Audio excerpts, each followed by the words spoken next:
You are now listening to Anna Karenina. Part 5.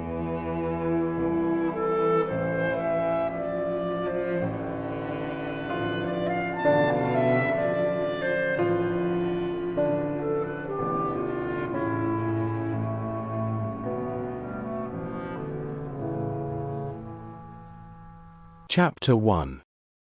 Princess Shtcherbatskaya considered that it was out of the question for the wedding to take place before Lent, just 5 weeks off, since not half the trousseau could possibly be ready by that time. But she could not but agree with Levin that to fix it for after Lent would be putting it off too late, as an old aunt of Prince Shtcherbatsky's was seriously ill and might die, and then the mourning would delay the wedding still longer. And therefore, deciding to divide the trousseau into 2 parts, a larger and smaller trousseau, the princess consented to have the wedding before Lent. She determined that she would get the smaller part of the trousseau all ready now, and the larger part should be made later, and she was much vexed with Levin because he was incapable of giving her a serious answer to the question whether he agreed to this arrangement or not. The arrangement was the more suitable as, immediately after the wedding, the young people were to go to the country, where the more important part of the trousseau would not be wanted. Levin still continued in the same delirious condition in which it seemed to him that he and his happiness constituted the chief and sole aim of all existence, and that he need not now think or care about anything, that everything was being done and would be done for him by others. He had not even plans and aims for the future, he left its arrangement to others, knowing that everything would be delightful. His brother Sergei Ivanovitch, Stepan Arkadyevitch, and the princess guided him in doing what he had to do. All he did was to agree entirely with everything suggested to him.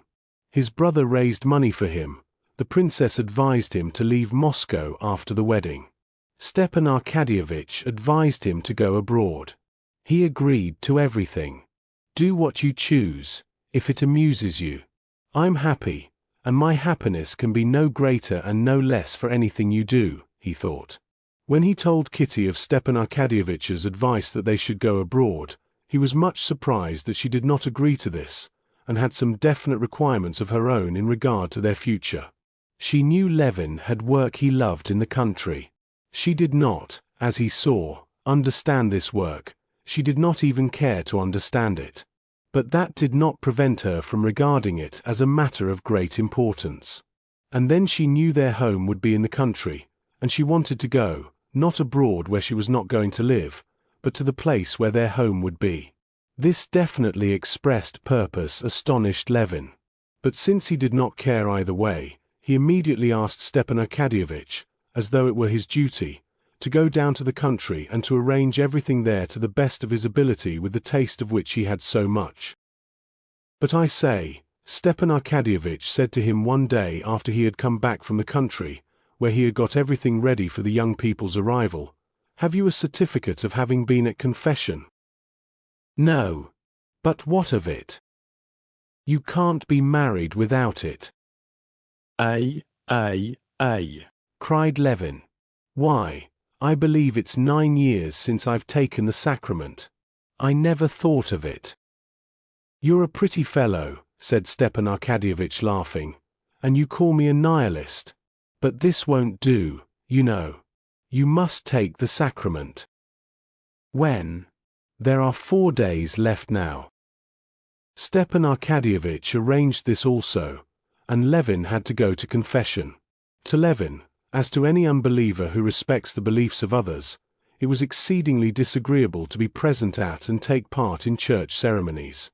At this moment, in his present softened state of feeling, sensitive to everything, this inevitable act of hypocrisy was not merely painful to Levin, it seemed to him utterly impossible.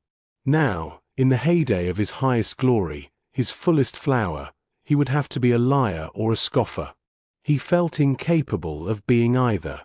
But though he repeatedly plied Stepan Arkadyevitch with questions as to the possibility of obtaining a certificate without actually communicating, Stepan Arkadyevitch maintained that it was out of the question. Besides, what is it to you 2 days? And he's an awfully nice, clever old fellow.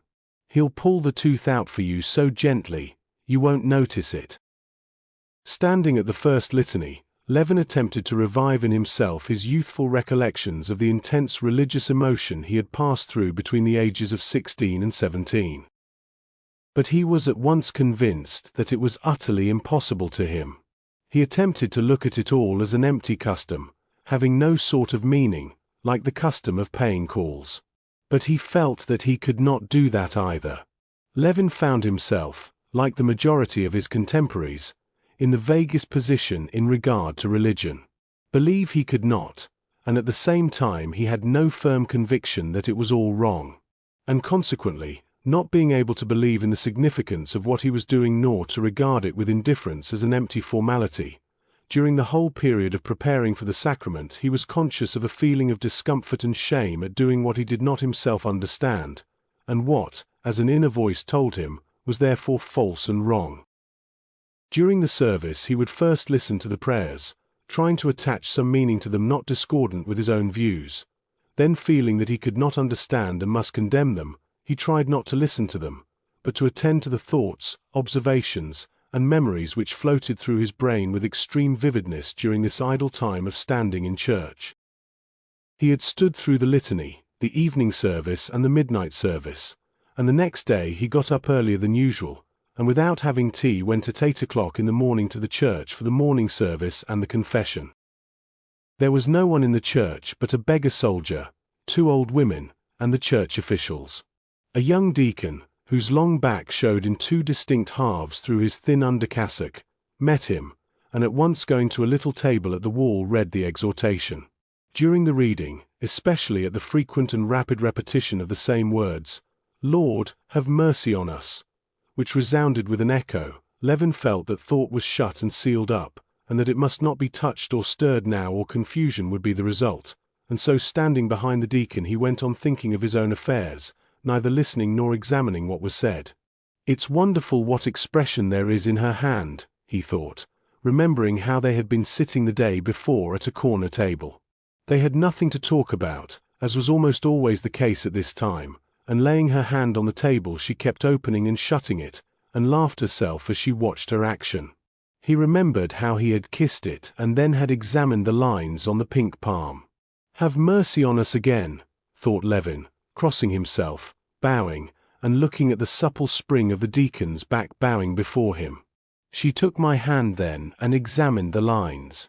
"You've got a splendid hand," she said. And he looked at his own hand and the short hand of the deacon. "Yes, now it will soon be over," he thought. "No, it seems to be beginning again," he thought, listening to the prayers. "No, it's just ending.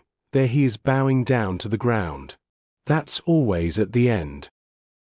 The deacon's hand in a plush cuff accepted a 3-ruble note unobtrusively, and the deacon said he would put it down in the register, and his new boots creaking jauntily over the flagstones of the empty church, he went to the altar. A moment later he peeped out thence and beckoned to Levin. Thought, till then locked up, began to stir in Levin's head, but he made haste to drive it away. It will come right somehow, he thought, and went towards the altar rails. He went up the steps, and turning to the right saw the priest. The priest, a little old man with a scanty grizzled beard and weary, good-natured eyes, was standing at the altar rails, turning over the pages of a missal. With a slight bow to Levin he began immediately reading prayers in the official voice.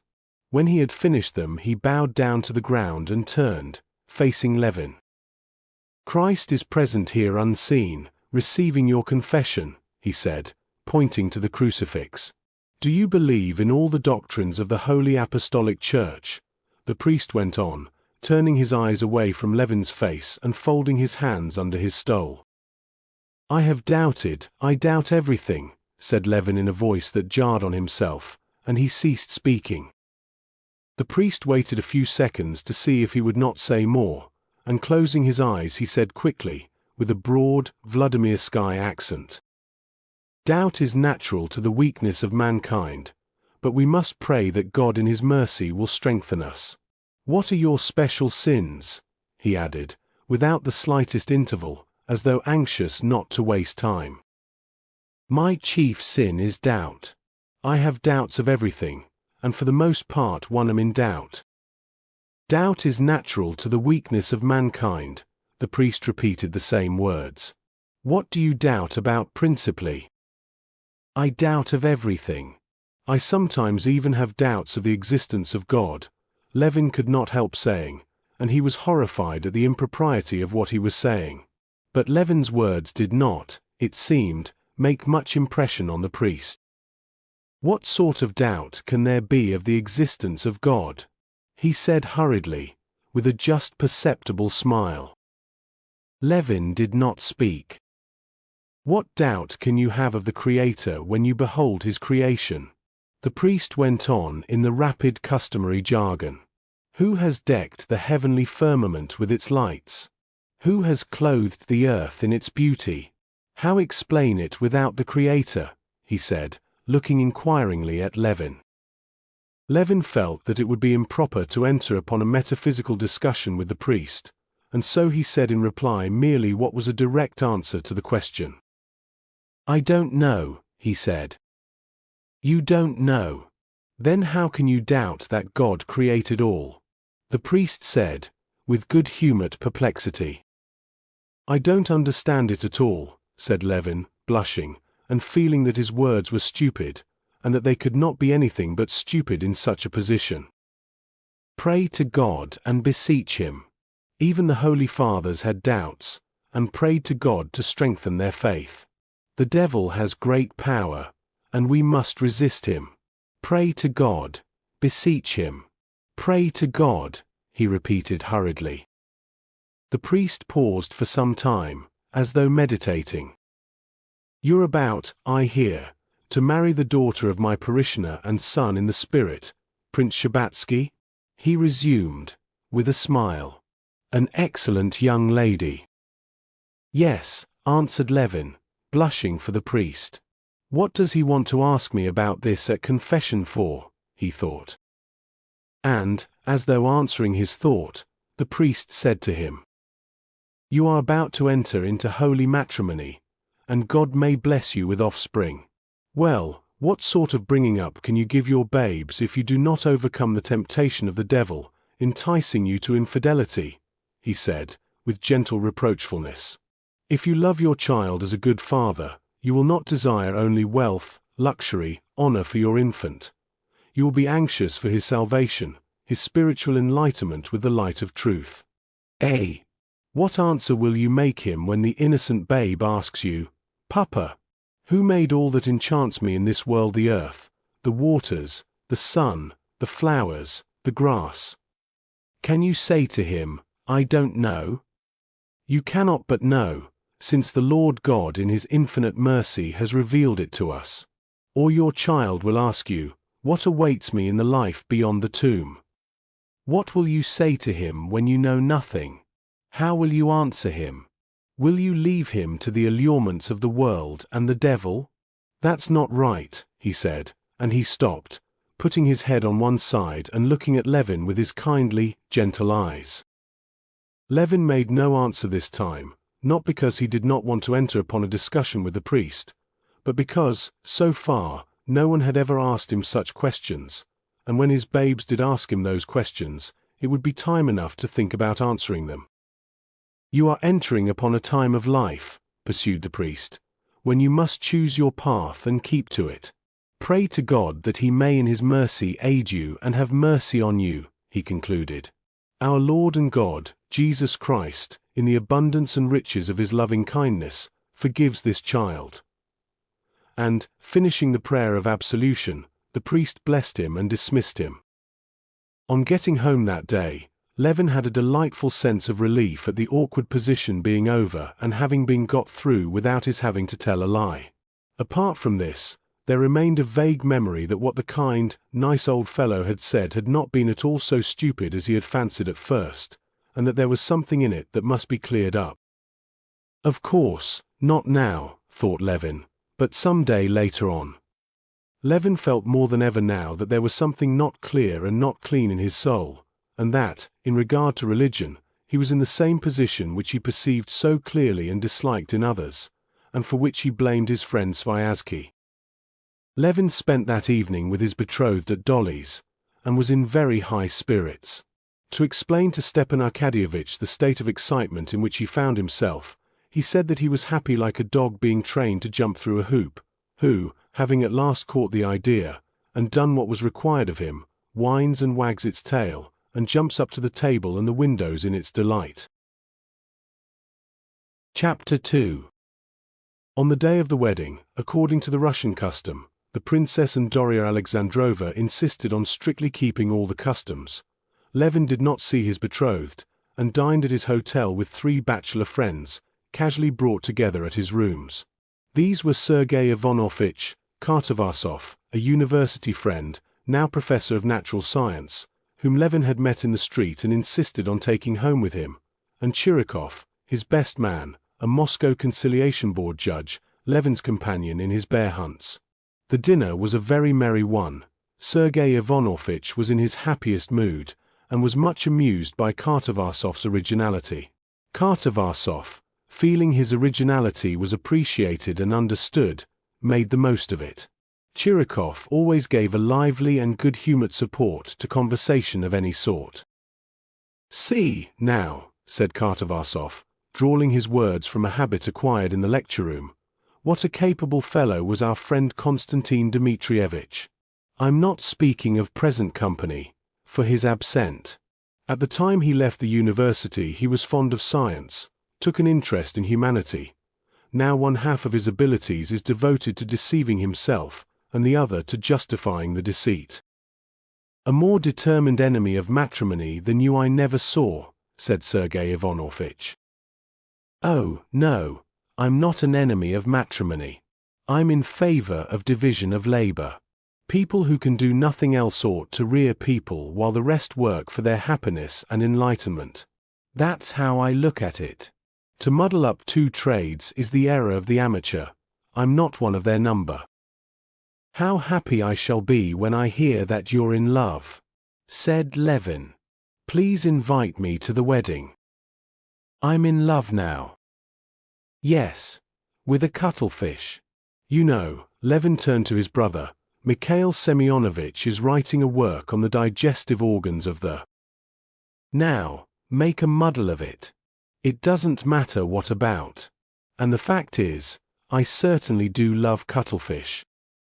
But that's no hindrance to your loving your wife. The cuttlefish is no hindrance. The wife is the hindrance." "Why so?" "Oh, you'll see. You care about farming, hunting. Well, you'd better look out. A rip was here today. He said there were a lot of elks in Prudno, and 2 bears, said Chirikov. "Well, you must go and get them without me." "Ah, that's the truth," said Sergei Ivanovitch. "And you may say goodbye to bear hunting for the future. Your wife won't allow it." Levin smiled. The picture of his wife not letting him go was so pleasant that he was ready to renounce the delights of looking upon bears forever. "Still, it's a pity they should get those 2 bears without you. Do you remember last time at Hapilovo? That was a delightful hunt," said Chirikov. Levin had not the heart to disillusion him of the notion that there could be something delightful apart from her, and so said nothing. "There's some sense in this custom of saying goodbye to bachelor life," said Sergei Ivanovitch. "However happy you may be, you must regret your freedom. And confess there is a feeling that you want to jump out of the window, like Gogol's bridegroom?" "Of course there is, but it isn't confessed," said Kartavasov, and he broke into loud laughter. "Oh, well, the window's open. Let's start off this instant to Tver. There's a big she-bear. One can go right up to the lair. Seriously, let's go by the 5 o'clock. And here let them do what they like," said Chirikov, smiling. "Well, now, on my honor," said Levin, smiling, "I can't find in my heart that feeling of regret for my freedom." "Yes, there's such a chaos in your heart just now that you can't find anything there," said Kartavasov. "Wait a bit, when you set it to rights a little, you'll find it." "No, if so, I should have felt a little, apart from my feeling," he could not say love before them, "and happiness, a certain regret at losing my freedom. On the contrary, I am glad at the very loss of my freedom. Awful. It's a hopeless case, said Kartavarsov.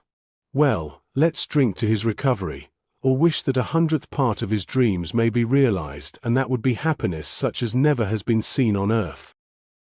Soon after dinner the guests went away to be in time to be dressed for the wedding. When he was left alone, and recalled the conversation of these bachelor friends, Levin asked himself, had he in his heart that regret for his freedom of which they had spoken? He smiled at the question. Freedom. What is freedom for? Happiness is only in loving and wishing her wishes, thinking her thoughts, that is to say, not freedom at all that's happiness. But do I know her ideas, her wishes, her feelings? Some voice suddenly whispered to him. The smile died away from his face, and he grew thoughtful.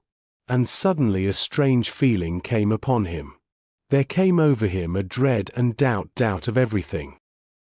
What if she does not love me? What if she's marrying me simply to be married? What if she doesn't see herself what she's doing? He asked himself. She may come to her senses, and only when she is being married realize that she does not and cannot love me. And strange, most evil thoughts of her began to come to him. He was jealous of Vronsky, as he had been a year ago, as though the evening he had seen her with Vronsky had been yesterday. He suspected she had not told him everything.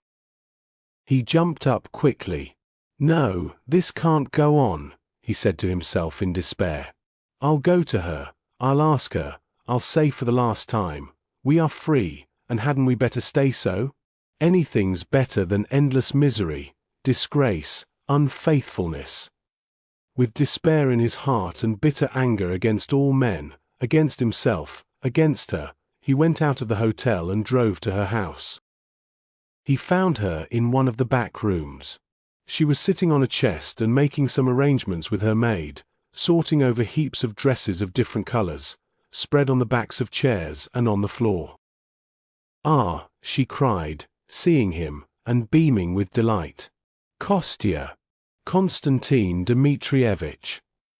These latter days she used these names almost alternately. I didn't expect you.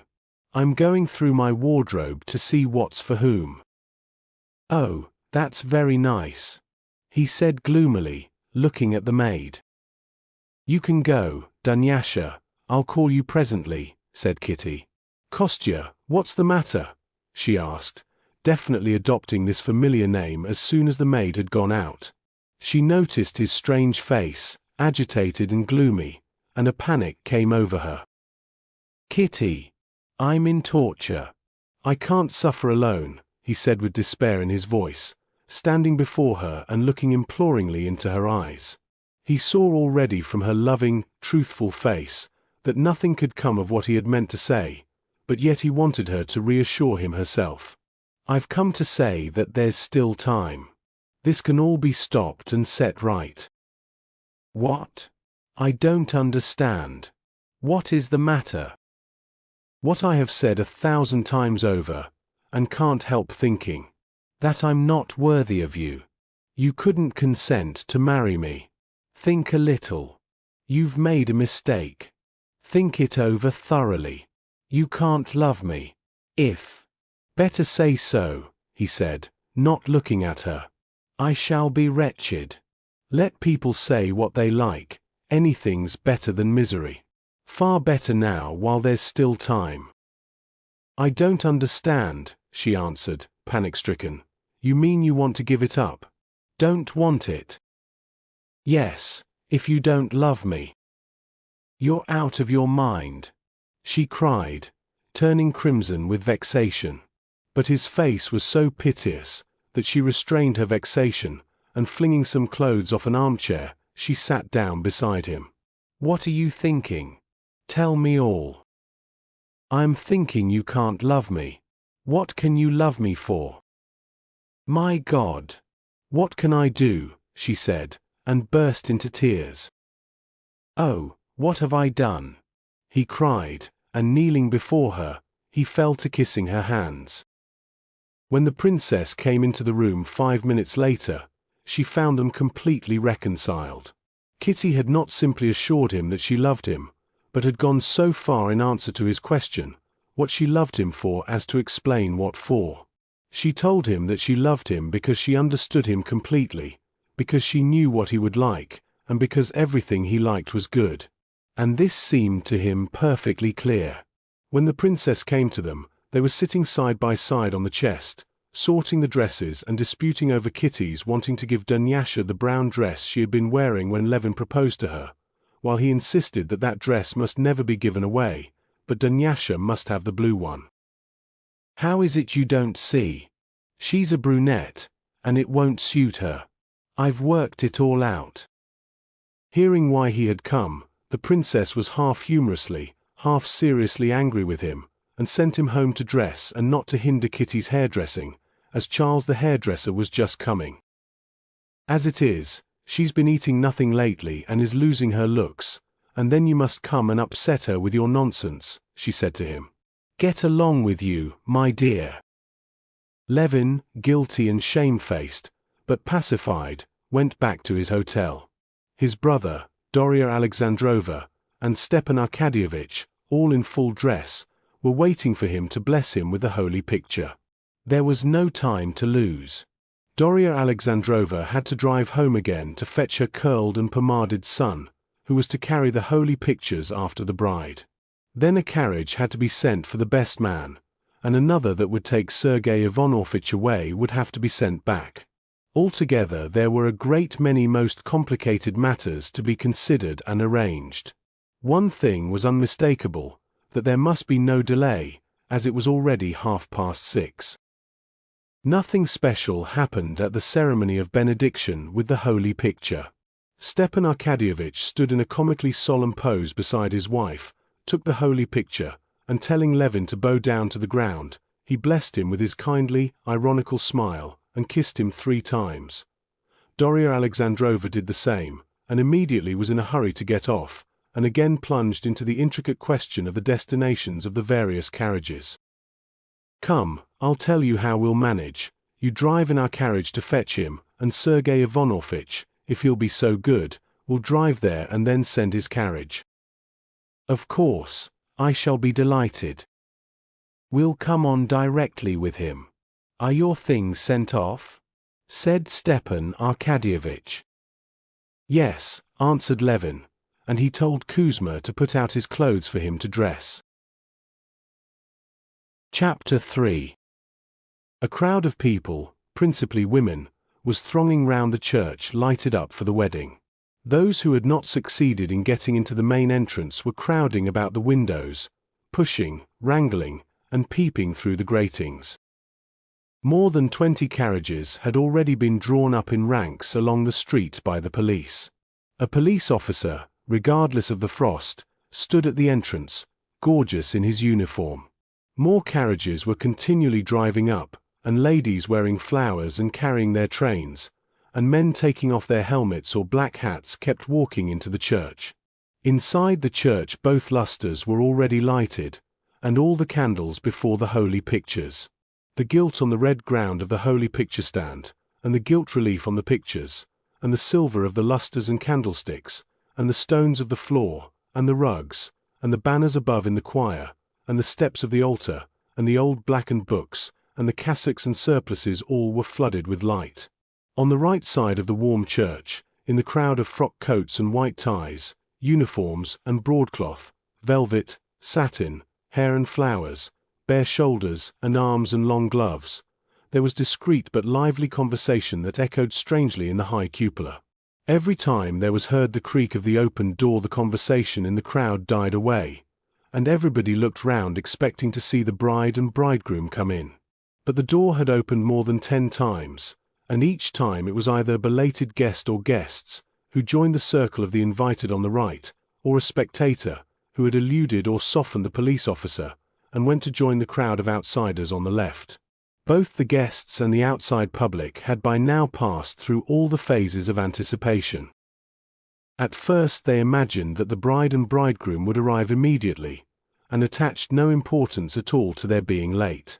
Then they began to look more and more often towards the door, and to talk of whether anything could have happened.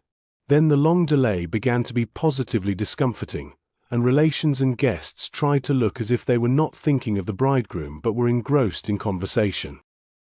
The head deacon, as though to remind them of the value of his time, coughed impatiently, making the window panes quiver in their frames. In the choir, the bored choristers could be heard trying their voices and blowing their noses. The priest was continually sending first the beadle and then the deacon to find out whether the bridegroom had not come.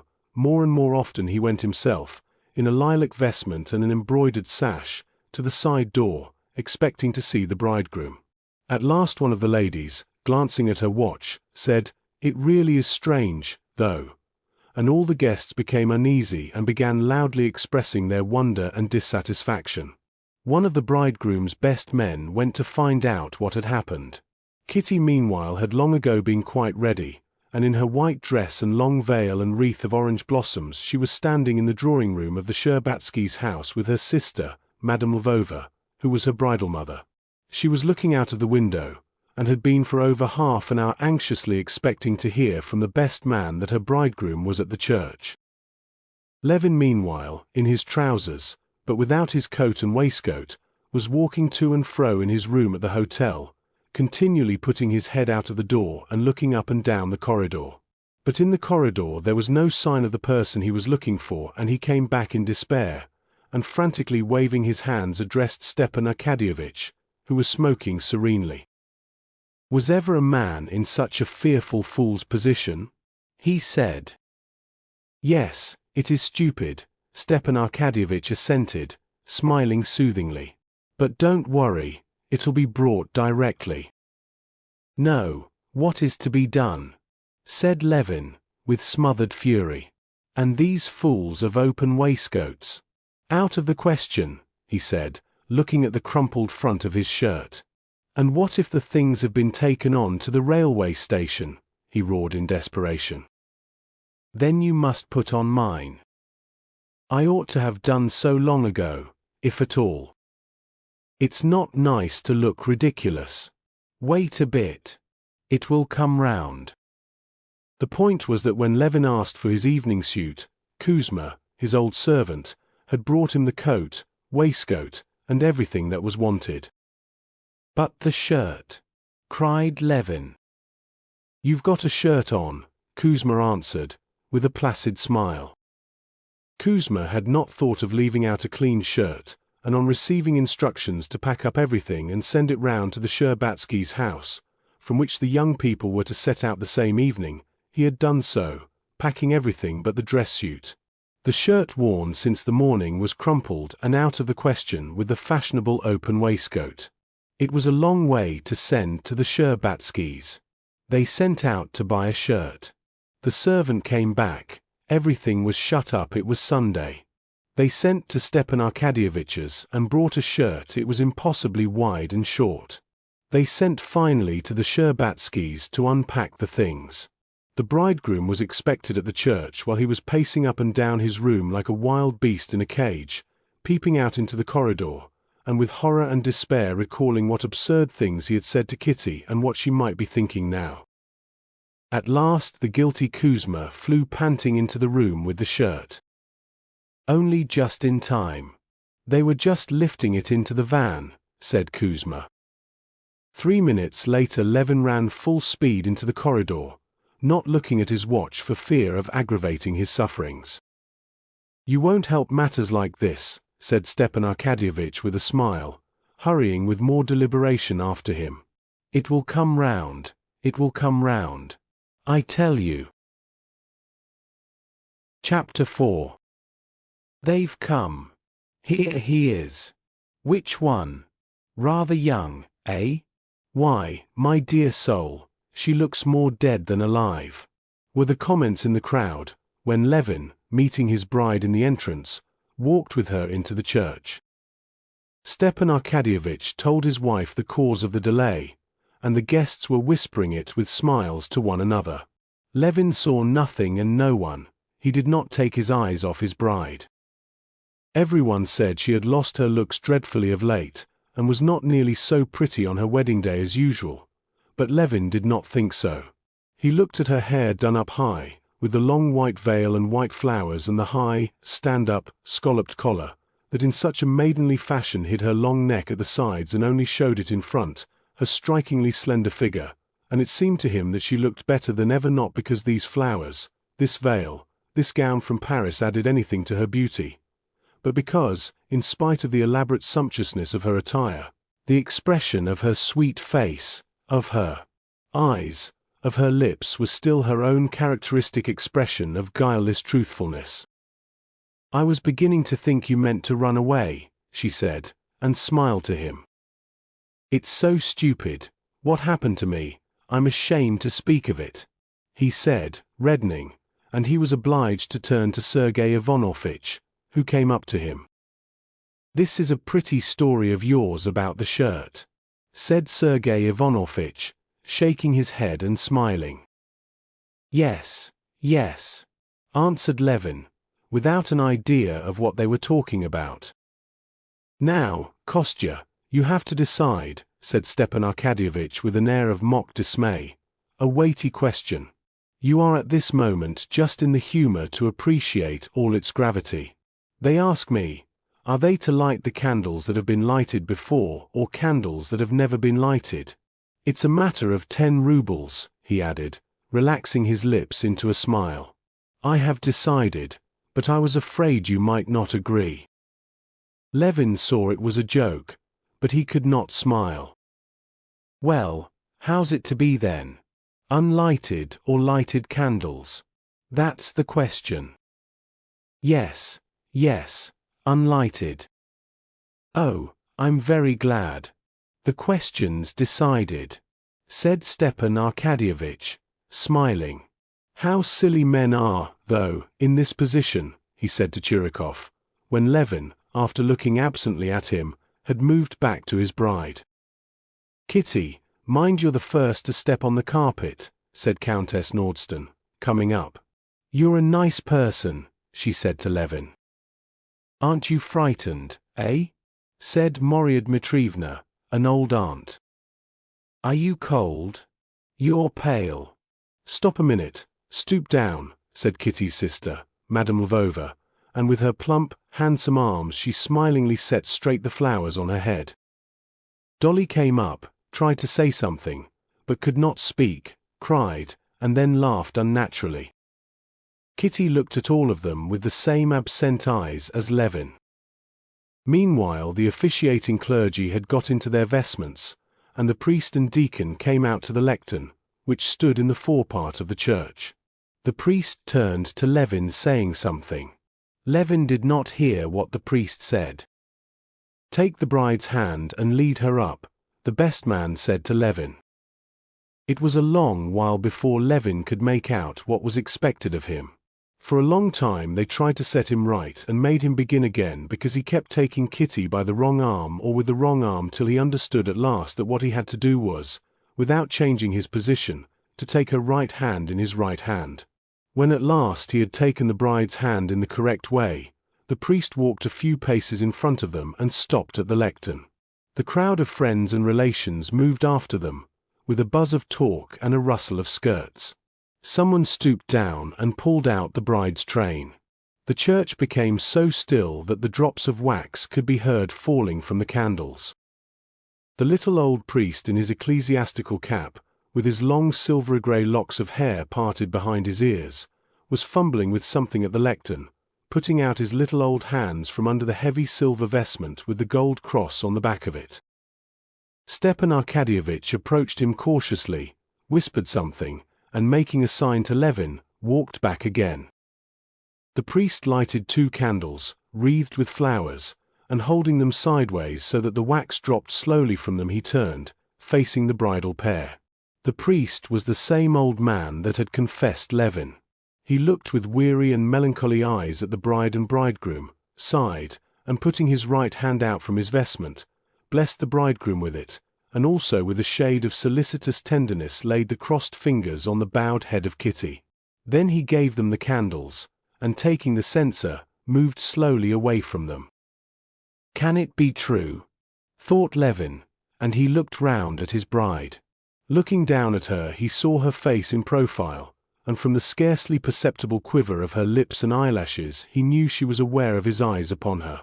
She did not look round, but the high scalloped collar, that reached her little pink ear, trembled faintly. He saw that a sigh was held back in her throat, and the little hand in the long glove shook as it held the candle. All the fuss of the shirt, of being late, all the talk of friends and relations, their annoyance, his ludicrous position, all suddenly passed away, and he was filled with joy and dread. The handsome, stately head deacon, wearing a silver robe and his curly locks standing out at each side of his head, stepped smartly forward, and lifting his stole on 2 fingers, stood opposite the priest. "Blessed be the name of the Lord," the solemn syllables rang out slowly one after another, setting the air quivering with waves of sound. "Blessed is the name of our God, from the beginning, is now, and ever shall be," the little old priest answered in a submissive, piping voice, still fingering something at the lectern. And the full chorus of the unseen choir rose up, filling the whole church, from the windows to the vaulted roof, with broad waves of melody. It grew stronger, rested for an instant, and slowly died away. They prayed, as they always do, for peace from on high and for salvation, for the Holy Synod, and for the Tsar. They prayed, too, for the servants of God, Constantine and Karenina, now plighting their troth. "Vouchsafe to them love made perfect, peace and help, O Lord, we beseech thee," the whole church seemed to breathe with the voice of the head deacon. Levin heard the words, and they impressed him. How did they guess that it is help, just help that one wants? He thought, recalling all his fears and doubts of late. "What do I know? What can I do in this fearful business?" he thought. "Without help? Yes, it is help I want now." When the deacon had finished the prayer for the imperial family, the priest turned to the bridal pair with a book. "Eternal God, that joinest together in love them that were separate," he read in a gentle, piping voice, "who hast ordained the union of holy wedlock that cannot be set asunder, thou who didst bless Isaac and Rebekah and their descendants, according to thy holy covenant. Bless thy servants, Constantine and Katerina, leading them in the path of all good works. For gracious and merciful art thou, our Lord, and glory be to thee, the Father, the Son, and the Holy Ghost, now and ever shall be. Amen." The unseen choir sent rolling again upon the air. "Joinest together in love them that were separate." What deep meaning in those words, and how they correspond with what one feels at this moment, thought Levin. Is she feeling the same as I? And looking round, he met her eyes, and from their expression he concluded that she was understanding it just as he was. But this was a mistake. She almost completely missed the meaning of the words of the service. She had not heard them, in fact. She could not listen to them and take them in. So strong was the one feeling that filled her breast and grew stronger and stronger. That feeling was joy at the completion of the process that for the last month and a half had been going on in her soul, and had during those 6 weeks been a joy and a torture to her. On the day when in the drawing-room of the house in Arbuty Street she had gone up to him in her brown dress, and given herself to him without a word on that day, at that hour, there took place in her heart a complete severance from all her old life, and a quite different, new, utterly strange life had begun for her, while the old life was actually going on as before. Those 6 weeks had for her been a time of the utmost bliss and the utmost misery. All her life, all her desires and hopes were concentrated on this one man, still uncomprehended by her, to whom she was bound by a feeling of alternate attraction and repulsion, even less comprehended than the man himself, and all the while she was going on living in the outward conditions of her old life. Living the old life, she was horrified at herself, at her utter insurmountable callousness to all her own past, to things, to habits, to the people she had loved, who loved her, to her mother, who was wounded by her indifference, to her kind, tender father, till then dearer than all the world. At one moment she was horrified at this indifference, at another she rejoiced at what had brought her to this indifference. She could not frame a thought, not a wish apart from life with this man, but this new life was not yet, and she could not even picture it clearly to herself. There was only anticipation, the dread and joy of the new and the unknown. And now behold, anticipation and uncertainty and remorse at the abandonment of the old life, all was ending, and the new was beginning. This new life could not but have terrors for her inexperience. But, terrible or not, the change had been wrought 6 weeks before in her soul, and this was merely the final sanction of what had long been completed in her heart. Turning again to the lectern, the priest with some difficulty took Kitty's little ring, and asking Levin for his hand, put it on the first joint of his finger. The servant of God, Constantine, plights his troth to the servant of God, Karenina. And putting his big ring on Kitty's touchingly weak, pink little finger, the priest said the same thing.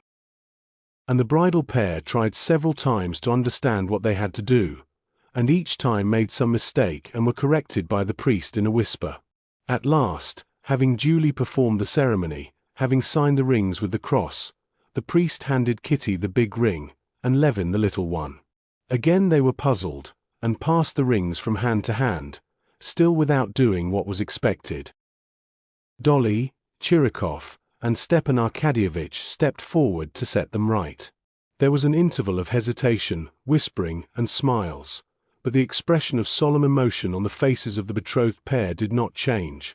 On the contrary, in their perplexity over their hands they looked more grave and deeply moved than before, and the smile with which Stepan Arkadyevitch whispered to them that now they would each put on their own ring died away on his lips. He had a feeling that any smile would jar on them. "Thou who didst from the beginning create male and female," the priest read after the exchange of rings, "from thee woman was given to man to be a helpmeet to him, and for the procreation of children. O Lord, our God, who hast poured down the blessings of thy truth according to thy holy covenant upon thy chosen servants, our fathers, from generation to generation, bless thy servants Constantine and Ekaterina, and make their troth fast in faith, and union of hearts, and truth, and love." Levin felt more and more that all his ideas of marriage, all his dreams of how he would order his life, were mere childishness, and that it was something he had not understood hitherto, and now understood less than ever, though it was being performed upon him. The lump in his throat rose higher and higher. Tears that would not be checked came into his eyes. Chapter 5. In the church there was all Moscow, all the friends and relations, and during the ceremony of plighting troth, in the brilliantly lighted church, there was an incessant flow of discreetly subdued talk in the circle of gaily dressed women and girls, and men in white ties, frock coats, and uniforms. The talk was principally kept up by the men, while the women were absorbed in watching every detail of the ceremony, which always means so much to them. In the little group nearest to the bride were her 2 sisters, Dolly, and the other one, the self-possessed beauty, Madame Lvova, who had just arrived from abroad. "Why is it Marie's in lilac, as bad as black, at a wedding?" said Madame Korsunskaya. "With her complexion, it's the one salvation," responded Madame Trubetskaya. "I wonder why they had the wedding in the evening. It's like shop people. So much prettier." "I was married in the evening too," answered Madame Korsunskaya, and she sighed, remembering how charming she had been that day, and how absurdly in love her husband was, and how different it all was now. "They say if anyone's best man more than 10 times, he'll never be married. I wanted to be for the 10th time, but the post was taken," said Count Sinyavin to the pretty Princess Charskaya, who had designs on him. Princess Charskaya only answered with a smile. She looked at Kitty, thinking how and when she would stand with Count Sinyavin in Kitty's place, and how she would remind him then of his joke today. Shabbatsky told the old maid of honor, Madame Nikolaeva, that he meant to put the crown on Kitty's chignon for luck. "She ought not to have worn a chignon," answered Madame Nikolaeva, who had long ago made up her mind that if the elderly widower she was angling for married her, the wedding should be of the simplest. "I don't like such grandeur." Sergei Ivanovitch was talking to Dorya Dmitrievna, jestingly assuring her that the custom of going away after the wedding was becoming common because newly married people always felt a little ashamed of themselves. "Your brother may feel proud of himself. She's a marvel of sweetness. I believe you're envious." "Oh, I've got over that, Dorya Dmitrievna," he answered, and a melancholy and serious expression suddenly came over his face. Stepan Arkadyevitch was telling his sister-in-law his joke about divorce. "The wreath wants setting straight," she answered, not hearing him. "What a pity she's lost her looks so," Countess Nordsten said to Madame Lvova. "Still he's not worth her little finger, is he?" "Oh, I like him so not because he's my future beau-frère," answered Madame Lvova. "And how well he's behaving. It's so difficult, too, to look well in such a position, not to be ridiculous. And he's not ridiculous, and not affected. One can see he's moved." "You expected it, I suppose?" "Almost. She always cared for him." "Well, we shall see which of them will step on the rug first. I warned Kitty."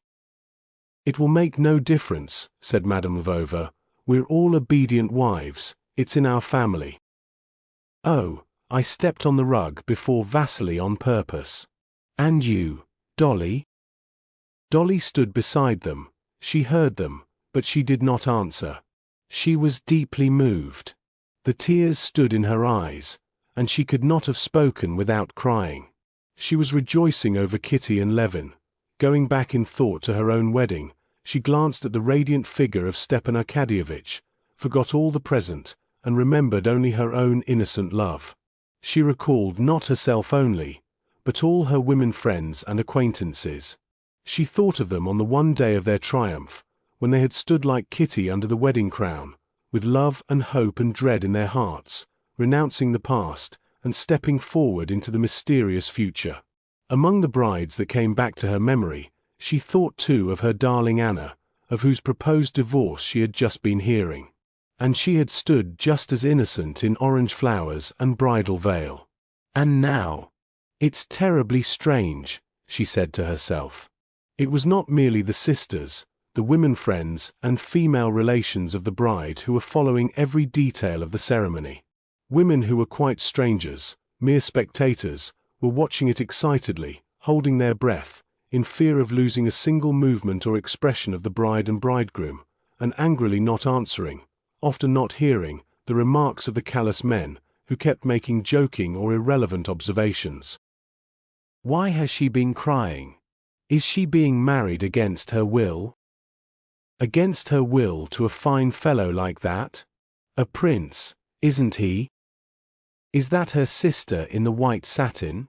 Just listen how the deacon booms out, and fearing her husband.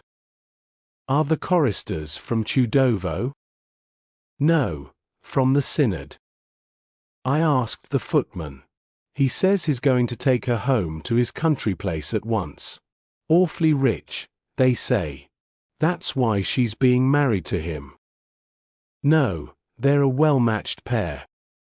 I say, Moria Vasilievna, you were making out those flyaway crinolines were not being worn. Just look at her in the puce dress, an ambassador's wife. They say she is how her skirt bounces out from side to side. What a pretty dear the bride is, like a lamb decked with flowers. Well, say what you will, we women feel for our sister. Such were the comments in the crowd of gazing women who had succeeded in slipping in at the church doors. Chapter 6. When the ceremony of plighting troth was over, the beadle spread before the lectern in the middle of the church a piece of pink silken stuff. The choir sang a complicated and elaborate psalm, in which the bass and tenor sang responses to one another, and the priest, turning round, pointed the bridal pair to the pink silk rug. Though both had often heard a great deal about the saying that the one who steps first on the rug will be the head of the house, neither Levin nor Kitty were capable of recollecting it, as they took the few steps towards it. They did not hear the loud remarks and disputes that followed, some maintaining he had stepped on first, and others that both had stepped on together. After the customary questions, whether they desired to enter upon matrimony, and whether they were pledged to anyone else, and their answers, which sounded strange to themselves, a new ceremony began. Kitty listened to the words of the prayer, trying to make out their meaning, but she could not. The feeling of triumph and radiant happiness flooded her soul more and more as the ceremony went on, and deprived her of all power of attention. They prayed, "Endow them with continence and fruitfulness, and vouchsafe that their hearts may rejoice looking upon their sons and daughters." They alluded to God's creation of a wife from Adam's rib, and for this cause a man shall leave father and mother, and cleave unto his wife, and they two shall be one flesh, and that this is a great mystery. They prayed that God would make them fruitful and bless them, like Isaac and Rebekah, Joseph, Moses, and Zipporah, and that they might look upon their children's children. "That's all splendid," thought Kitty, catching the words. "All that's just as it should be." And a smile of happiness, unconsciously reflected in everyone who looked at her, beamed on her radiant face. "Put it on quite," voices were heard urging when the priest had put on the wedding crowns, and Shabbatsky, his hand shaking in its three-button glove, held the crown high above her head. "Put it on," she whispered, smiling. Levin looked round at her, and was struck by the joyful radiance on her face, and unconsciously her feeling infected him. He too, like her, felt glad and happy. They enjoyed hearing the epistle read, and the roll of the head deacon's voice at the last verse, awaited with such impatience by the outside public. They enjoyed drinking out of the shallow cup of warm red wine and water, and they were still more pleased when the priest, flinging back his stole and taking both their hands in his, led them round the lectern to the accompaniment of bass voices chanting "Glory to God." Shabbatsky and Chirikov, supporting the crowns and stumbling over the bride's train, smiling too and seeming delighted at something, were at one moment left behind, at the next treading on the bridal pair as the priest came to a halt. The spark of joy kindled in Kitty seemed to have infected everyone in the church. It seemed to Levin that the priest and the deacon too wanted to smile just as he did. Taking the crowns off their heads, the priest read the last prayer and congratulated the young people. Levin looked at Kitty, and he had never before seen her look as she did. She was charming with the new radiance of happiness in her face. Levin longed to say something to her, but he did not know whether it was all over. The priest got him out of his difficulty. He smiled his kindly smile and said gently, "Kiss your wife, and you kiss your husband," and took the candles out of their hands. Levin kissed her smiling lips with timid care, gave her his arm, and with a new strange sense of closeness, walked out of the church. He did not believe, he could not believe, that it was true. It was only when their wondering and timid eyes met that he believed in it, because he felt that they were one. After supper, the same night, the young people left for the country. Chapter 7. Vronsky and Anna had been traveling for 3 months together in Europe. They had visited Venice, Rome, and Naples, and had just arrived at a small Italian town where they meant to stay some time. A handsome head waiter, with thick pomaded hair parted from the neck upwards, an evening coat, a broad white cambric shirt front, and a bunch of trinkets hanging above his rounded stomach, stood with his hands in the full curve of his pockets, looking contemptuously from under his eyelids while he gave some frigid reply to a gentleman who had stopped him. Catching the sound of footsteps coming from the other side of the entry towards the staircase, the head waiter turned round, and seeing the Russian count, who had taken their best rooms, he took his hands out of his pockets deferentially, and with a bow informed him that a courier had been, and that the business about the palazzo had been arranged. The steward was prepared to sign the agreement.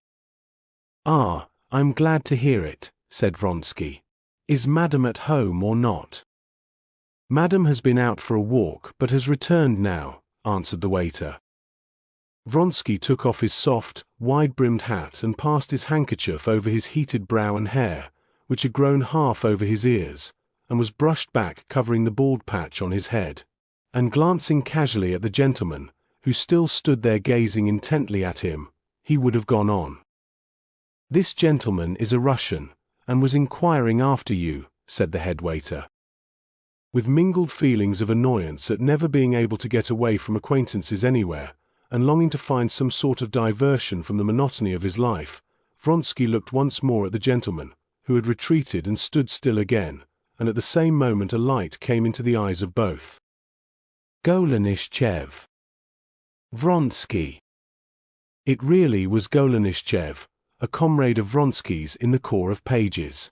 In the Corps, Golenishtchev had belonged to the Liberal Party. He left the Corps without entering the army, and had never taken office under the government.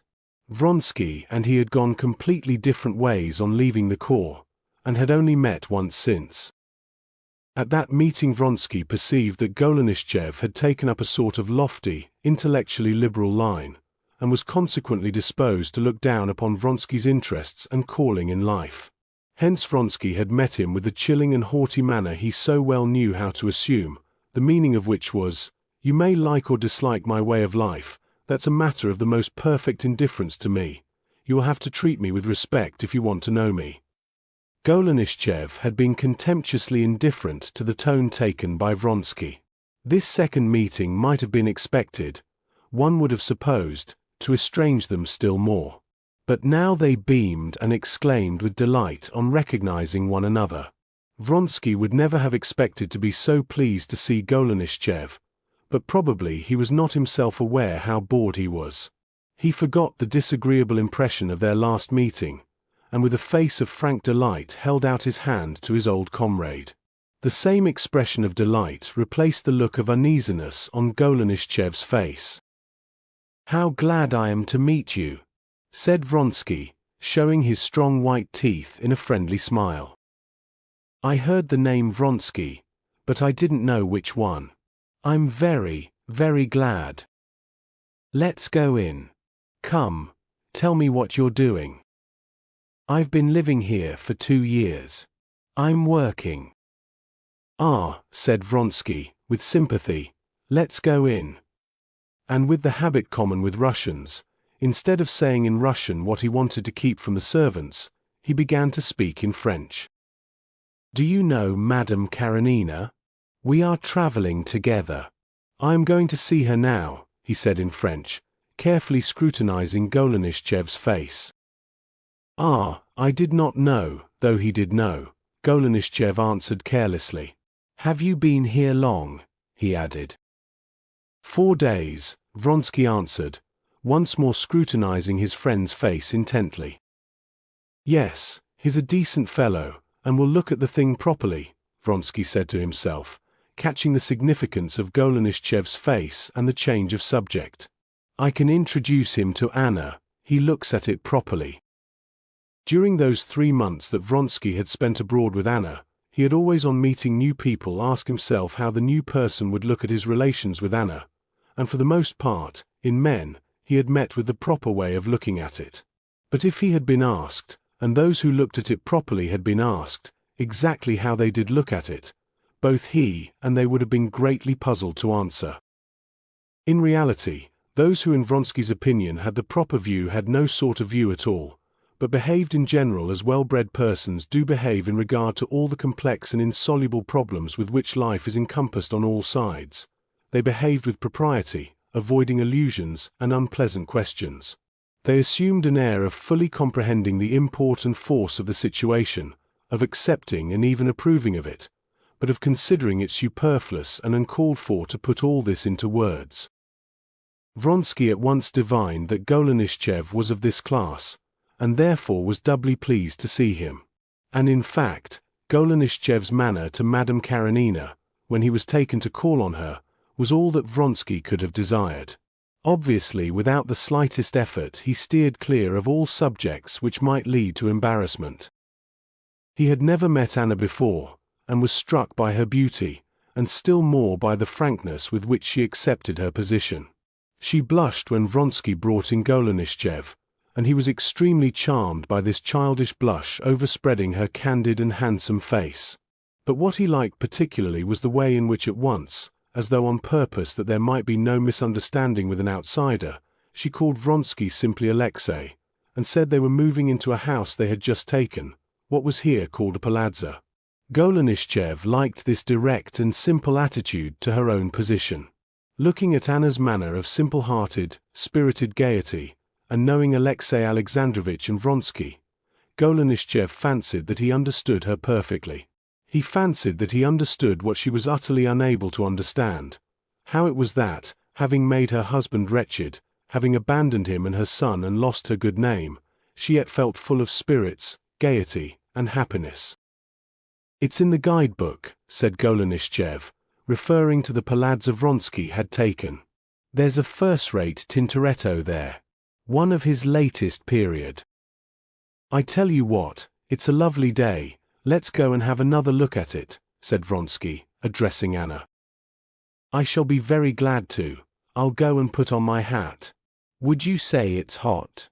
she said, stopping short in the doorway and looking inquiringly at Vronsky. And again a vivid flush overspread her face. Vronsky saw from her eyes that she did not know on what terms he cared to be with Golenishtchev, and so was afraid of not behaving as he would wish. He looked a long, tender look at her. "No, not very," he said. And it seemed to her that she understood everything, most of all, that he was pleased with her, and smiling to him, she walked with her rapid step out at the door. The friends glanced at one another, and a look of hesitation came into both faces, as though Golenishtchev, unmistakably admiring her, would have liked to say something about her, and could not find the right thing to say, while Vronsky desired and dreaded his doing so. "Well then," Vronsky began to start a conversation of some sort. "So you're settled here? You're still at the same work, then?" he went on, recalling that he had been told Golenishtchev was writing something. "Yes, I'm writing the second part of the Two Elements," said Golenishtchev, coloring with pleasure at the question. "That is, to be exact, I am not writing it yet, I am preparing, collecting materials. It will be of far wider scope, and will touch on almost all questions.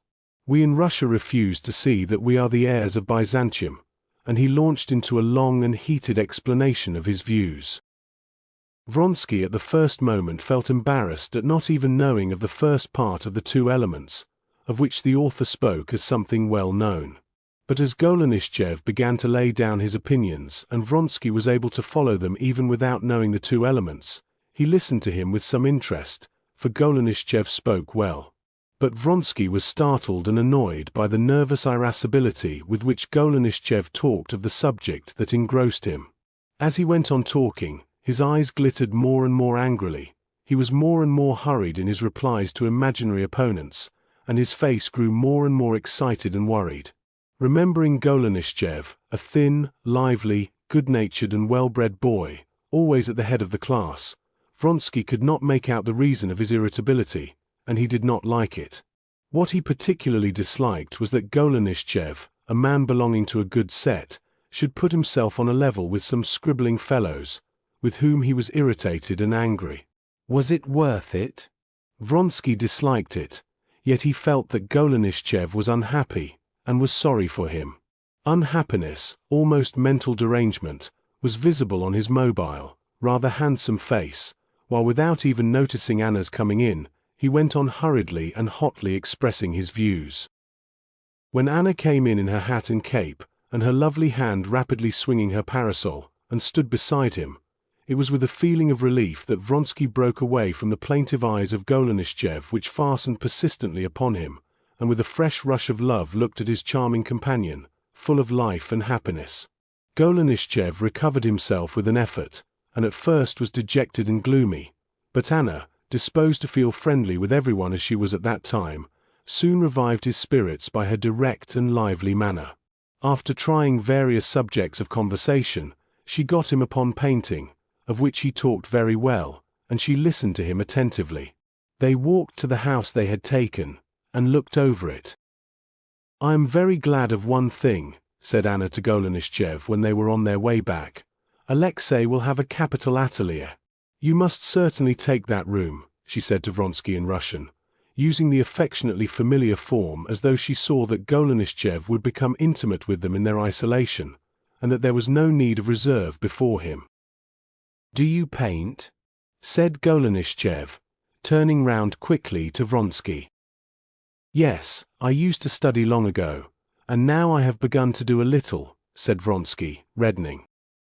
"He has great talent," said Anna with a delighted smile. "I'm no judge, of course, but good judges have said the same." Chapter 8. Anna, in that first period of her emancipation and rapid return to health, felt herself unpardonably happy and full of the joy of life. The thought of her husband's unhappiness did not poison her happiness. On one side, that memory was too awful to be thought of. On the other side, her husband's unhappiness had given her too much happiness to be regretted. The memory of all that had happened after her illness, her reconciliation with her husband, its breakdown, the news of Vronsky's wound, his visit, the preparations for divorce, the departure from her husband's house, the parting from her son, all that seemed to her like a delirious dream, from which she had waked up alone with Vronsky abroad. The thought of the harm caused to her husband aroused in her a feeling like repulsion, and akin to what a drowning man might feel who has shaken off another man clinging to him. That man did drown. It was an evil action, of course, but it was the sole means of escape, and better not to brood over these fearful facts.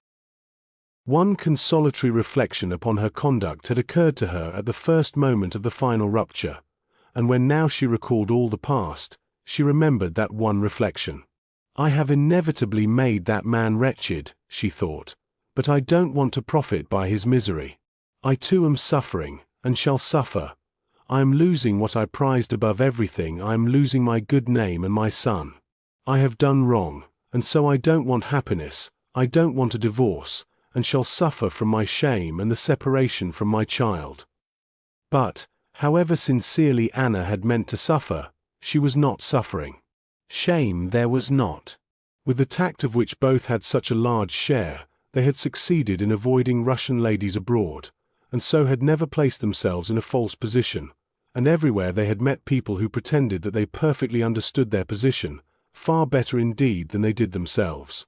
Separation from the son she loved even that did not cause her anguish in these early days.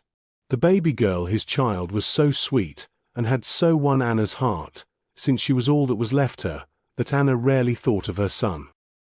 The desire for life, waxing stronger with recovered health, was so intense, and the conditions of life were so new and pleasant, that Anna felt unpardonably happy.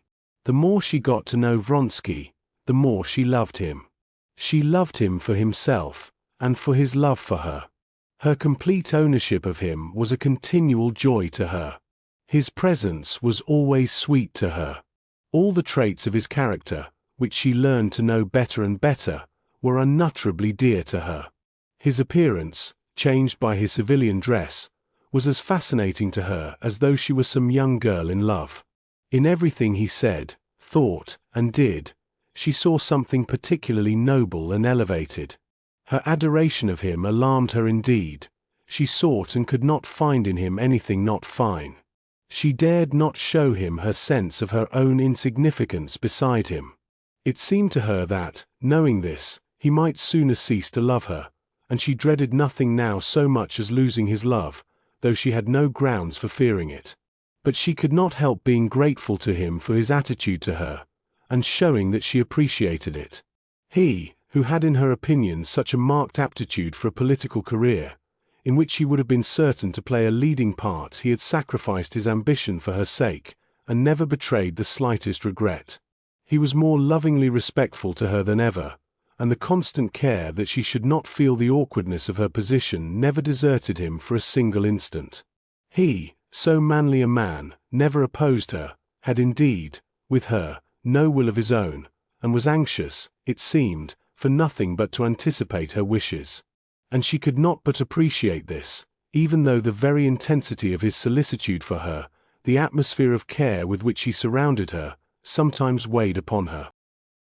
Vronsky, meanwhile, in spite of the complete realization of what he had so long desired, was not perfectly happy. He soon felt that the realization of his desires gave him no more than a grain of sand out of the mountain of happiness he had expected. It showed him the mistake men make in picturing to themselves happiness as the realization of their desires. For a time after joining his life to hers, and putting on civilian dress, he had felt all the delight of freedom in general of which he had known nothing before, and of freedom in his love, and he was content, but not for long. He was soon aware that there was springing up in his heart a desire for desire's ennui. Without conscious intention he began to clutch at every passing caprice, taking it for a desire and an object. 16 hours of the day must be occupied in some way, since they were living abroad in complete freedom, outside the conditions of social life which filled up time in Petersburg.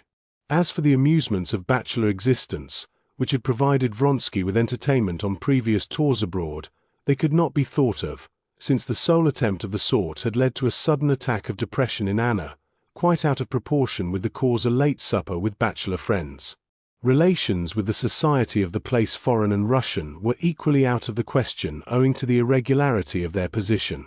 The inspection of objects of interest, apart from the fact that everything had been seen already, had not for Vronsky, a Russian and a sensible man, the immense significance Englishmen are able to attach to that pursuit. And just as the hungry stomach eagerly accepts every object it can get, hoping to find nourishment in it, Vronsky quite unconsciously clutched first at politics, then at new books, and then at pictures. As he had from a child a taste for painting, and as, not knowing what to spend his money on, he had begun collecting engravings, he came to a stop at painting, began to take interest in it, and concentrated upon it the unoccupied mass of desires which demanded satisfaction.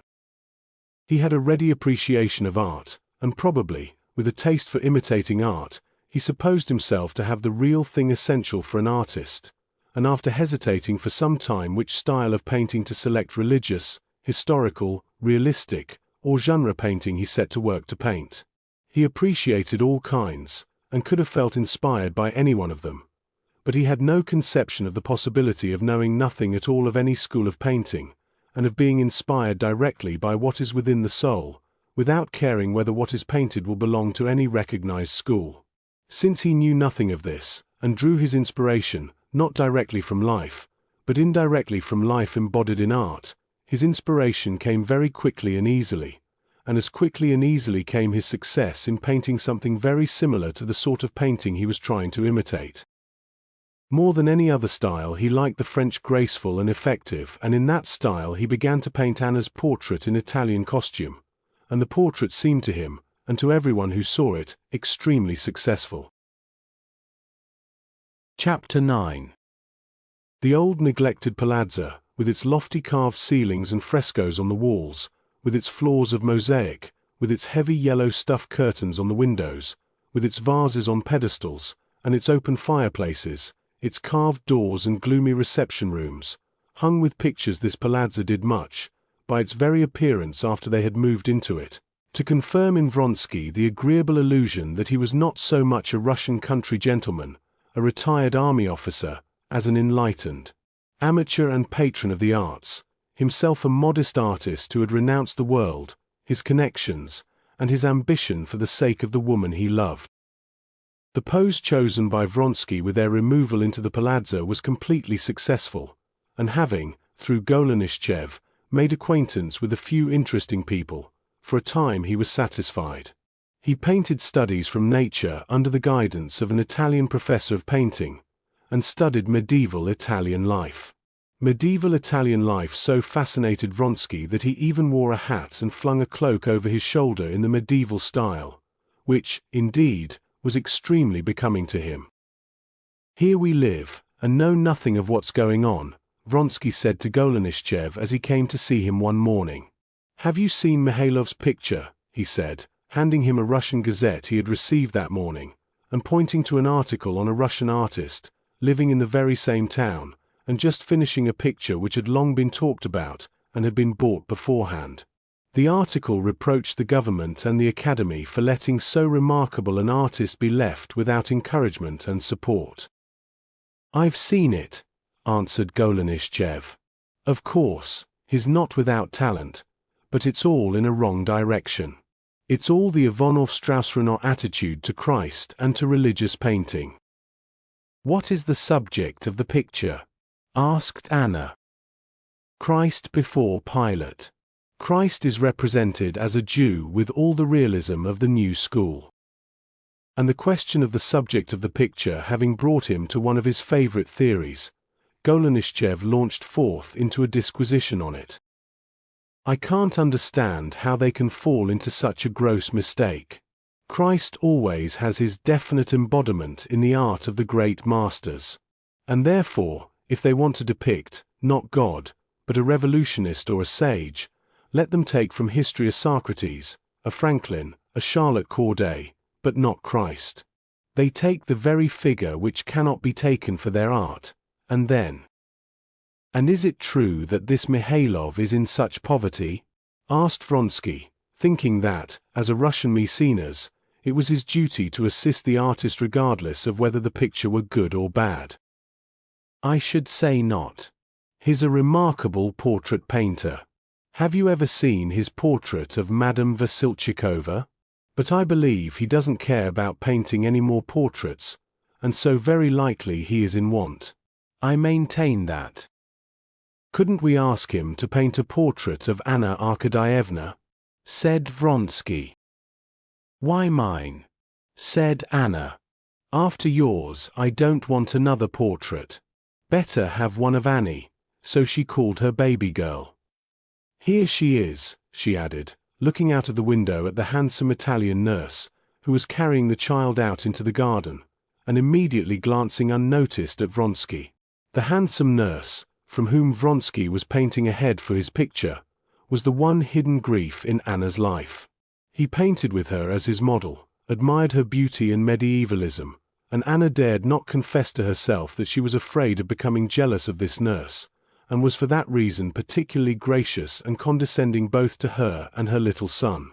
Vronsky, too, glanced out of the window and into Anna's eyes, and, turning at once to Golenishtchev, he said, "Do you know this Mihailov? I have met him. But he's a queer fish, and quite without breeding.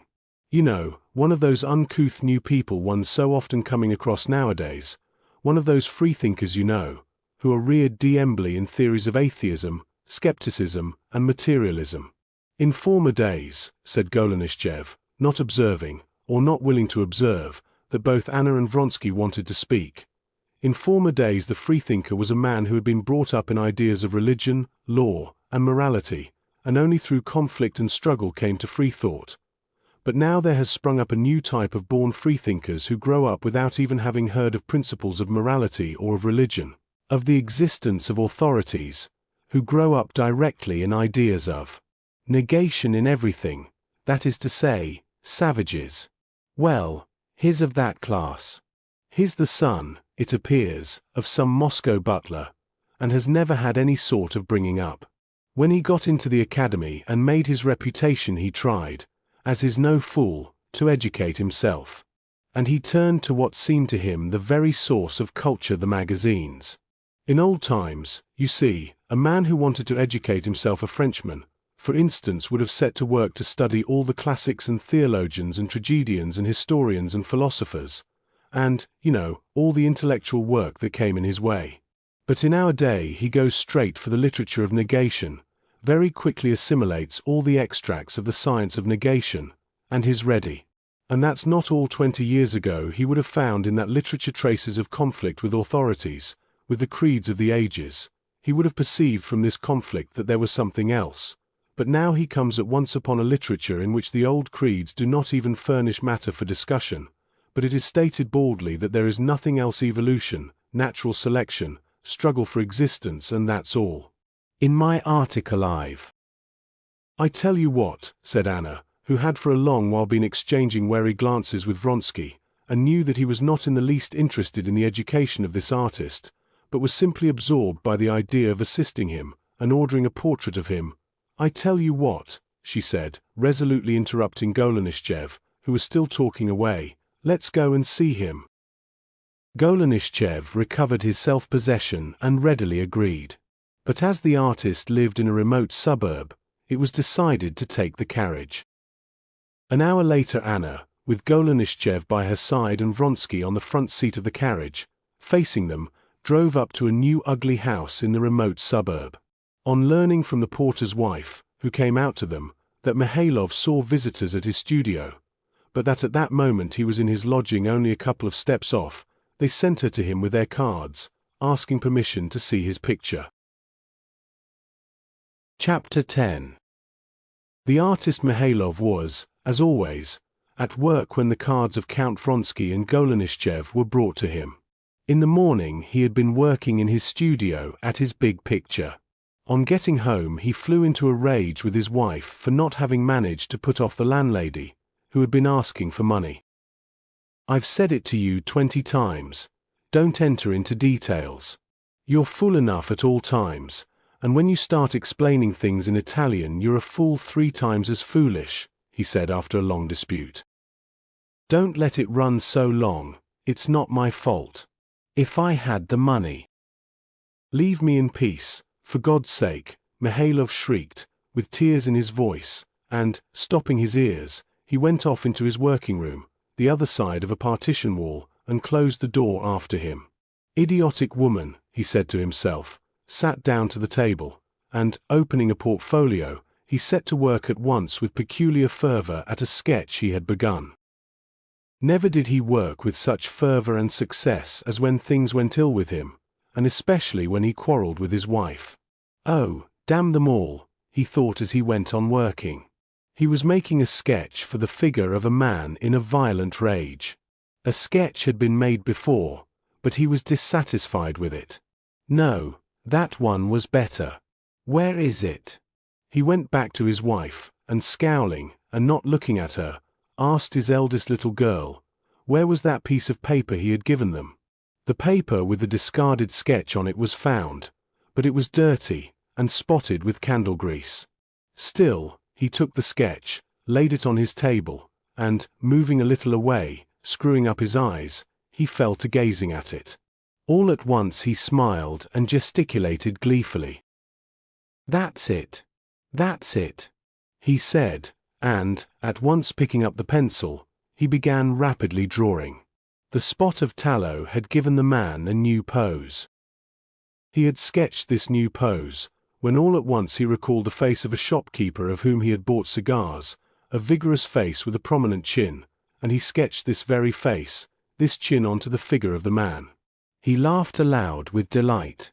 The figure from a lifeless imagined thing had become living, and such that it could never be changed.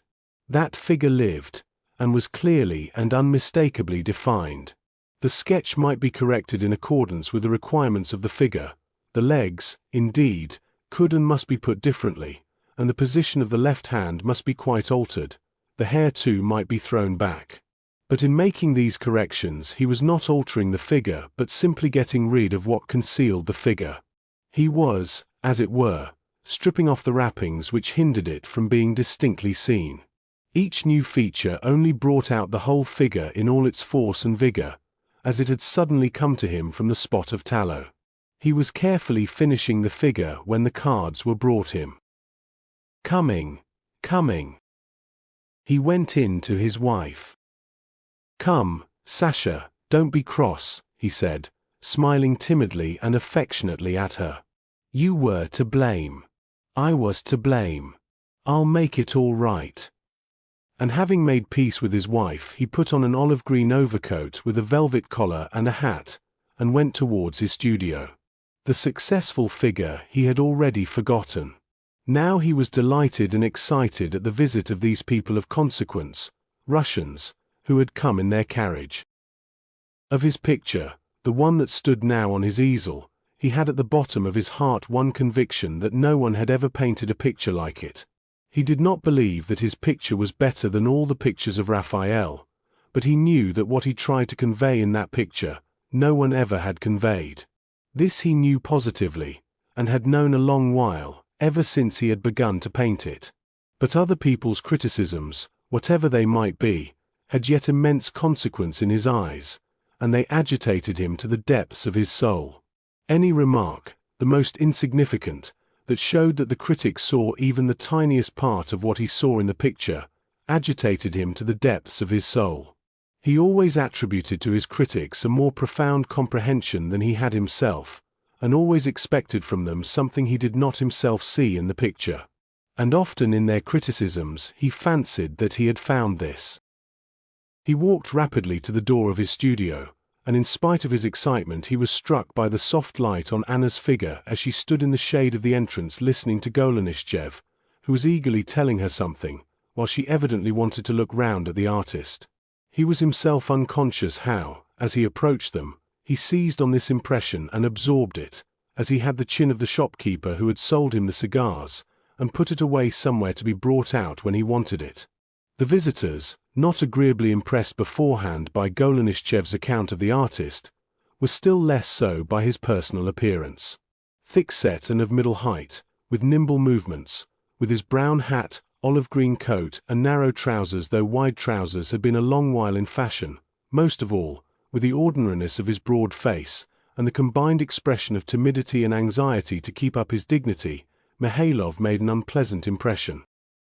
"Please step in," he said, trying to look indifferent, and going into the passage he took a key out of his pocket and opened the door. Chapter 11. On entering the studio, Mihailov once more scanned his visitors and noted down in his imagination Vronsky's expression too, and especially his jaws. Although his artistic sense was unceasingly at work collecting materials, although he felt a continually increasing excitement as the moment of criticizing his work drew nearer, he rapidly and subtly formed, from imperceptible signs, a mental image of these three persons.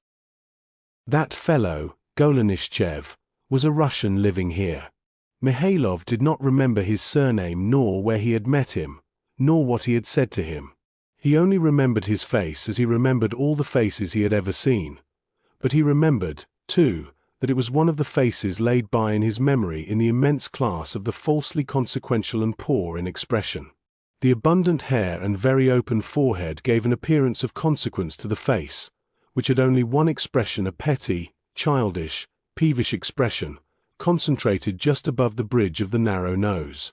Vronsky and Madame Karenina must be, Mihailov supposed, distinguished and wealthy Russians, knowing nothing about art, like all those wealthy Russians, but posing as amateurs and connoisseurs. Most likely they've already looked at all the antiques, and now they're making the round of the studios of the new people, the German humbug, and the cracked pre-Raphaelite English fellow, and have only come to me to make the point of view complete, he thought. He was well acquainted with the way dilettanti have, the cleverer they were the worse he found them, of looking at the works of contemporary artists with the sole object of being in a position to say that art is a thing of the past, and that the more one sees of the new men the more one sees how inimitable the works of the great old masters have remained. He expected all this, he saw it all in their faces, he saw it in the careless indifference with which they talked among themselves, stared at the lay figures and busts, and walked about in leisurely fashion, waiting for him to uncover his picture. But in spite of this, while he was turning over his studies, pulling up the blinds and taking off the sheet, he was in intense excitement, especially as, in spite of his conviction that all distinguished and wealthy Russians were certain to be beasts and fools, he liked Vronsky, and still more Anna. "Here, if you please," he said, moving on one side with his nimble gait and pointing to his picture. "It's the exhortation to Pilate. Matthew, chapter 27, he said, feeling his lips were beginning to tremble with emotion. He moved away and stood behind them. For the few seconds during which the visitors were gazing at the picture in silence, Mihailov too gazed at it with the indifferent eye of an outsider. For those few seconds he was sure in anticipation that a higher, juster criticism would be uttered by them, by those very visitors whom he had been so despising a moment before. He forgot all he had thought about his picture before during the 3 years he had been painting it. He forgot all its qualities which had been absolutely certain to him. He saw the picture with their indifferent, new, outside eyes, and saw nothing good in it. He saw in the foreground Pilate's irritated face and the serene face of Christ, and in the background the figures of Pilate's retinue and the face of John watching what was happening.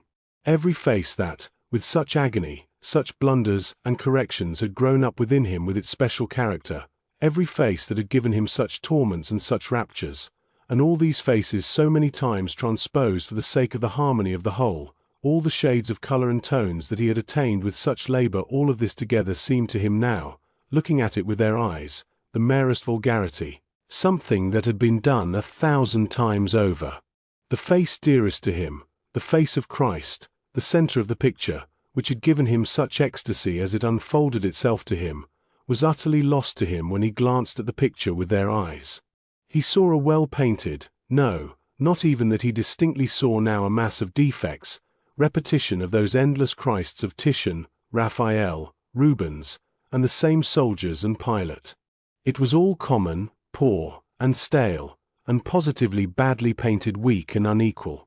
They would be justified in repeating hypocritically civil speeches in the presence of the painter, and pitying him and laughing at him when they were alone again. The silence, though it lasted no more than a minute, became too intolerable to him. To break it, and to show he was not agitated, he made an effort and addressed Golenishtchev. "I think I've had the pleasure of meeting you," he said, looking uneasily first at Anna, then at Vronsky, in fear of losing any shade of their expression. "To be sure. We met at Ross's, do you remember, at that soirée when that Italian lady recited the new Rachel?" Golenishtchev answered easily, removing his eyes without the slightest regret from the picture and turning to the artist. Noticing, however, that Mihailov was expecting a criticism of the picture, he said, "Your picture has got on a great deal since I saw it last time, and what strikes me particularly now, as it did then, is the figure of Pilate. One so knows the man, a good-natured, capital fellow, but an official through and through, who does not know what it is he's doing. But I fancy—" All Mihailov's mobile face beamed at once, his eyes sparkled. He tried to say something, but he could not speak for excitement, and pretended to be coughing. Low as was his opinion of Golenishtchev's capacity for understanding art, trifling as was the true remark upon the fidelity of the expression of Pilate as an official, and offensive as might have seemed the utterance of so unimportant an observation while nothing was said of more serious points, Mihailov was in an ecstasy of delight at this observation. He had himself thought about Pilate's figure just what Golenishtchev said. The fact that this reflection was but one of millions of reflections, which as Mihailov knew for certain would be true, did not diminish for him the significance of Golenishtchev's remark. His heart warmed to Golenishtchev for this remark, and from a state of depression he suddenly passed to ecstasy. At once the whole of his picture lived before him in all the indescribable complexity of everything living. Mihailov again tried to say that that was how he understood Pilate, but his lips quivered intractably, and he could not pronounce the words. Vronsky and Anna too said something in that subdued voice in which, partly to avoid hurting the artist's feelings and partly to avoid saying out loud something silly so easily said when talking of art, people usually speak at exhibitions of pictures. Mihailov fancied that the picture had made an impression on them too. He went up to them. "How marvelous Christ's expression is," said Anna. Of all she saw she liked that expression most of all, and she felt that it was the center of the picture, and so praise of it would be pleasant to the artist. One can see that he is pitying Pilate. This again was one of the million true reflections that could be found in his picture and in the figure of Christ. She said that he was pitying Pilate. In Christ's expression there ought to be indeed an expression of pity, since there is an expression of love, of heavenly peace, of readiness for death, and a sense of the vanity of words. Of course there is the expression of an official in Pilate and of pity in Christ, seeing that one is the incarnation of the fleshly and the other of the spiritual life. All this and much more flashed into Mihailov's thoughts. Yes, and how that figure is done, what atmosphere! One can walk round it, said Golenishtchev, unmistakably betraying by this remark that he did not approve of the meaning and idea of the figure. "Yes, there's a wonderful mastery," said Vronsky. "How those figures in the background stand out. There you have technique," he said, addressing Golenishtchev, alluding to a conversation between them about Vronsky's despair of attaining this technique. "Yes, yes, marvelous." Golenishtchev and Anna assented. In spite of the excited condition in which he was, the sentence about technique had sent a pang to Mihailov's heart, and looking angrily at Vronsky he suddenly scowled. He had often heard this word technique, and was utterly unable to understand what was understood by it. He knew that by this term was understood a mechanical facility for painting or drawing, entirely apart from its subject.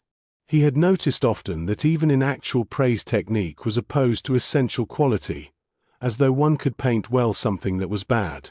He knew that a great deal of attention and care was necessary in taking off the coverings, to avoid injuring the creation itself, and to take off all the coverings. But there was no art of painting, no technique of any sort about it. If to a little child or to his cook were revealed what he saw, it or she would have been able to peel the wrappings off what was seen.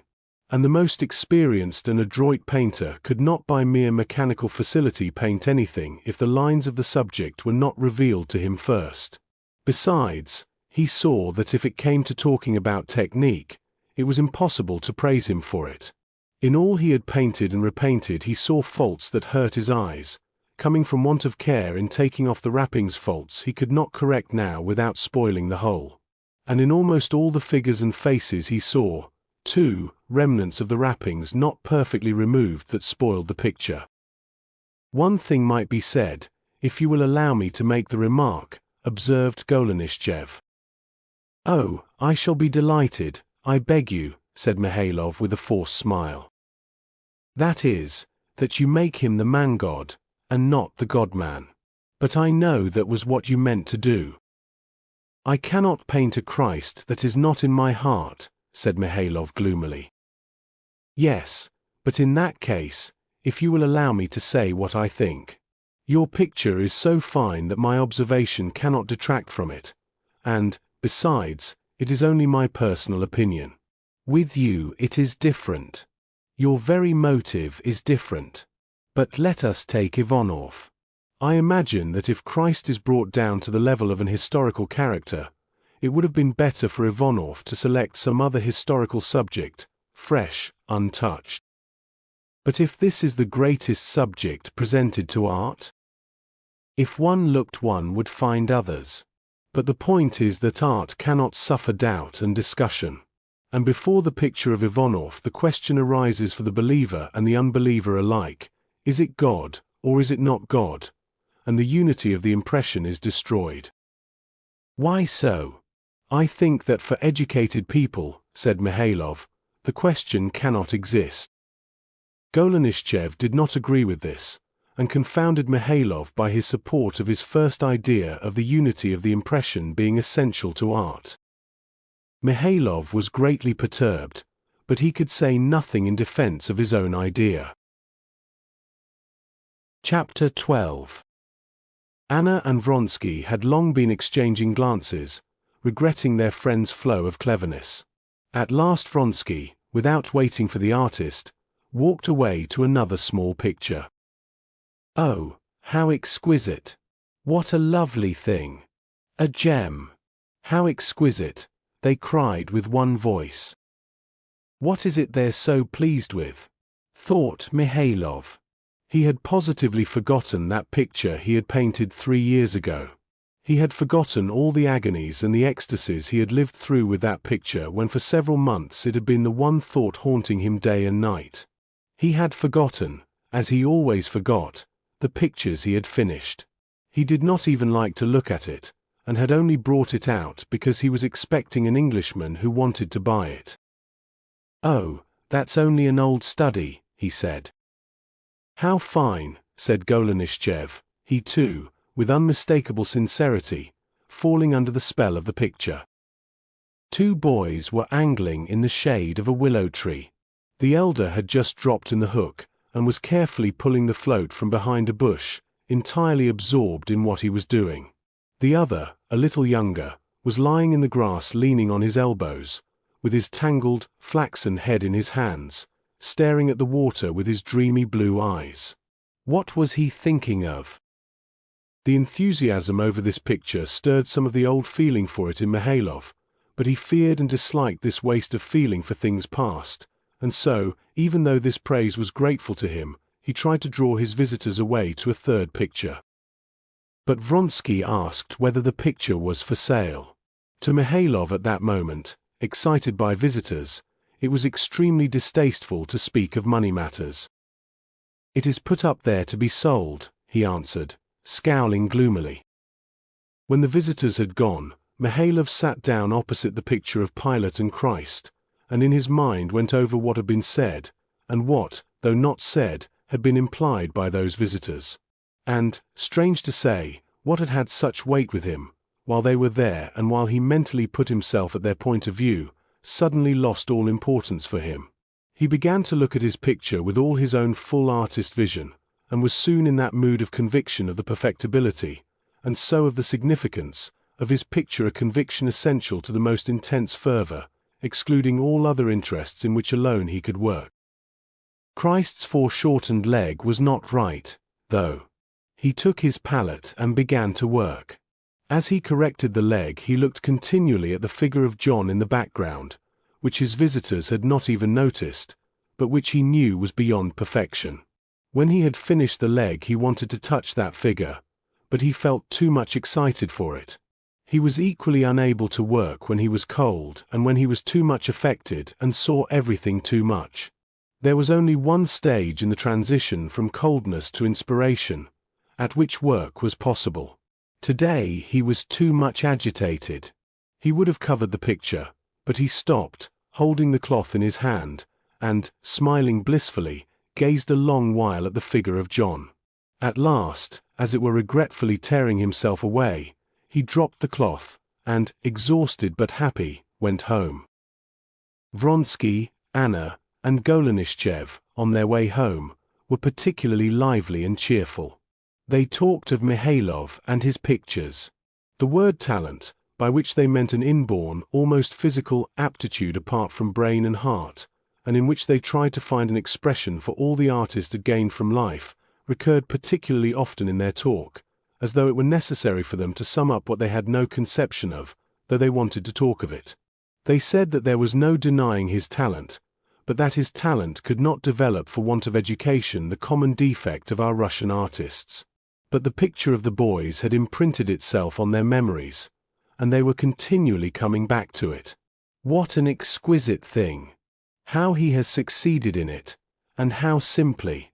He doesn't even comprehend how good it is. Yes, I mustn't let it slip, I must buy it, said Vronsky.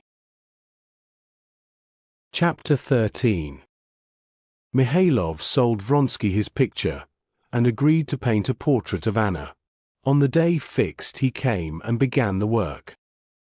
From the fifth sitting the portrait impressed everyone, especially Vronsky, not only by its resemblance, but by its characteristic beauty. It was strange how Mihailov could have discovered just her characteristic beauty.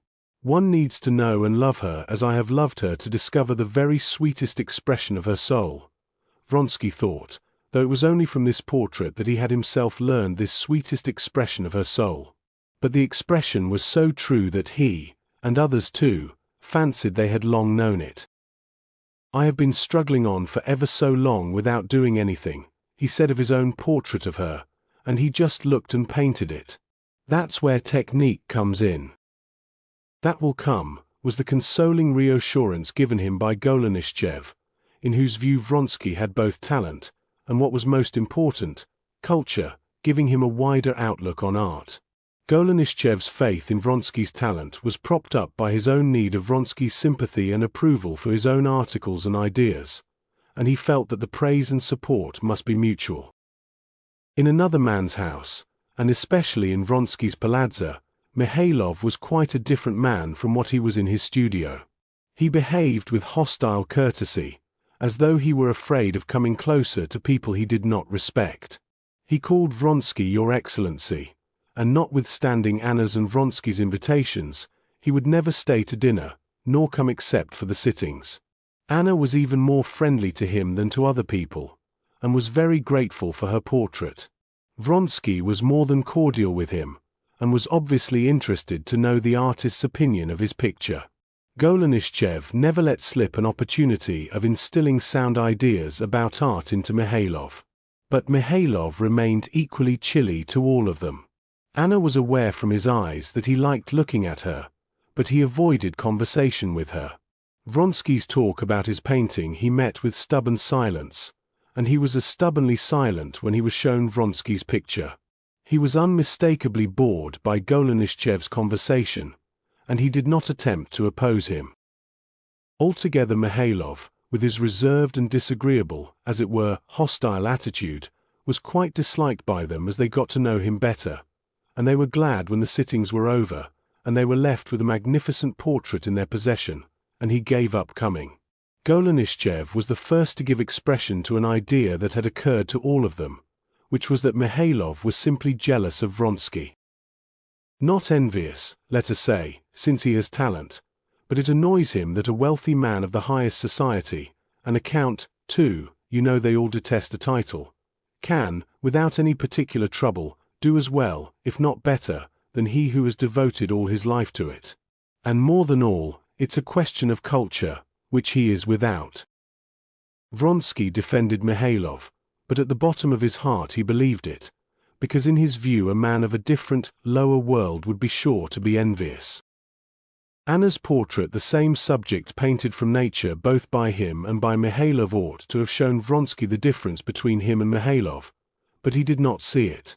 Only after Mihailov's portrait was painted he left off painting his portrait of Anna, deciding that it was now not needed. His picture of medieval life he went on with, and he himself, and Golenishtchev, and still more Anna, thought it very good, because it was far more like the celebrated pictures they knew than Mihailov's picture. Mihailov, meanwhile, although Anna's portrait greatly fascinated him, was even more glad than they were when the sittings were over, and he had no longer to listen to Golenishtchev's disquisitions upon art, and could forget about Vronsky's painting. He knew that Vronsky could not be prevented from amusing himself with painting. He knew that he and all dilettanti had a perfect right to paint what they liked, but it was distasteful to him. A man could not be prevented from making himself a big wax doll, and kissing it. But if the man were to come with the doll and sit before a man in love, and begin caressing his doll as the lover caressed the woman he loved, it would be distasteful to the lover. Just such a distasteful sensation was what Mihailov felt at the sight of Vronsky's painting. He felt it both ludicrous and irritating, both pitiable and offensive. Vronsky's interest in painting and the Middle Ages did not last long. He had enough taste for painting to be unable to finish his picture. The picture came to a standstill. He was vaguely aware that its defects, inconspicuous at first, would be glaring if he were to go on with it. The same experience befell him as Golenishtchev, who felt that he had nothing to say, and continually deceived himself with the theory that his idea was not yet mature, that he was working it out and collecting materials. This exasperated and tortured Golenishtchev, but Vronsky was incapable of deceiving and torturing himself, and even more incapable of exasperation. With his characteristic decision, without explanation or apology, he simply ceased working at painting. But without this occupation, the life of Vronsky and of Anna, who wondered at his loss of interest in it, struck them as intolerably tedious in an Italian town. The palazzo suddenly seemed so obtrusively old and dirty, the spots on the curtains, the cracks in the floors, the broken plaster on the cornices became so disagreeably obvious, and the everlasting sameness of Golenishtchev, and the Italian professor and the German traveller became so wearisome, that they had to make some change. They resolved to go to Russia, to the country. In Petersburg Vronsky intended to arrange a partition of the land with his brother, while Anna meant to see her son. The summer they intended to spend on Vronsky's great family estate. Chapter 14. Levin had been married 3 months. He was happy, but not at all in the way he had expected to be. At every step he found his former dreams disappointed, and new, unexpected surprises of happiness. He was happy, but on entering upon family life he saw at every step that it was utterly different from what he had imagined. At every step he experienced what a man would experience who, after admiring the smooth, happy course of a little boat on a lake, should get himself into that little boat. He saw that it was not all sitting still, floating smoothly, that one had to think too, not for an instant to forget where one was floating, and that there was water under one, and that one must row, and that his unaccustomed hands would be sore, and that it was only to look at it that was easy, but that doing it, though very delightful, was very difficult. As a bachelor, when he had watched other people's married life, seen the petty cares, the squabbles, the jealousy, he had only smiled contemptuously in his heart. In his future married life there could be, he was convinced, nothing of that sort. Even the external forms, indeed, he fancied, must be utterly unlike the life of others in everything. And all of a sudden, instead of his life with his wife being made on an individual pattern, it was, on the contrary, entirely made up of the pettiest details, which he had so despised before, but which now, by no will of his own, had gained an extraordinary importance that it was useless to contend against. And Levin saw that the organization of all these details was by no means so easy as he had fancied before.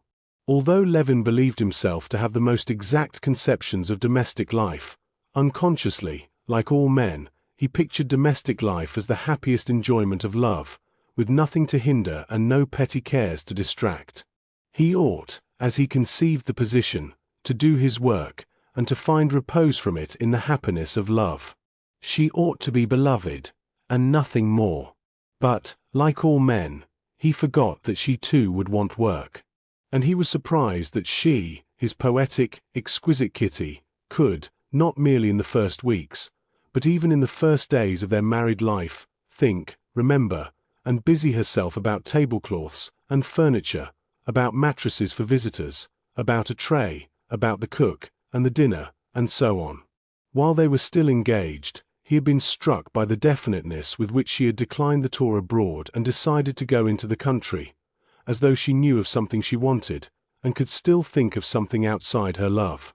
This had jarred upon him then, and now her trivial cares and anxieties jarred upon him several times. But he saw that this was essential for her.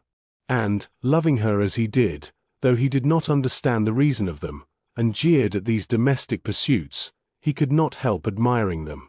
He jeered at the way in which she arranged the furniture they had brought from Moscow, rearranged their room, hung up curtains, prepared rooms for visitors, a room for Dolly, saw after an abode for her new maid, ordered dinner of the old cook, came into collision with Agafea Mihailovna, taking from her the charge of the stores. He saw how the old cook smiled, admiring her, and listening to her inexperienced, impossible orders, how mournfully and tenderly Agafea Mihailovna shook her head over the young mistress's new arrangements. He saw that Kitty was extraordinarily sweet when, laughing and crying, she came to tell him that her maid, Moshe, was used to looking upon her as her young lady, and so no one obeyed her. It seemed to him sweet, but strange, and he thought it would have been better without this. He did not know how great a sense of change she was experiencing. She, who at home had sometimes wanted some favorite dish, or sweets, without the possibility of getting either, now could order what she liked, buy pounds of sweets, spend as much money as she liked, and order any pudding she pleased.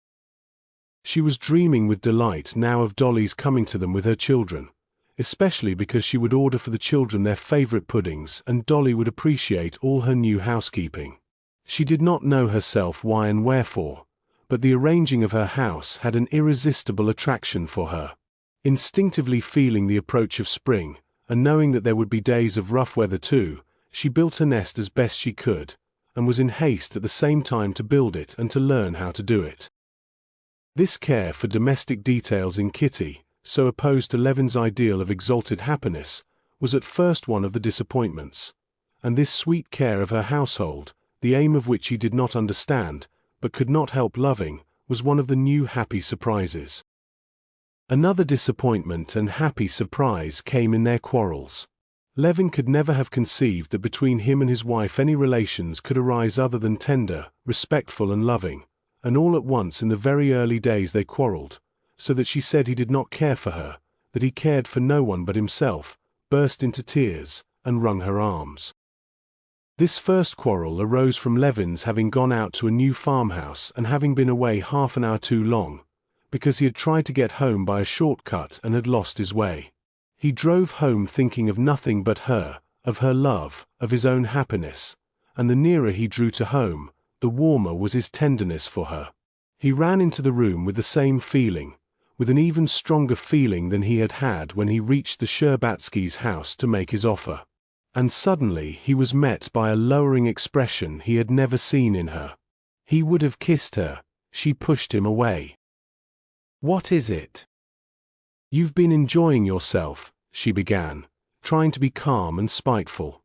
But as soon as she opened her mouth, a stream of reproach, of senseless jealousy, of all that had been torturing her during that half-hour which she had spent sitting motionless at the window, burst from her.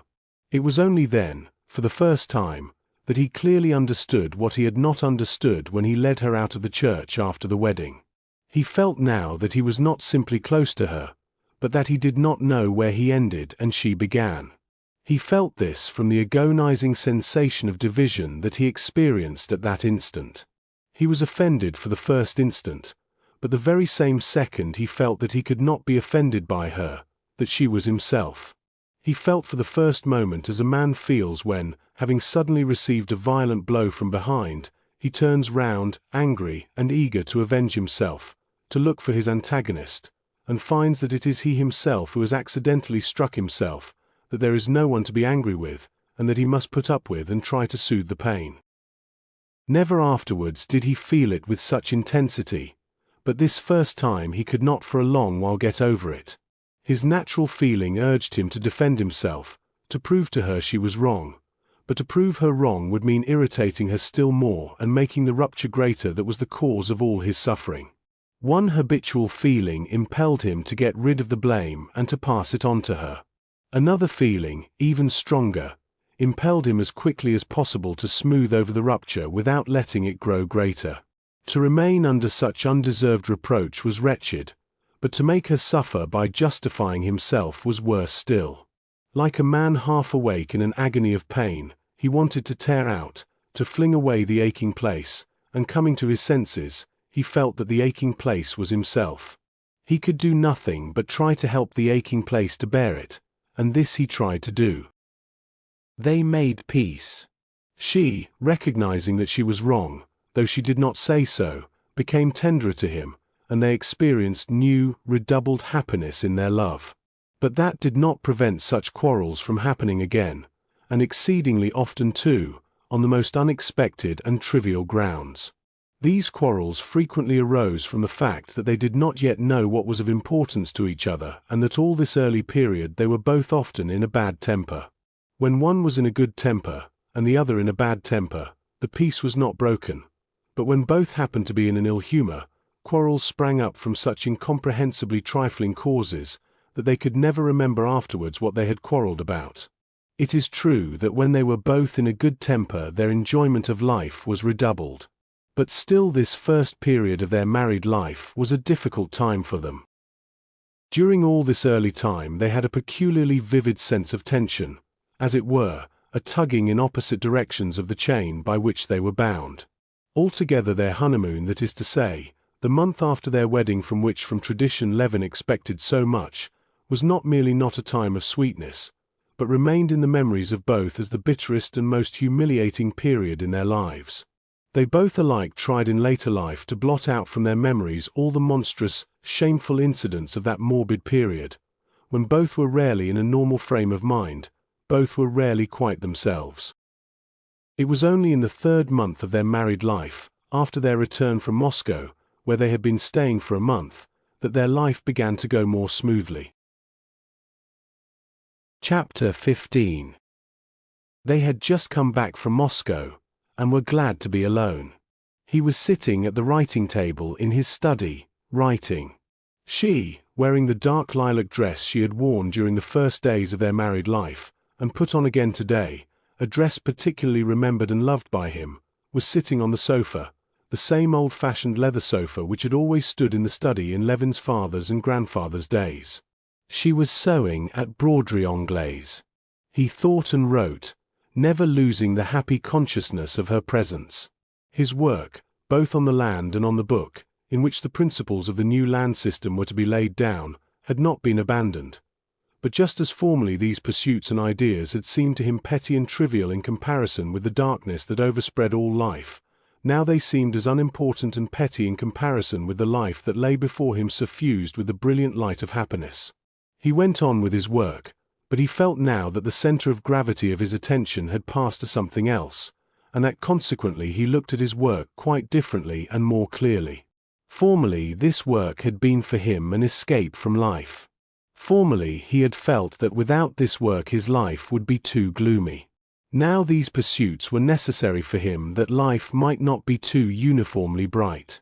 Taking up his manuscript, reading through what he had written, he found with pleasure that the work was worth his working at.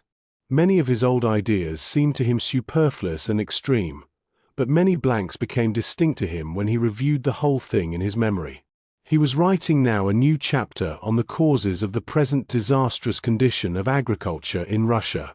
He maintained that the poverty of Russia arises not merely from the anomalous distribution of landed property and misdirected reforms, but that what had contributed of late years to this result was the civilization from without abnormally grafted upon Russia, especially facilities of communication, as railways, leading to centralization in towns, the development of luxury, and the consequent development of manufactures, credit and its accompaniment of speculation, all to the detriment of agriculture. It seemed to him that in a normal development of wealth in a state all these phenomena would arise only when a considerable amount of labor had been put into agriculture, when it had come under regular, or at least definite, conditions. That the wealth of a country ought to increase proportionally, and especially in such a way that other sources of wealth should not outstrip agriculture. That in harmony with a certain stage of agriculture there should be means of communication corresponding to it, and that in our unsettled condition of the land, railways, called into being by political and not by economic needs, were premature, and instead of promoting agriculture, as was expected of them, they were competing with agriculture and promoting the development of manufactures and credit, and so arresting its progress.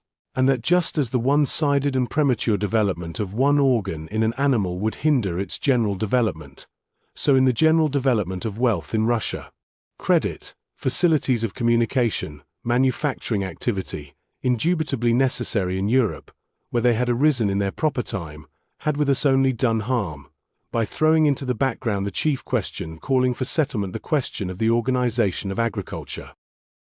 While he was writing his ideas, she was thinking how unnaturally cordial her husband had been to young Prince Charsky, who had, with great want of tact, flirted with her the day before they left Moscow. "He's jealous," she thought. "Goodness! How sweet and silly he is! He's jealous of me.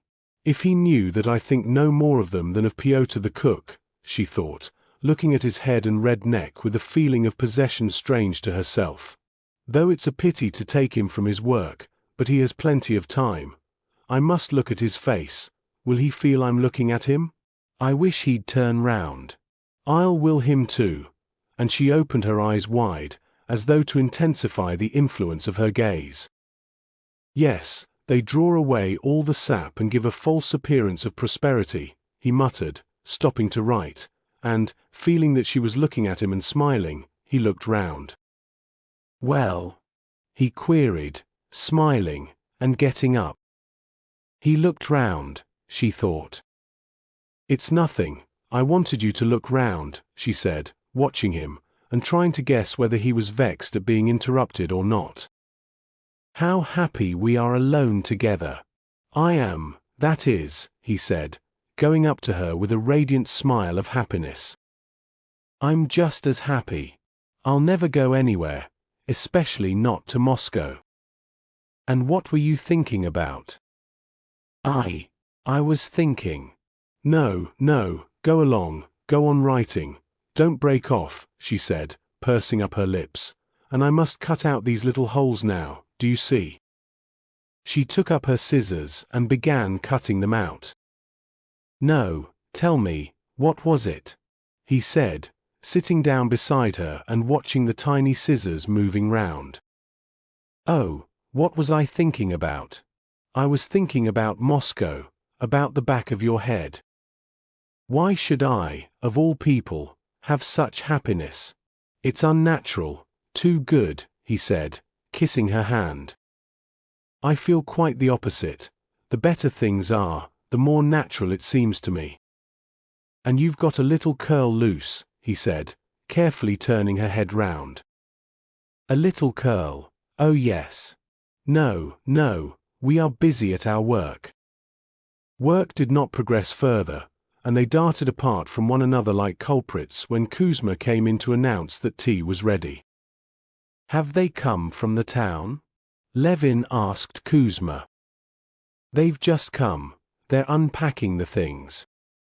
"Come quickly, she said to him as she went out of the study, "or else I shall read your letters without you." Left alone, after putting his manuscripts together in the new portfolio bought by her, he washed his hands at the new washstand with the elegant fittings that had all made their appearance with her. Levin smiled at his own thoughts, and shook his head disapprovingly at those thoughts. A feeling akin to remorse fretted him. There was something shameful, effeminate, Capuan, as he called it to himself, in his present mode of life. "It's not right to go on like this," he thought. "It'll soon be 3 months, and I'm doing next to nothing." Today, almost for the first time, I set to work seriously, and what happened? I did nothing but begin and throw it aside. Even my ordinary pursuits I have almost given up. On the land I scarcely walk or drive about at all to look after things. Either I am loath to leave her, or I see she's dull alone. And I used to think that, before marriage, life was nothing much, somehow didn't count, but that after marriage, life began in earnest. And here almost 3 months have passed, and I have spent my time so idly and unprofitably. No, this won't do. I must begin. Of course, it's not her fault. She's not to blame in any way.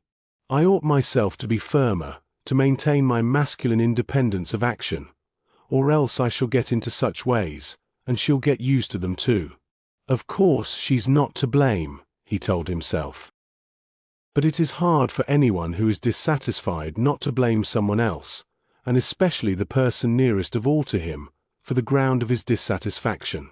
And it vaguely came into Levin's mind that she herself was not to blame. She could not be to blame for anything, but what was to blame was her education, too superficial and frivolous. That fool Charsky, she wanted, I know, to stop him, but didn't know how to. Yes, apart from her interest in the house, that she has, apart from dress and broderie anglaise, she has no serious interests. No interest in her work, in the estate, in the peasants, nor in music, though she's rather good at it, nor in reading. She does nothing, and is perfectly satisfied. Levin, in his heart, censured this, and did not as yet understand that she was preparing for that period of activity which was to come for her when she would at once be the wife of her husband and mistress of the house, and would bear, and nurse, and bring up children. He knew not that she was instinctively aware of this, and preparing herself for this time of terrible toil, did not reproach herself for the moments of carelessness and happiness in her love that she enjoyed now while gaily building her nest for the future. Chapter 16. When Levin went upstairs, his wife was sitting near the new silver samovar behind the new tea service, and, having settled old Agafea Mihailovna at a little table with a full cup of tea, was reading a letter from Dolly, with whom they were in continual and frequent correspondence. "You see, your good lady's settled me here, told me to sit a bit with her," said Agafea Mihailovna, smiling affectionately at Kitty. In these words of Agafea Mihailovna, Levin read the final act of the drama which had been enacted of late between her and Kitty. He saw that, in spite of Agafea Mihailovna's feelings being hurt by a new mistress taking the reins of government out of her hands, Kitty had yet conquered her and made her love her. "Here, I opened your letter too," said Kitty, handing him an illiterate letter. "It's from that woman, I think, your brother's," she said. "I did not read it through. This is from my people and from Dolly. Fancy! Dolly took Tanya and Grisha to a children's ball at the Sarmatskys. Tanya was a French marquise." But Levin did not hear her. Flushing, he took the letter from Marya Nikolaevna, his brother's former mistress, and began to read it. This was the second letter he had received from Marya Nikolaevna. In the first letter, Marya Nikolaevna wrote that his brother had sent her away for no fault of hers, and, with touching simplicity, added that though she was in want again, she asked for nothing, and wished for nothing, but was only tormented by the thought that Nikolai Dmitrievitch would come to grief without her, owing to the weak state of his health, and begged his brother to look after him. Now she wrote quite differently. She had found Nikolai Dmitrievitch, had again made it up with him in Moscow, and had moved with him to a provincial town, where he had received a post in the government service. but that he had quarreled with the head official and was on his way back to Moscow, only he had been taken so ill on the road that it was doubtful if he would ever leave his bed again, she wrote. It's always of you he has talked, and, besides, he has no more money left. Read this, Dolly writes about you, Kitty was beginning, with a smile, but she stopped suddenly, noticing the changed expression on her husband's face. What is it? What's the matter? She writes to me that Nikolai, my brother, is at death's door. I shall go to him. Kitty's face changed at once. Thoughts of Tanya as a marquise, of Dolly, all had vanished. When are you going? She said. Tomorrow. And I will go with you, can I? She said. Kitty, what are you thinking of? He said reproachfully. How do you mean? Offended that he should seem to take her suggestion unwillingly and with vexation. Why shouldn't I go? I shan't be in your way. I'm going because my brother is dying, said Levin. Why should you? Why? For the same reason as you. And, at a moment of such gravity for me, she only thinks of her being dull by herself, thought Levin.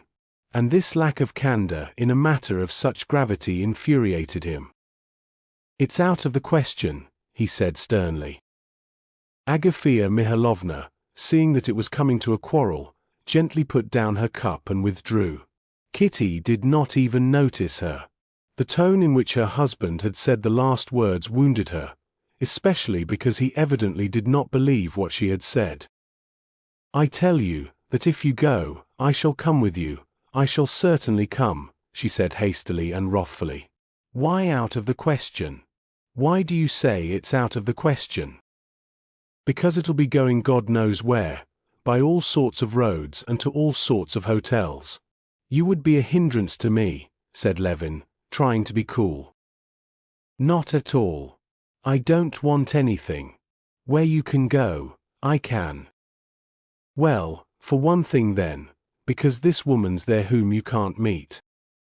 I don't know and don't care to know who's there and what.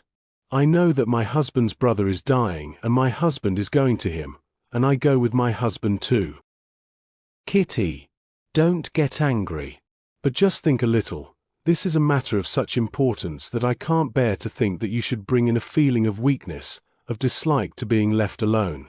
Come, you'll be dull alone, so go and stay at Moscow a little. There, you always ascribe base, vile motives to me, she said with tears of wounded pride and fury.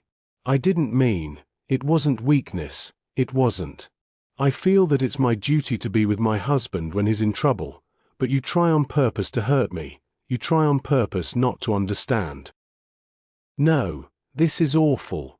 To be such a slave, cried Levin, getting up, and unable to restrain his anger any longer. But at the same second he felt that he was beating himself. Then why did you marry? You could have been free. Why did you, if you regret it? She said, getting up and running away into the drawing room. When he went to her, she was sobbing. He began to speak, trying to find words not to dissuade but simply to soothe her. But she did not heed him, and would not agree to anything. He bent down to her and took her hand, which resisted him. He kissed her hand, kissed her hair, kissed her hand again, still she was silent. But when he took her face in both his hands and said, "Kitty," she suddenly recovered herself, and began to cry, and they were reconciled. It was decided that they should go together the next day. Levin told his wife that he believed she wanted to go simply in order to be of use, agreed that Maria Nikolaevna's being with his brother did not make her going improper, but he set off at the bottom of his heart dissatisfied both with her and with himself. He was dissatisfied with her for being unable to make up her mind to let him go when it was necessary, and how strange it was for him to think that he, so lately hardly daring to believe in such happiness as that she could love him now, was unhappy because she loved him too much. And he was dissatisfied with himself for not showing more strength of will. Even greater was the feeling of disagreement at the bottom of his heart as to her not needing to consider the woman who was with his brother, and he thought with horror of all the contingencies they might meet with. The mere idea of his wife, his Kitty, being in the same room with a common wench, set him shuddering with horror and loathing. Chapter 17.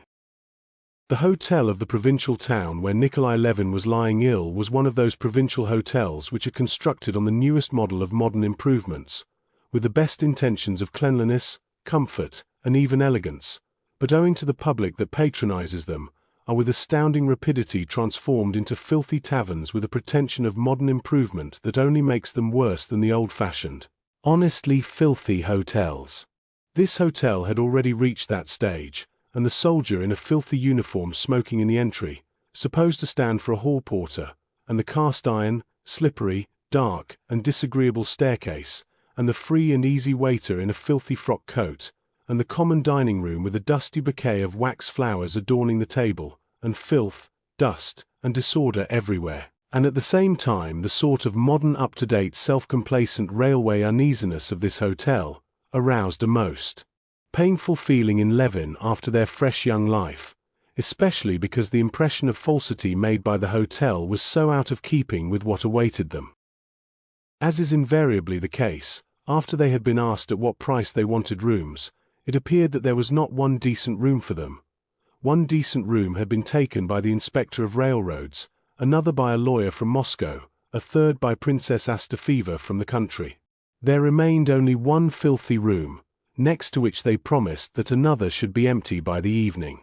Feeling angry with his wife because what he had expected had come to pass, which was that at the moment of arrival, when his heart throbbed with emotion and anxiety to know how his brother was getting on, he should have to be seeing after her, instead of rushing straight to his brother, Levin conducted her to the room assigned them. "Go, do go," she said, looking at him with timid and guilty eyes. He went out of the door without a word, and at once stumbled over Marya Nikolaevna, who had heard of his arrival and had not dared to go in to see him. She was just the same as when he saw her in Moscow, the same woolen gown, and bare arms and neck, and the same good-naturedly stupid, pock-marked face, only a little plumper. "Well, how is he? How is he?" "Very bad. He can't get up. He has kept expecting you." Are you with your wife?" Levin did not for the first moment understand what it was confused her, but she immediately enlightened him. "I'll go away. I'll go down to the kitchen," she brought out. "Nikolai Dmitrievitch will be delighted. He heard about it, and knows your lady, and remembers her abroad." Levin realized that she meant his wife, and did not know what answer to make.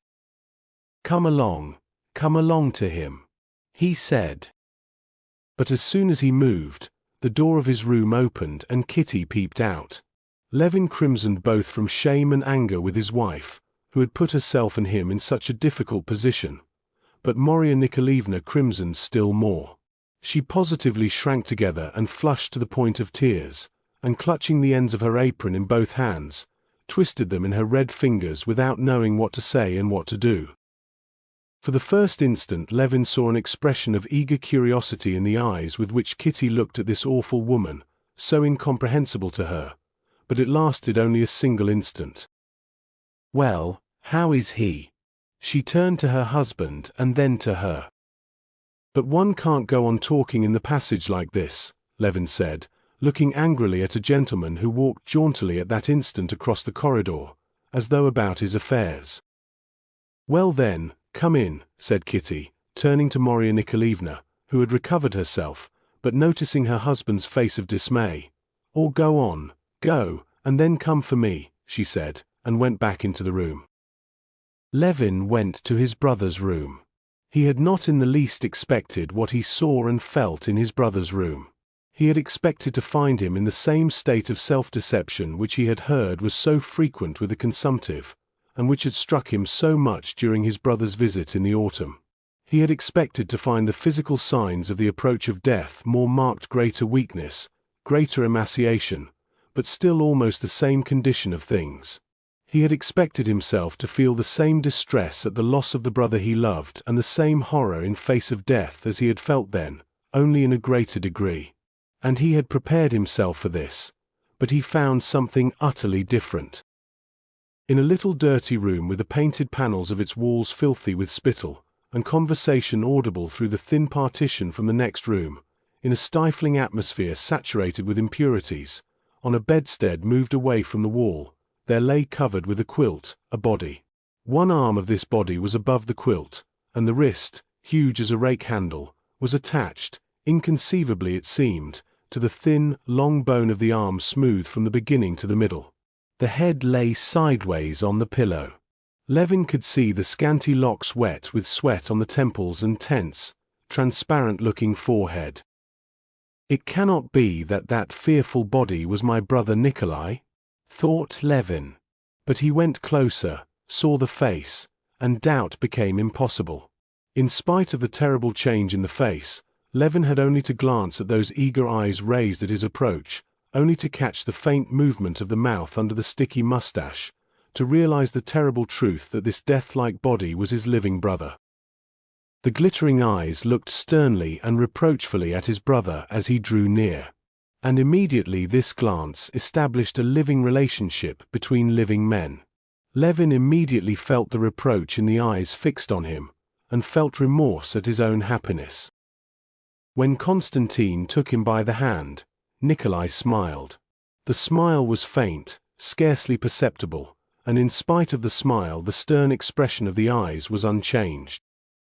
"You did not expect to find me like this," he articulated with effort. "Yes." "No," said Levin, hesitating over his words. "How was it you didn't let me know before, that is, at the time of my wedding?" "I made inquiries in all directions." He had to talk so as not to be silent, and he did not know what to say, especially as his brother made no reply, and simply stared without dropping his eyes, and evidently penetrated to the inner meaning of each word. Levin told his brother that his wife had come with him. Nikolai expressed pleasure, but said he was afraid of frightening her by his condition. A silence followed. Suddenly Nikolai stirred, and began to say something. Levin expected something of peculiar gravity and importance from the expression of his face, but Nikolai began speaking of his health. He found fault with the doctor, regretting he had not a celebrated Moscow doctor. Levin saw that he still hoped. Seizing the first moment of silence, Levin got up, anxious to escape, if only for an instant, from his agonizing emotion, and said that he would go and fetch his wife. "Very well, and I'll tell her to tidy up here. It's dirty and stinking here, I expect. Moria, clear up the room," the sick man said with effort. "Oh, and when you've cleared up, go away yourself," he added, looking inquiringly at his brother.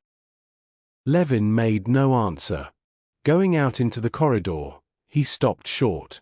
He had said he would fetch his wife, but now, taking stock of the emotion he was feeling, he decided that he would try on the contrary to persuade her not to go in to the sick man. "Why should she suffer as I am suffering?" he thought.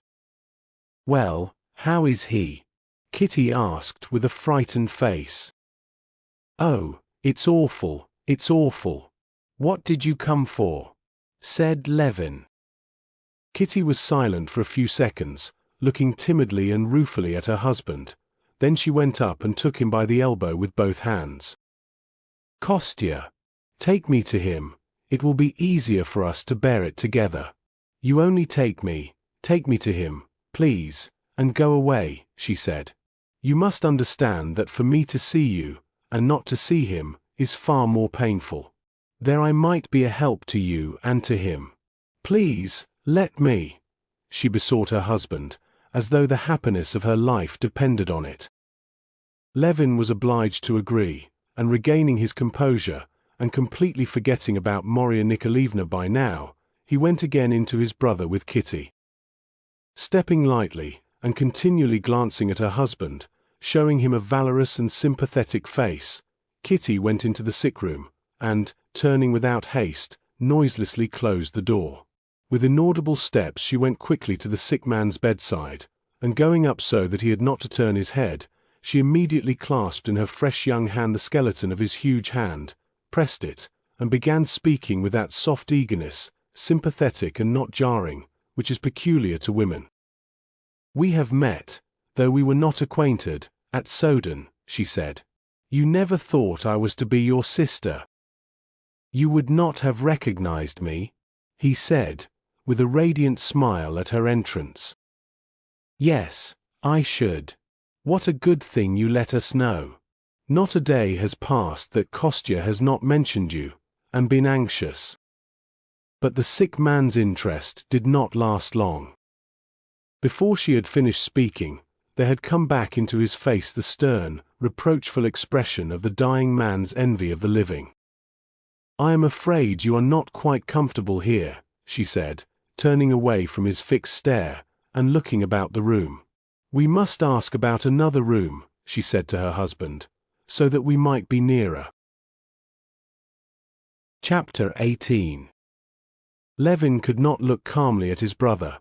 He could not himself be natural and calm in his presence. When he went in to the sick man, his eyes and his attention were unconsciously dimmed, and he did not see and did not distinguish the details of his brother's position. He smelt the awful odor, saw the dirt, disorder, and miserable condition, and heard the groans, and felt that nothing could be done to help.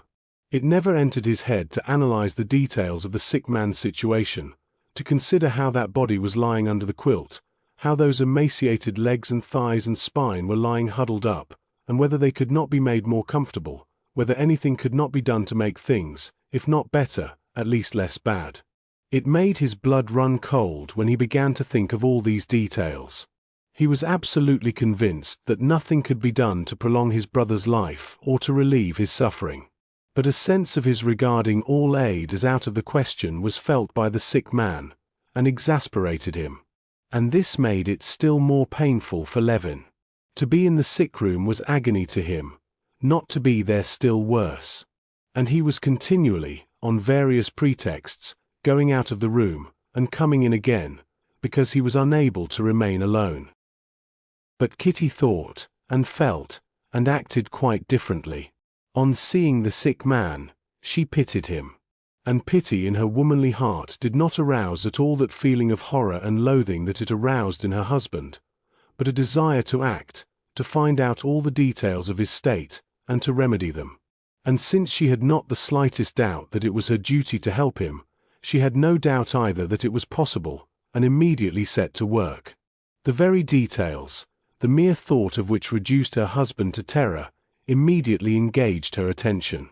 She sent for the doctor, sent to the chemist's, set the maid who had come with her and Marya Nikolaevna to sweep and dust and scrub. She herself washed up something, washed out something else, laid something under the quilt. Something was by her directions brought into the sick room, something else was carried out. She herself went several times to her room, regardless of the men she met in the corridor, got out and brought in sheets, pillowcases, towels, and shirts. The waiter, who was busy with a party of engineers dining in the dining hall, came several times with an irate countenance in answer to her summons, and could not avoid carrying out her orders, as she gave them with such gracious insistence that there was no evading her. Levin did not approve of all this. He did not believe it would be of any good to the patient. Above all, he feared the patient would be angry at it. But the sick man, though he seemed and was indifferent about it, was not angry, but only abashed, and on the whole as it were interested in what she was doing with him.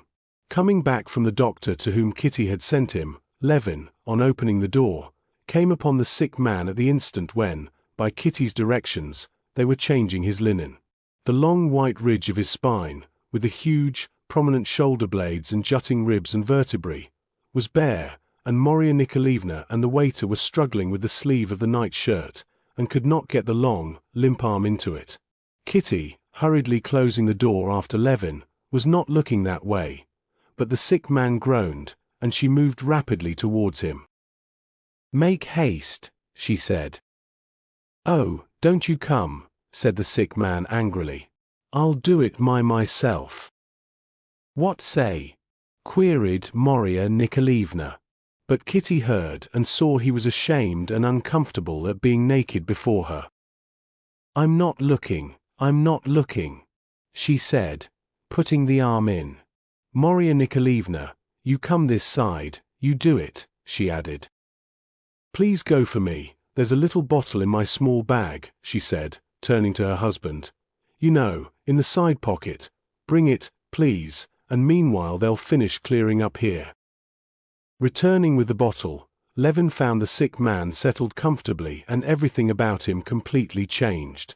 The heavy smell was replaced by the smell of aromatic vinegar, which Kitty, with pouting lips and puffed out, rosy cheeks, was squirting through a little pipe. There was no dust visible anywhere. A rug was laid by the bedside.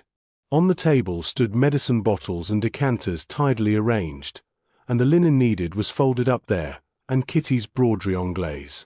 On the other table by the patient's bed there were candles and drink and powders. The sick man himself, washed and combed, lay in clean sheets on high raised pillows, in a clean nightshirt with a white collar about his astoundingly thin neck, and with a new expression of hope looked fixedly at Kitty. The doctor brought by Levin, and found by him at the club, was not the one who had been attending Nikolai Levin, as the patient was dissatisfied with him. The new doctor took up a stethoscope and sounded the patient, shook his head, prescribed medicine, and with extreme minuteness explained first how to take the medicine and then what diet was to be kept to. He advised eggs, raw or hardly cooked, and seltzer water, with warm milk at a certain temperature. When the doctor had gone away, the sick man said something to his brother, of which Levin could distinguish only the last words, "Your Katia." By the expression with which he gazed at her, Levin saw that he was praising her. He called indeed to Katia, as he called her. "I'm much better already," he said. "Why, with you I should have got well long ago. How nice it is!" He took her hand and drew it towards his lips, but as though afraid she would dislike it he changed his mind, let it go, and only stroked it. Kitty took his hand in both hers and pressed it. "Now turn me over on the left side and go to bed," he said. No one could make out what he said but Kitty. She alone understood. She understood because she was all the while mentally keeping watch on what he needed. "On the other side," she said to her husband. "He always sleeps on that side. Turn him over. It's so disagreeable calling the servants. I'm not strong enough. Can you?" she said to Marya Nikolaevna. "I'm afraid not," answered Marya Nikolaevna. Terrible as it was to Levin to put his arms round that terrible body, to take hold of that under the quilt, of which he preferred to know nothing, under his wife's influence he made his resolute face that she knew so well, and putting his arms into the bed took hold of the body, but in spite of his own strength he was struck by the strange heaviness of those powerless limbs. While he was turning him over, conscious of the huge emaciated arm about his neck, Kitty swiftly and noiselessly turned the pillow, beat it up and settled in it the sick man's head, smoothing back his hair, which was sticking again to his moist brow. The sick man kept his brother's hand in his own. Levin felt that he meant to do something with his hand and was pulling it somewhere. Levin yielded with a sinking heart. Yes, he drew it to his mouth and kissed it. Levin, shaking with sobs and unable to articulate a word, went out of the room. Chapter 19. Thou hast hid these things from the wise and prudent, and hast revealed them unto babes. So Levin thought about his wife as he talked to her that evening. Levin thought of the text, not because he considered himself wise and prudent. He did not so consider himself, but he could not help knowing that he had more intellect than his wife and Agafea Mihalovna, and he could not help knowing that when he thought of death, he thought with all the force of his intellect. He knew too that the brains of many great men, whose thoughts he had read, had brooded over death and yet knew not 100th part of what his wife and Agafea Mihalovna knew about it. Different as those two women were, Agafea Mihalovna and Katia, as his brother Nikolai had called her, and as Levin particularly liked to call her now, they were quite alike in this. Both knew, without a shade of doubt, what sort of thing life was and what was death, and though neither of them could have answered, and would even not have understood the questions that presented themselves to Levin. Both had no doubt of the significance of this event, and were precisely alike in their way of looking at it, which they shared with millions of people. The proof that they knew for a certainty the nature of death lay in the fact that they knew without a second of hesitation how to deal with the dying, and were not frightened of them. Levin and other men like him, though they could have said a great deal about death, obviously did not know this, since they were afraid of death, and were absolutely at a loss what to do when people were dying. If Levin had been alone now with his brother Nikolai, he would have looked at him with terror, and with still greater terror waited, and would not have known what else to do. More than that, he did not know what to say, how to look, how to move. To talk of outside things seemed to him shocking, impossible. To talk of death and depressing subjects also impossible. To be silent, also impossible. If I look at him, he will think I am studying him, I am afraid. If I don't look at him, he'll think I'm thinking of other things. If I walk on tiptoe, he will be vexed. To tread firmly, I'm ashamed. Kitty evidently did not think of herself, and had no time to think about herself. She was thinking about him because she knew something, and all went well. She told him about herself even and about her wedding, and smiled and sympathized with him and petted him, and talked of cases of recovery, and all went well, so then she must know. The proof that her behavior and Agafea Mihailovna's was not instinctive, animal, irrational, was that apart from the physical treatment, the relief of suffering, both Agafea Mihailovna and Kitty required for the dying man something else more important than the physical treatment, and something which had nothing in common with physical conditions. Agafea Mihailovna, speaking of the man just dead, had said, "Well, thank God, he took the sacrament and received absolution. God grant each one of us such a death." Katia, in just the same way, besides all her care about linen, bedsores, drink, found time the very first day to persuade the sick man of the necessity of taking the sacrament and receiving absolution.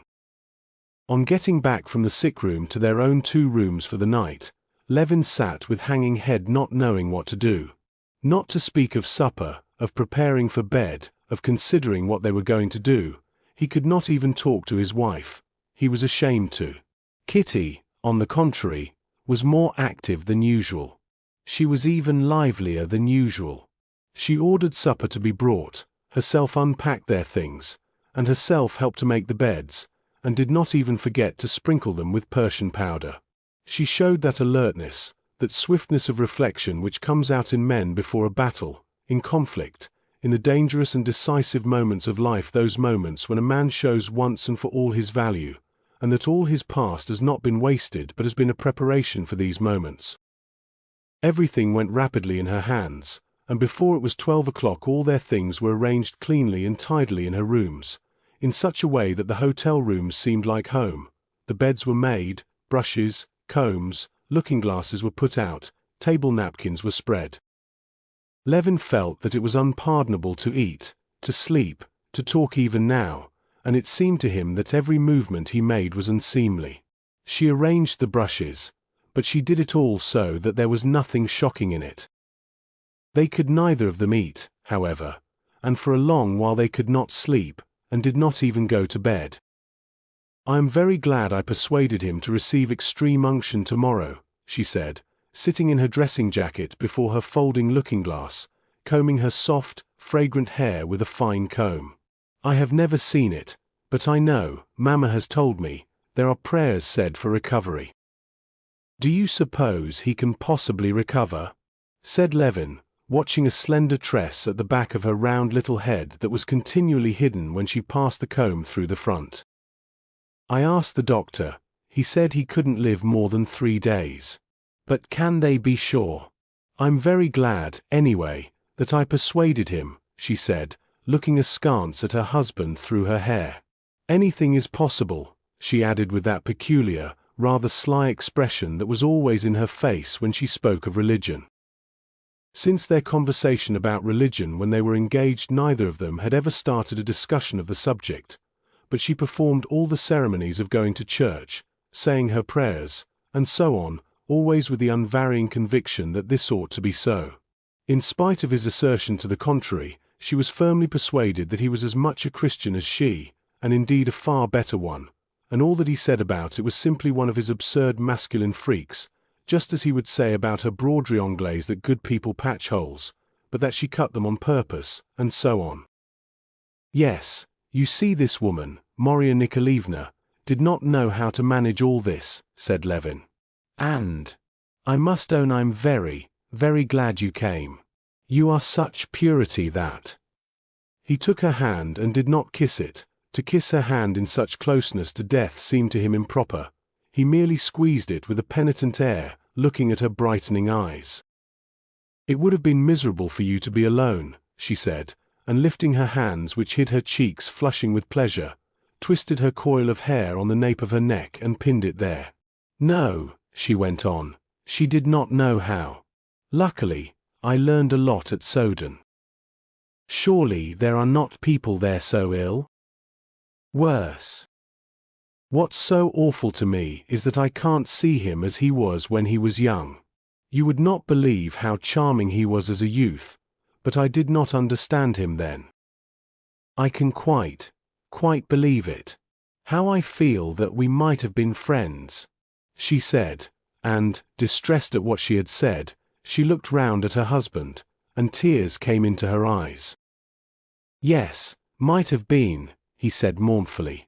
He's just one of those people of whom they say they're not for this world. But we have many days before us, we must go to bed, said Kitty, glancing at her tiny watch. Chapter 20. The next day the sick man received the sacrament and extreme unction. During the ceremony Nikolai Levin prayed fervently.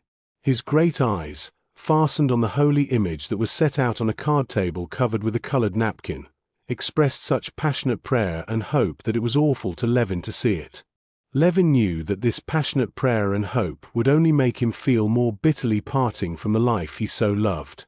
Levin knew his brother and the workings of his intellect. He knew that his unbelief came not from life being easier for him without faith, but had grown up because step by step the contemporary scientific interpretation of natural phenomena crushed out the possibility of faith, and so he knew that his present return was not a legitimate one, brought about by way of the same working of his intellect, but simply a temporary, interested return to faith in a desperate hope of recovery. Levin knew too that Kitty had strengthened his hope by accounts of the marvelous recoveries she had heard of. Levin knew all this, and it was agonizingly painful to him to behold the supplicating, hopeful eyes and the emaciated wrist, lifted with difficulty, making the sign of the cross on the tense brow, and the prominent shoulders and hollow, gasping chest, which one could not feel consistent with the life the sick man was praying for. During the sacrament Levin did what he, an unbeliever, had done 1,000 times. He said, addressing God, "If thou dost exist, make this man to recover." Of course this same thing has been repeated many times. "And thou wilt save him and me." After extreme unction the sick man became suddenly much better. He did not cough once in the course of an hour, smiled, kissed Kitty's hand, thanking her with tears, and said he was comfortable, free from pain, and that he felt strong and had an appetite. He even raised himself when his soup was brought, and asked for a cutlet as well. Hopelessly ill as he was, obvious as it was at the first glance that he could not recover, Levin and Kitty were for that hour both in the same state of excitement, happy, though fearful of being mistaken. "Is he better?" "Yes, much." "It's wonderful." "There's nothing wonderful in it." "Anyway, he's better," they said in a whisper, smiling to one another. This self-deception was not of long duration. The sick man fell into a quiet sleep, but he was waked up half an hour later by his cough. And all at once every hope vanished in those about him and in himself. The reality of his suffering crushed all hopes in Levin and Kitty and in the sick man himself, leaving no doubt, no memory even of past hopes. Without referring to what he had believed in half an hour before, as though ashamed even to recall it, he asked for iodine to inhale in a bottle covered with perforated paper. Levin gave him the bottle, and the same look of passionate hope with which he had taken the sacrament was now fastened on his brother, demanding from him the confirmation of the doctor's words that inhaling iodine worked wonders. Is Katia not here? He gasped, looking round while Levin reluctantly assented to the doctor's words. No, so I can say it. It was for her sake I went through that farce. She's so sweet, but you and I can't deceive ourselves. This is what I believe in, he said, and, squeezing the bottle in his bony hand, he began breathing over it. At 8 o'clock in the evening Levin and his wife were drinking tea in their room when Marya Nikolaevna ran into them breathlessly. She was pale, and her lips were quivering. He is dying, she whispered. I'm afraid we'll die this minute. Both of them ran to him. He was sitting raised up with one elbow on the bed, his long back bent, and his head hanging low. How do you feel? Levin asked in a whisper, after a silence. I feel I'm setting off, Nikolai said with difficulty, but with extreme distinctness, screwing the words out of himself. He did not raise his head, but simply turned his eyes upwards, without their reaching his brother's face. Katia, go away, he added. Levin jumped up, and with a peremptory whisper made her go out. I'm setting off, he said again. Why do you think so? Said Levin, so as to say something. Because I'm setting off, he repeated, as though he had a liking for the phrase. It's the end. Marya Nikolaevna went up to him. You had better lie down, you'd be easier, she said. I shall lie down soon enough, he pronounced slowly. When I'm dead, he said sarcastically, wrathfully. Well, you can lay me down if you like. Levin laid his brother on his back, sat down beside him, and gazed at his face, holding his breath. The dying man lay with closed eyes, but the muscles twitched from time to time on his forehead, as with one thinking deeply and intensely. Levin involuntarily thought with him of what it was that was happening to him now, but in spite of all his mental efforts to go along with him he saw by the expression of that calm, stern face that for the dying man all was growing clearer and clearer that was still as dark as ever for Levin. Yes, yes, so, the dying man articulated slowly at intervals. Wait a little. He was silent.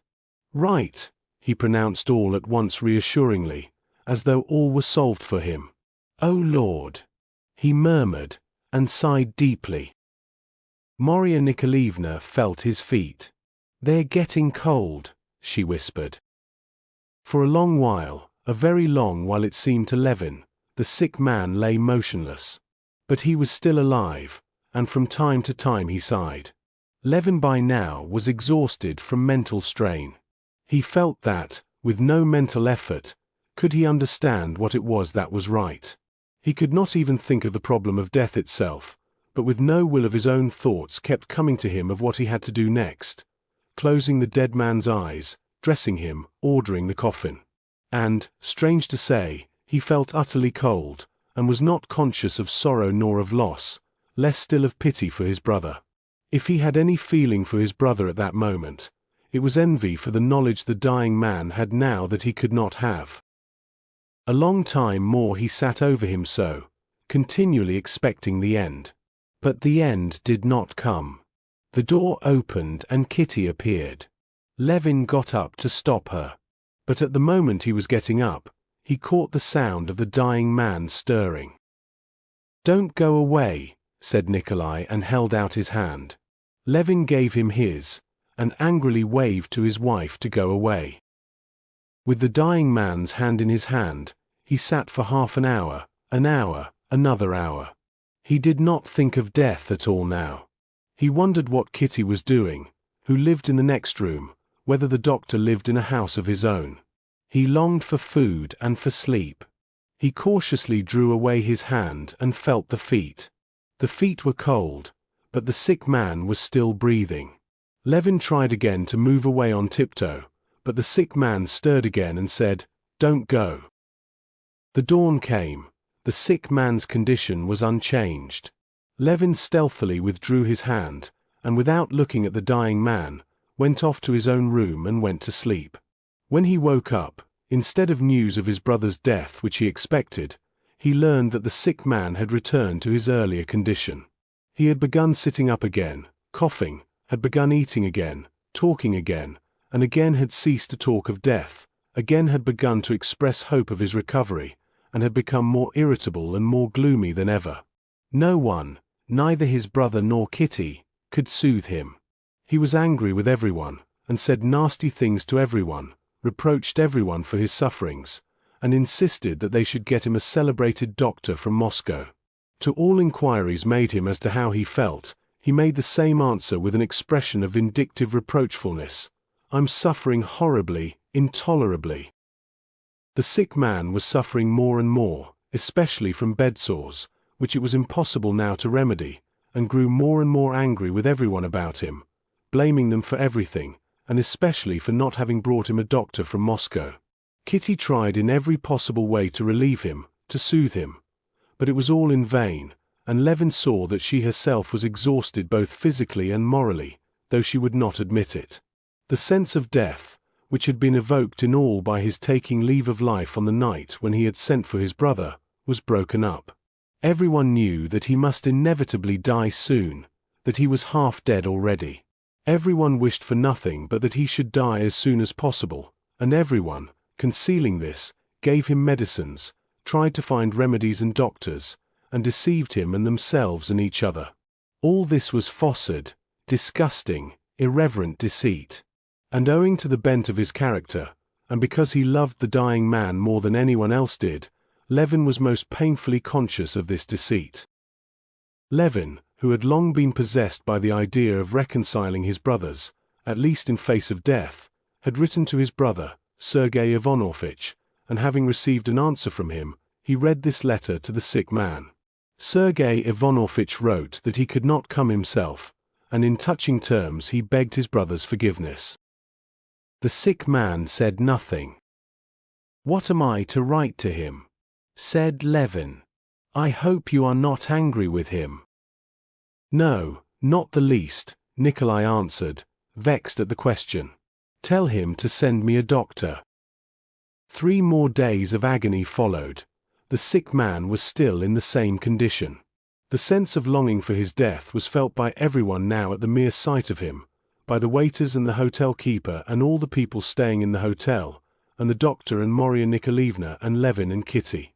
The sick man alone did not express this feeling, but on the contrary was furious at their not getting him doctors, and went on taking medicine and talking of life.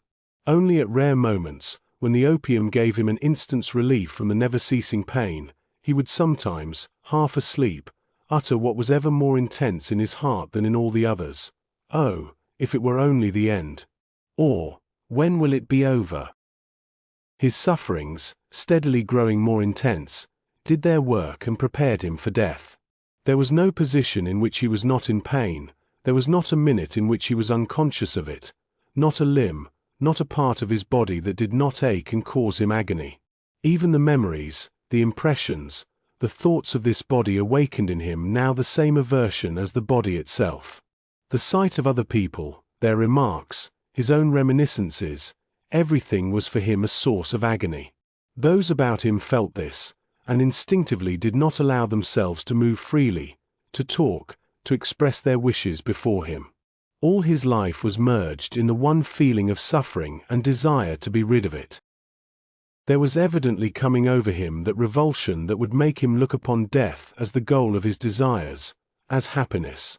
Hitherto each individual desire, aroused by suffering or privation, such as hunger, fatigue, thirst, had been satisfied by some bodily function giving pleasure.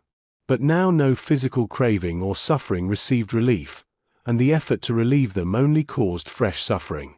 And so all desires were merged in one, the desire to be rid of all his sufferings and their source, the body. But he had no words to express this desire of deliverance, and so he did not speak of it, and from habit asked for the satisfaction of desires which could not now be satisfied. "Turn me over on the other side," he would say, and immediately after he would ask to be turned back again as before. "Give me some broth. Take away the broth. Talk of something. Why are you silent?" And directly they began to talk he would close his eyes, and would show weariness, indifference, and loathing. On the 10th day from their arrival at the town, Kitty was unwell. She suffered from headache and sickness, and she could not get up all the morning. The doctor opined that the indisposition arose from fatigue and excitement, and prescribed rest. After dinner, however, Kitty got up and went as usual with her work to the sick man. He looked at her sternly when she came in, and smiled contemptuously when she said she had been unwell. That day he was continually blowing his nose, and groaning piteously. "How do you feel?" she asked him. "Worse," he articulated with difficulty. "In pain." "In pain, where?" "Everywhere." "It will be over today, you will see," said Marya Nikolaevna. Though it was said in a whisper, the sick man, whose hearing Levin had noticed was very keen, must have heard. Levin said hush to her, and looked round at the sick man. Nikolai had heard, but these words produced no effect on him. His eyes had still the same intense, reproachful look. "Why do you think so?" Levin asked her, when she had followed him into the corridor. "He has begun picking at himself," said Marya Nikolaevna. "How do you mean?" "Like this," she said, tugging at the folds of her woolen skirt. Levin noticed, indeed, that all that day the patient pulled at himself, as it were, trying to snatch something away. Marya Nikolaevna's prediction came true. Towards night the sick man was not able to lift his hands, and could only gaze before him with the same intensely concentrated expression in his eyes. Even when his brother or Kitty bent over him, so that he could see them, he looked just the same. Kitty sent for the priest to read the prayer for the dying. While the priest was reading it, the dying man did not show any sign of life. His eyes were closed. Levin, Kitty, and Marya Nikolaevna stood at the bedside. The priest had not quite finished reading the prayer when the dying man stretched, sighed, and opened his eyes. The priest, on finishing the prayer, put the cross to the cold forehead, then slowly returned it to the stand, and after standing for 2 minutes more in silence, he touched the huge, bloodless hand that was turning cold. "He is gone," said the priest, and would have moved away.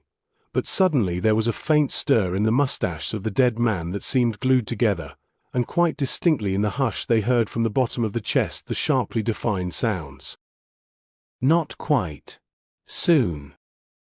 And a minute later the face brightened, a smile came out under the mustaches, and the women who had gathered round began carefully laying out the corpse. The sight of his brother, and the nearness of death, revived in Levin that sense of horror in face of the insoluble enigma, together with the nearness and inevitability of death, that had come upon him that autumn evening when his brother had come to him. This feeling was now even stronger than before. Even less than before did he feel capable of apprehending the meaning of death, and its inevitability rose up before him more terrible than ever. But now, thanks to his wife's presence, that feeling did not reduce him to despair. In spite of death, he felt the need of life and love. He felt that love saved him from despair, and that this love, under the menace of despair, had become still stronger and purer. The one mystery of death, still unsolved, had scarcely passed before his eyes, when another mystery had arisen, as insoluble, urging him to love and to life. The doctor confirmed his suppositions in regard to Kitty. Her indisposition was a symptom that she was with child. Chapter 21.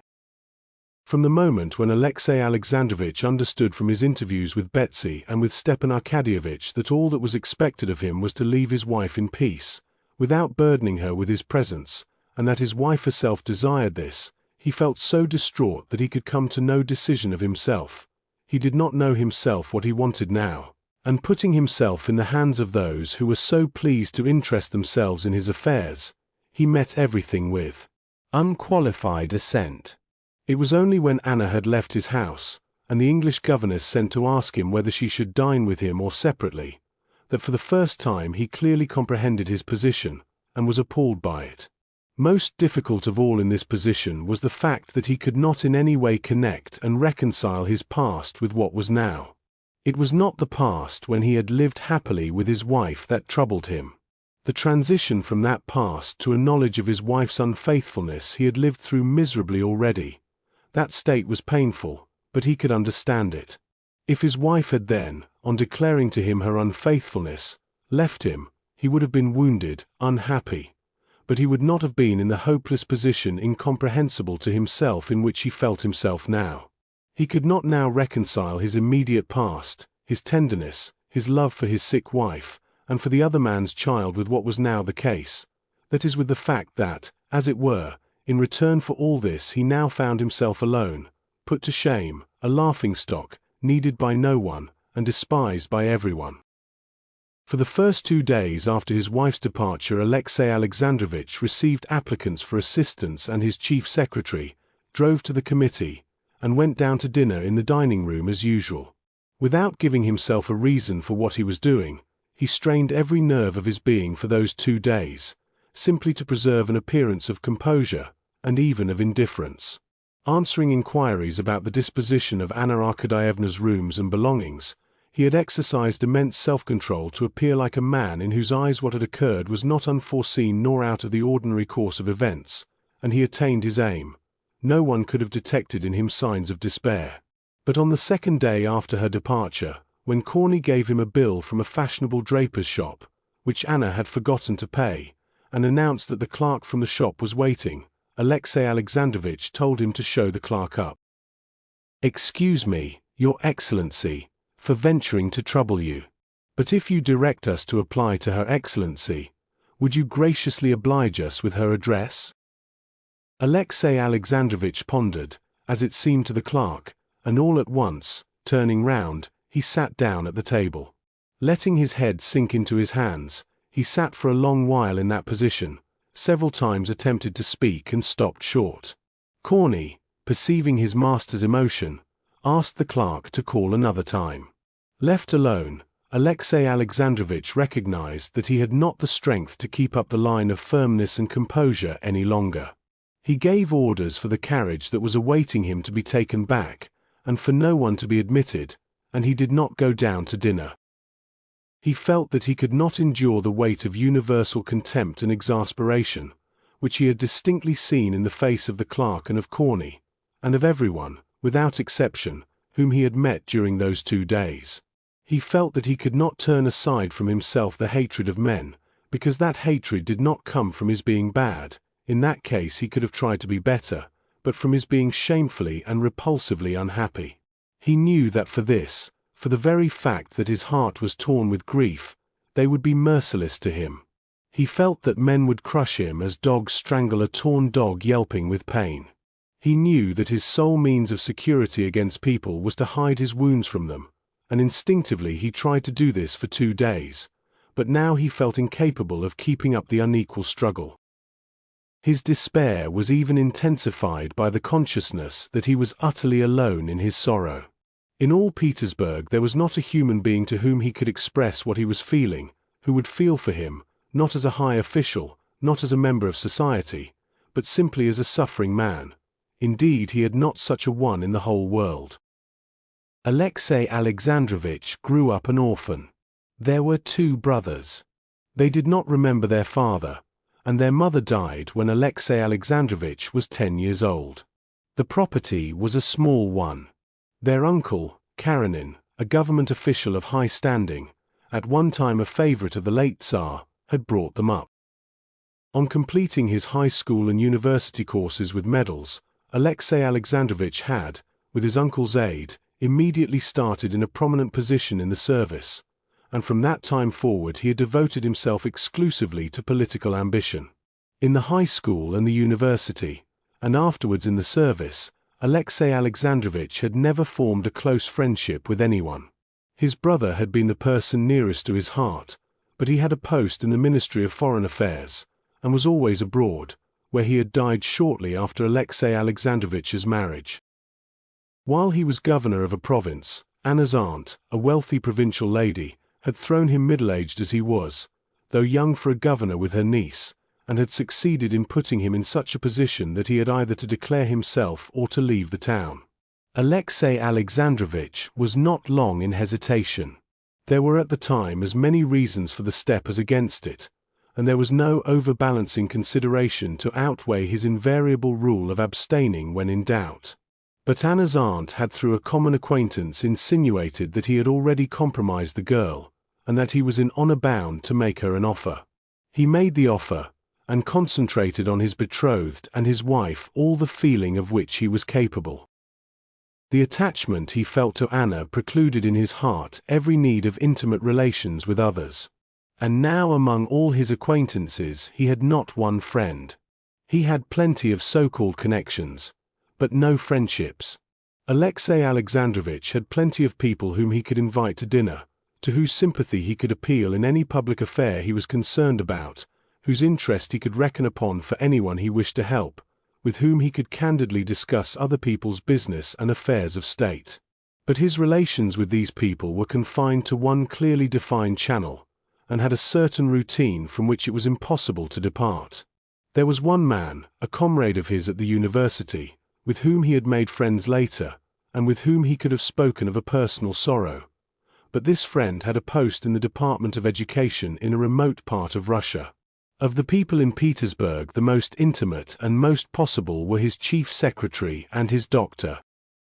Mikhail Vasilievich Sludin, the chief secretary, was a straightforward, intelligent, good-hearted, and conscientious man, and Alexey Alexandrovich was aware of his personal goodwill.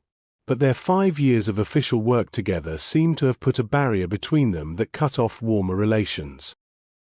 After signing the papers brought him, Alexey Alexandrovich had sat for a long while in silence, glancing at Mikhail Vasilievich, and several times he attempted to speak, but could not. He had already prepared the phrase, "You have heard of my trouble." But he ended by saying, as usual, "So you'll get this ready for me," and with that dismissed him. The other person was the doctor, who had also a kindly feeling for him, but there had long existed a taciturn understanding between them that both were weighed down by work, and always in a hurry. Of his women friends, foremost amongst them Countess Lydia Ivanovna, Alexey Alexandrovich never thought. All women, simply as women, were terrible and distasteful to him. Chapter 22. Alexey Alexandrovich had forgotten the Countess Lydia Ivanovna, but she had not forgotten him. At the bitterest moment of his lonely despair she came to him, and without waiting to be announced, walked straight into his study. She found him as he was sitting with his head in both hands. "J'ai forcé la consigne," she said, walking in with rapid steps and breathing hard with excitement and rapid exercise. "I have heard all. Alexey Alexandrovich." "Dear friend," she went on, warmly squeezing his hand in both of hers and gazing with her fine pensive eyes into his. Alexey Alexandrovich, frowning, got up, and disengaging his hand, moved her a chair. "Won't you sit down, Countess? I'm seeing no one because I'm unwell, Countess," he said, and his lips twitched. "Dear friend," repeated Countess Lydia Ivanovna, never taking her eyes off his, and suddenly her eyebrows rose at the inner corners, describing a triangle on her forehead. Her ugly yellow face became still uglier, but Alexey Alexandrovich felt that she was sorry for him and was preparing to cry. And he too was softened. He snatched her plump hand and proceeded to kiss it. "Dear friend," she said in a voice breaking with emotion, "you ought not to give way to grief. Your sorrow is a great one, but you ought to find consolation." "I am crushed, I am annihilated, I am no longer a man," said Alexey Alexandrovich, letting go her hand, but still gazing into her brimming eyes. "My position is so awful because I can find nowhere, I cannot find within me strength to support me." "You will find support. Seek it not in me, though I beseech you to believe in my friendship," she said, with a sigh. "Our support is love, that love that he has vouchsafed us. His burden is light," she said, with the look of ecstasy Alexey Alexandrovich knew so well. "He will be your support and your succor." Although there was in these words a flavor of that sentimental emotion at her own lofty feelings, and that new mystical fervor which had lately gained ground in Petersburg, and which seemed to Alexey Alexandrovitch disproportionate, still it was pleasant to him to hear this now. I am weak. I am crushed. I foresaw nothing, and now I understand nothing. Dear friend, repeated Lydia Ivanovna. It's not the loss of what I have not now, it's not that, pursued Alexey Alexandrovitch. I do not grieve for that. But I cannot help feeling humiliated before other people for the position I am placed in. It is wrong, but I can't help it, I can't help it. Not you, it was performed that noble act of forgiveness, at which I was moved to ecstasy, and everyone else too, but he, working within your heart, said Countess Lydia Ivanovna, raising her eyes rapturously, and so you cannot be ashamed of your act. Alexey Alexandrovitch knitted his brows, and crooking his hands, he cracked his fingers. One must know all the facts, he said in his thin voice. A man's strength has its limits, Countess, and I have reached my limits. The whole day I have had to be making arrangements about household matters arising, he emphasized the word arising, from my new, solitary position. The servants, the governess, the accounts. These pinpricks have stabbed me to the heart, and I have not the strength to bear it. At dinner, yesterday, I was almost getting up from the dinner table. I could not bear the way my son looked at me. He did not ask me the meaning of it all, but he wanted to ask, and I could not bear the look in his eyes. He was afraid to look at me, but that is not all. Alexey Alexandrovitch would have referred to the bill that had been brought him, but his voice shook, and he stopped. That bill on blue paper, for a hat and ribbons, he could not recall without a rush of self-pity. I understand, dear friend, said Lydia Ivanovna. I understand it all. Succor and comfort you will find not in me, though I have come only to aid you if I can. If I could take from off you all these petty, humiliating cares. I understand that a woman's word, a woman's superintendence is needed. You will entrust it to me. Silently and gratefully Alexey Alexandrovitch pressed her hand. Together we will take care of Seryozha. Practical affairs are not my strong point. But I will set to work. I will be your housekeeper. Don't thank me. I do it not from myself. I cannot help thanking you. But, dear friend, do not give way to the feeling of which you spoke, being ashamed of what is the Christian's highest glory.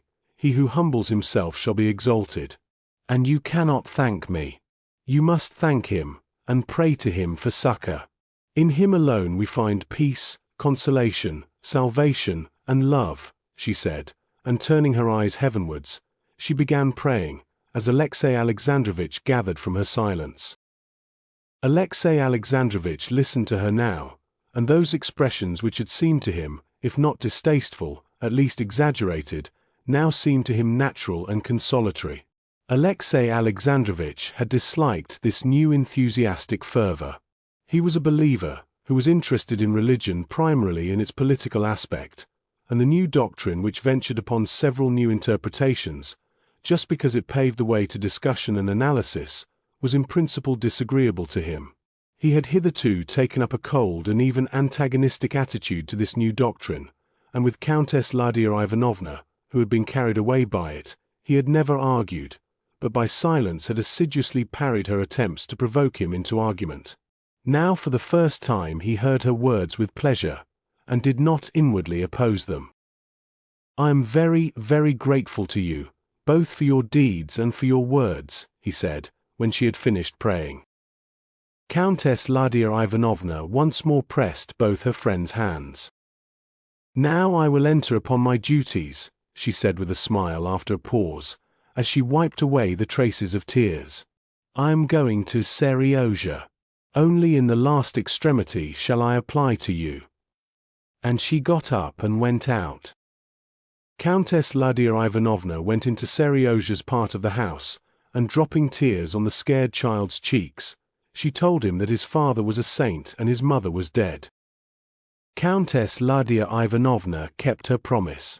She did actually take upon herself the care of the organization and management of Alexey Alexandrovich's household. But she had not overstated the case when saying that practical affairs were not her strong point. All her arrangements had to be modified because they could not be carried out, and they were modified by Korny, Alexey Alexandrovich's valet, who, though no one was aware of the fact, now managed Karenin's household, and quietly and discreetly reported to his master while he was dressing all it was necessary for him to know. But Lydia Ivanovna's help was nonetheless real. She gave Alexey Alexandrovich moral support in the consciousness of her love and respect for him, and still more, as it was soothing to her to believe, in that she almost turned him to Christianity, that is, from an indifferent and apathetic believer she turned him into an ardent and steadfast adherent of the new interpretation of Christian doctrine, which had been gaining ground of late in Petersburg. It was easy for Alexey Alexandrovich to believe in this teaching. Alexey Alexandrovich, like Lydia Ivanovna indeed, and others who shared their views, was completely devoid of vividness of imagination, that spiritual faculty in virtue of which the conceptions evoked by the imagination become so vivid that they must needs be in harmony with other conceptions, and with actual fact. He saw nothing impossible and inconceivable in the idea that death, though existing for unbelievers, did not exist for him, and that, as he was possessed of the most perfect faith, of the measure of which he was himself the judge, therefore there was no sin in his soul, and he was experiencing complete salvation here on earth.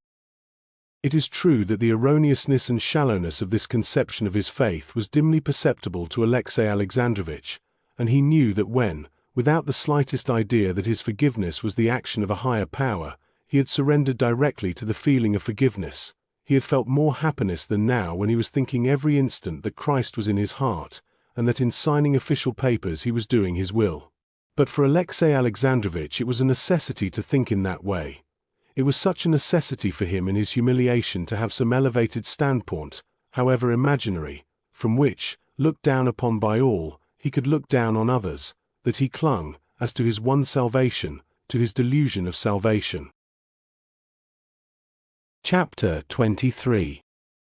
The Countess Lydia Ivanovna had, as a very young and sentimental girl, been married to a wealthy man of high rank, an extremely good-natured, jovial, and extremely dissipated rake. 2 months after marriage her husband abandoned her, and her impassioned protestations of affection he met with a sarcasm and even hostility that people knowing the Count's good heart, and seeing no defects in the sentimental Lydia, were at a loss to explain.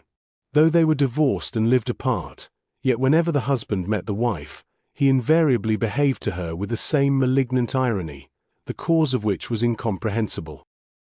Countess Lydia Ivanovna had long given up being in love with her husband, but from that time she had never given up being in love with someone. She was in love with several people at once, both men and women. She had been in love with almost everyone who had been particularly distinguished in any way. She was in love with all the new princes and princesses who married into the imperial family. She had been in love with a high dignitary of the church, a vicar, and a parish priest. She had been in love with a journalist, 3 Slavophiles, with Komisarov, with a minister, a doctor, an English missionary, and Karenina. All these passions, constantly waning or growing more ardent, did not prevent her from keeping up the most extended and complicated relations with the court and fashionable society. But from the time that after Karenina's trouble she took him under her special protection, from the time that she set to work in Karenina's household looking after his welfare, she felt that all her other attachments were not the real thing, and that she was now genuinely in love, and with no one but Karenina. The feeling she now experienced for him seemed to her stronger than any of her former feelings. Analyzing her feeling, and comparing it with former passions, she distinctly perceived that she would not have been in love with Komisarov if he had not saved the life of the Tsar, that she would not have been in love with Ristich Kajitsky if there had been no Slavonic question, but that she loved Karenina for himself, for his lofty, uncomprehended soul, for the sweet to her high notes of his voice, for his drawling intonation, his weary eyes, his character, and his soft white hands with their swollen veins. She was not simply overjoyed at meeting him, but she sought in his face signs of the impression she was making on him. She tried to please him, not by her words only, but in her whole person. For his sake it was that she now lavished more care on her dress than before. She caught herself in reveries on what might have been, if she had not been married and he had been free. She blushed with emotion when he came into the room. She could not repress a smile of rapture when he said anything amiable to her. For several days now Countess Lydia Ivanovna had been in a state of intense excitement. She had learned that Anna and Vronsky were in Petersburg. Alexey Alexandrovich must be saved from seeing her. He must be saved even from the torturing knowledge that that awful woman was in the same town with him, and that he might meet her any minute. Lydia Ivanovna made inquiries through her friends as to what those infamous people, as she called Anna and Vronsky, intended doing, and she endeavored so to guide every movement of her friend during those days that he could not come across them. The young adjutant, an acquaintance of Vronsky, through whom she obtained her information, and who hoped through Countess Lydia Ivanovna to obtain a concession, told her that they had finished their business and were going away next day. Lydia Ivanovna had already begun to calm down, when the next morning a note was brought her, the handwriting of which she recognized with horror. It was the handwriting of Anna Karenina. The envelope was of paper as thick as bark. On the oblong yellow paper there was a huge monogram, and the letter smelt of agreeable scent. Who brought it? A commissionaire from the hotel. It was some time before Countess Lydia Ivanovna could sit down to read the letter. Her excitement brought on an attack of asthma, to which she was subject. When she had recovered her composure, she read the following letter in French. Madame la Comtesse. The Christian feelings with which your heart is filled give me the, I feel, unpardonable boldness to write to you. I am miserable at being separated from my son. I entreat permission to see him once before my departure. Forgive me for recalling myself to your memory. I apply to you and not to Alexey Alexandrovich, simply because I do not wish to cause that generous man to suffer in remembering me. Knowing your friendship for him, I know you will understand me. Could you send Seryozha to me, or should I come to the house at some fixed hour, or will you let me know when and where I could see him away from home?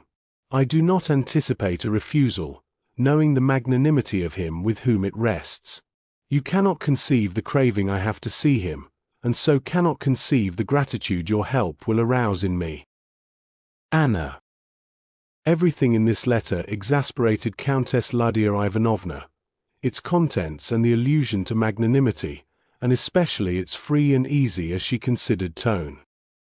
Say that there is no answer, said Countess Lydia Ivanovna, and immediately opening her blotting book, she wrote to Alexey Alexandrovich that she hoped to see him at 1 o'clock at the levee. I must talk with you of a grave and painful subject. There we will arrange where to meet. Best of all at my house, where I will order tea as you like it. Urgent. He lays the cross, but he gives the strength to bear it, she added, so as to give him some slight preparation. Countess Lydia Ivanovna usually wrote some 2 or 3 letters a day to Alexey Alexandrovich. She enjoyed that form of communication, which gave opportunity for a refinement and air of mystery not afforded by their personal interviews. Chapter 24. The levee was drawing to a close. People met as they were going away, and gossiped of the latest news, of the newly bestowed honors and the changes in the positions of the higher functionaries. If only Countess Moria Borisovna were Minister of War, and Princess Vatkovskaya were Commander-in-Chief, said a grey-headed, little old man in a gold-embroidered uniform, addressing a tall, handsome maid of honor who had questioned him about the new appointments. And me among the adjutants, said the maid of honor, smiling. You have an appointment already. You're over the ecclesiastical department. And your assistant's Karenina. Good day, Prince, said the little old man to a man who came up to him. What were you saying of Karenina? Said the prince. He and Puchitov have received the Alexander Nevsky. I thought he had it already. No. Just look at him, said the little old man, pointing with his embroidered hat to Karenina in a court uniform with a new red ribbon across his shoulders, standing in the doorway of the hall with an influential member of the Imperial Council. Pleased and happy as a brass farthing, he added, stopping to shake hands with a handsome gentleman of the bedchamber of colossal proportions. No, he's looking older, said the gentleman of the bedchamber. From overwork. He's always drawing up projects nowadays. He won't let a poor devil go nowadays till he's explained it all to him under heads. Looking older, did you say? Il fait des passions.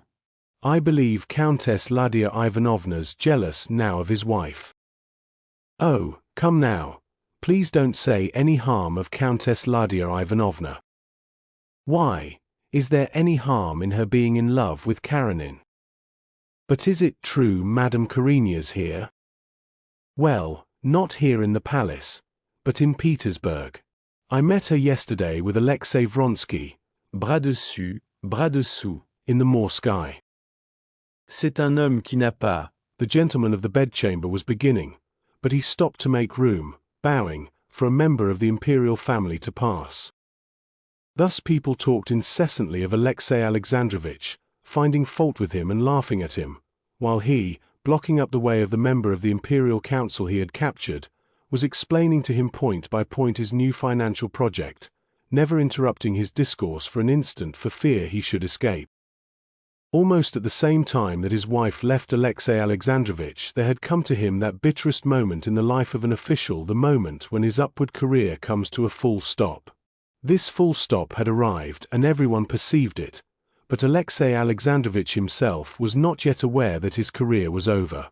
Whether it was due to his feud with Stremov, or his misfortune with his wife, or simply that Alexei Alexandrovich had reached his destined limits, it had become evident to everyone in the course of that year that his career was at an end.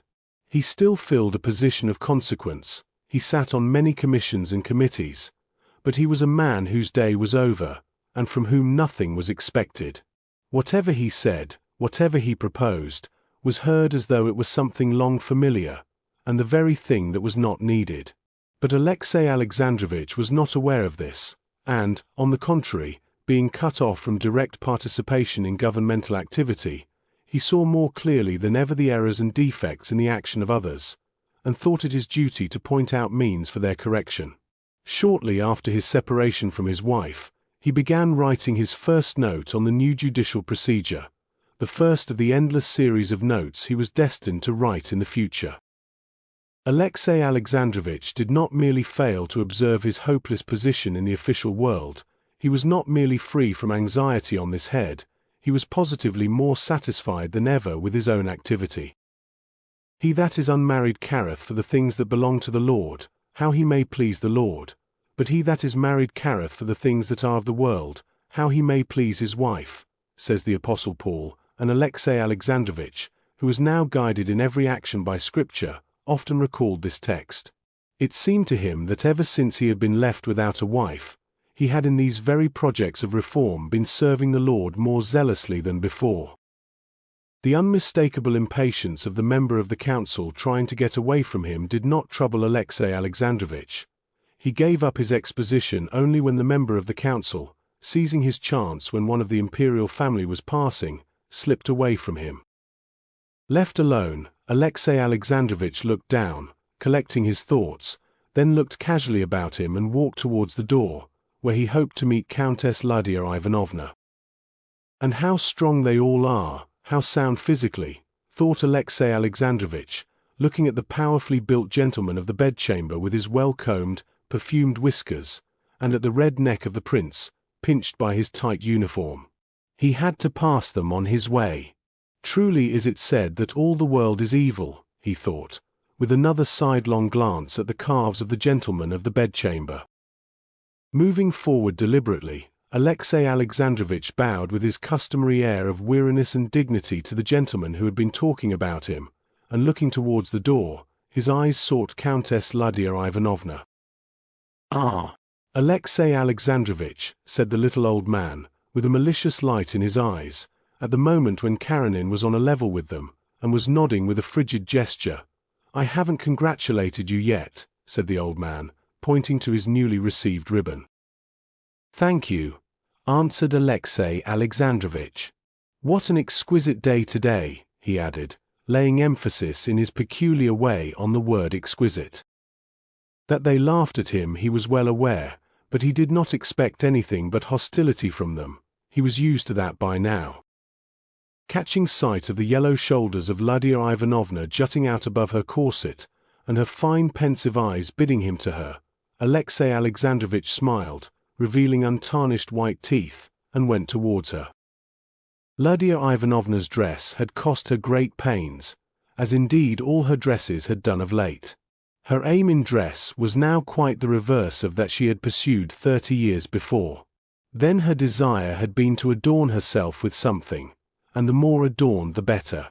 Now, on the contrary, she was perforce decked out in a way so inconsistent with her age and her figure, that her one anxiety was to contrive that the contrast between these adornments and her own exterior should not be too appalling. And as far as Alexey Alexandrovich was concerned she succeeded, and was in his eyes attractive.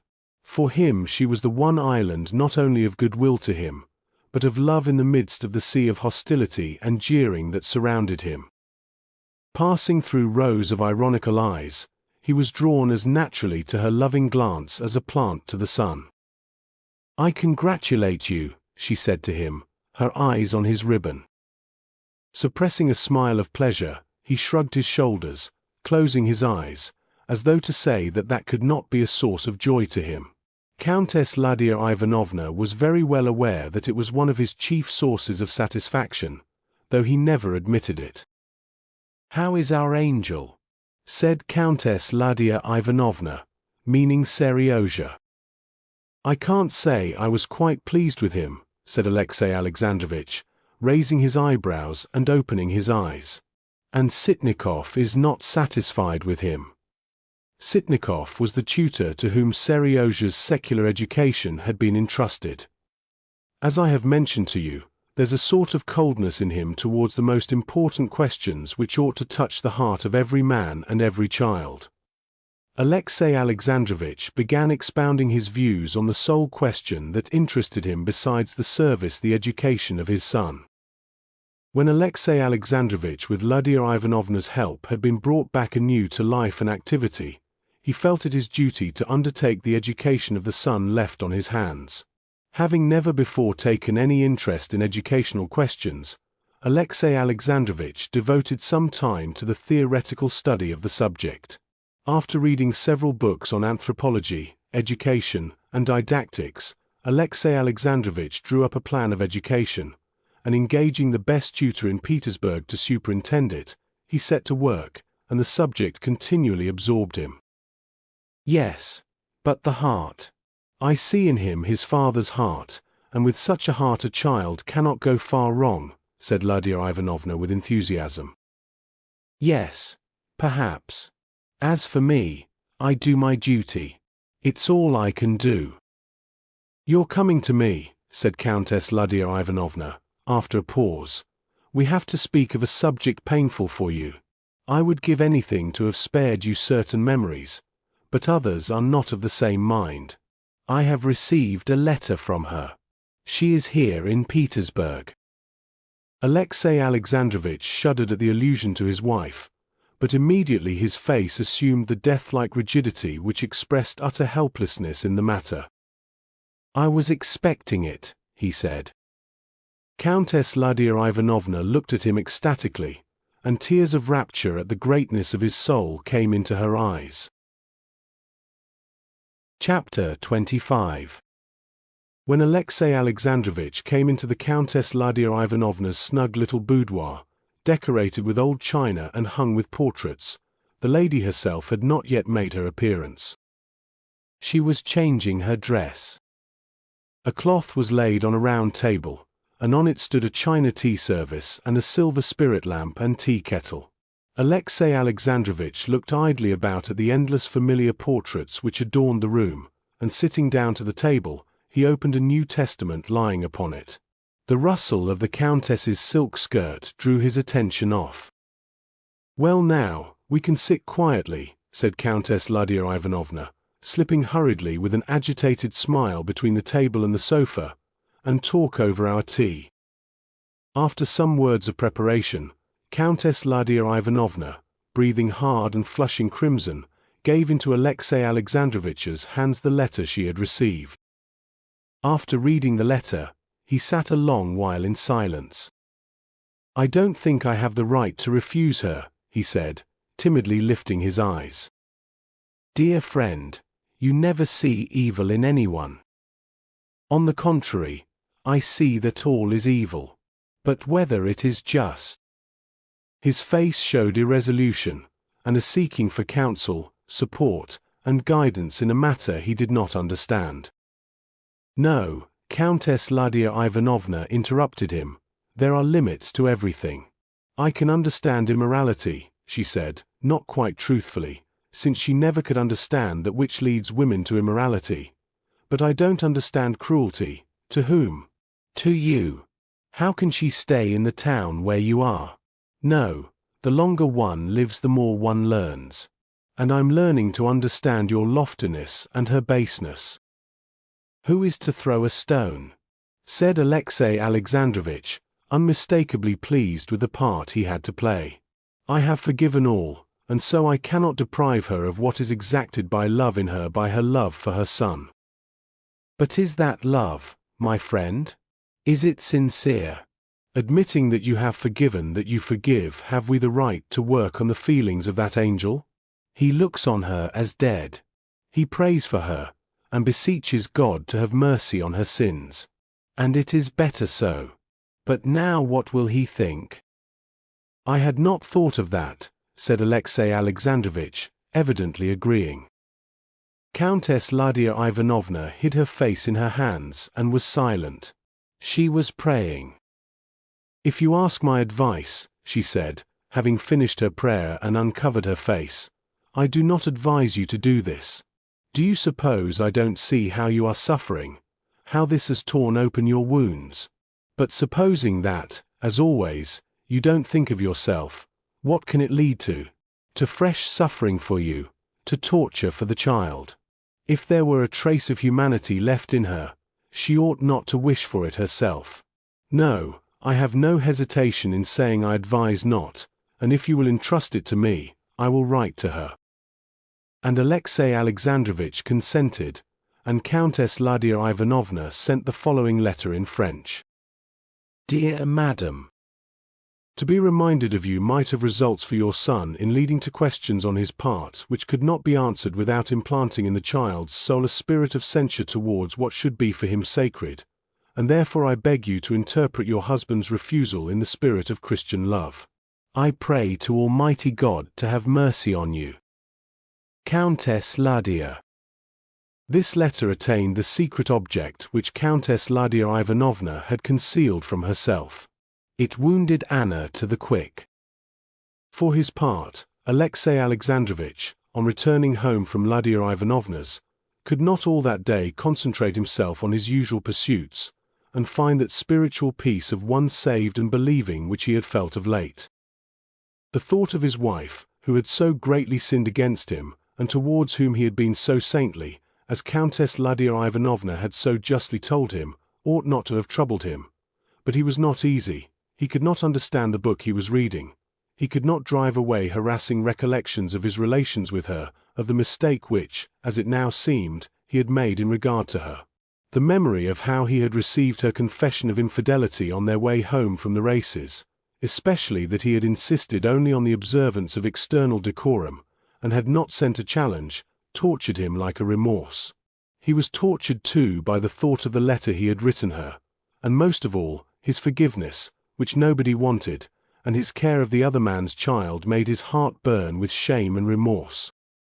And just the same feeling of shame and regret he felt now, as he reviewed all his past with her, recalling the awkward words in which, after long wavering, he had made her an offer. "But how have I been to blame?" he said to himself. And this question always excited another question in him, whether they felt differently, did their loving and marrying differently, these Vronskys and Oblonskys, these gentlemen of the bedchamber, with their fine calves. and there passed before his mind a whole series of these mettlesome, vigorous, self-confident men, who always and everywhere drew his inquisitive attention in spite of himself.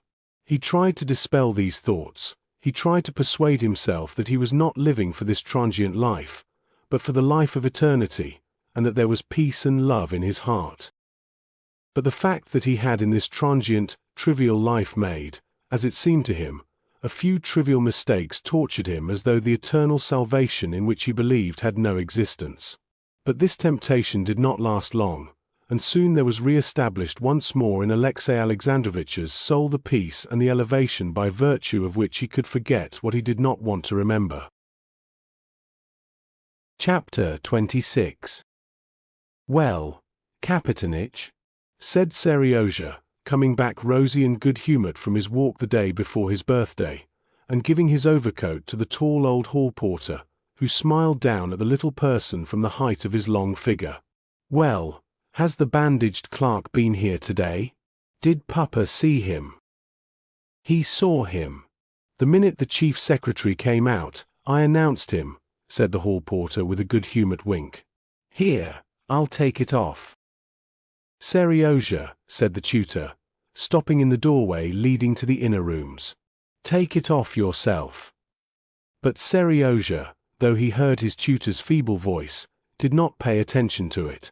He stood keeping hold of the hall porter's belt, and gazing into his face.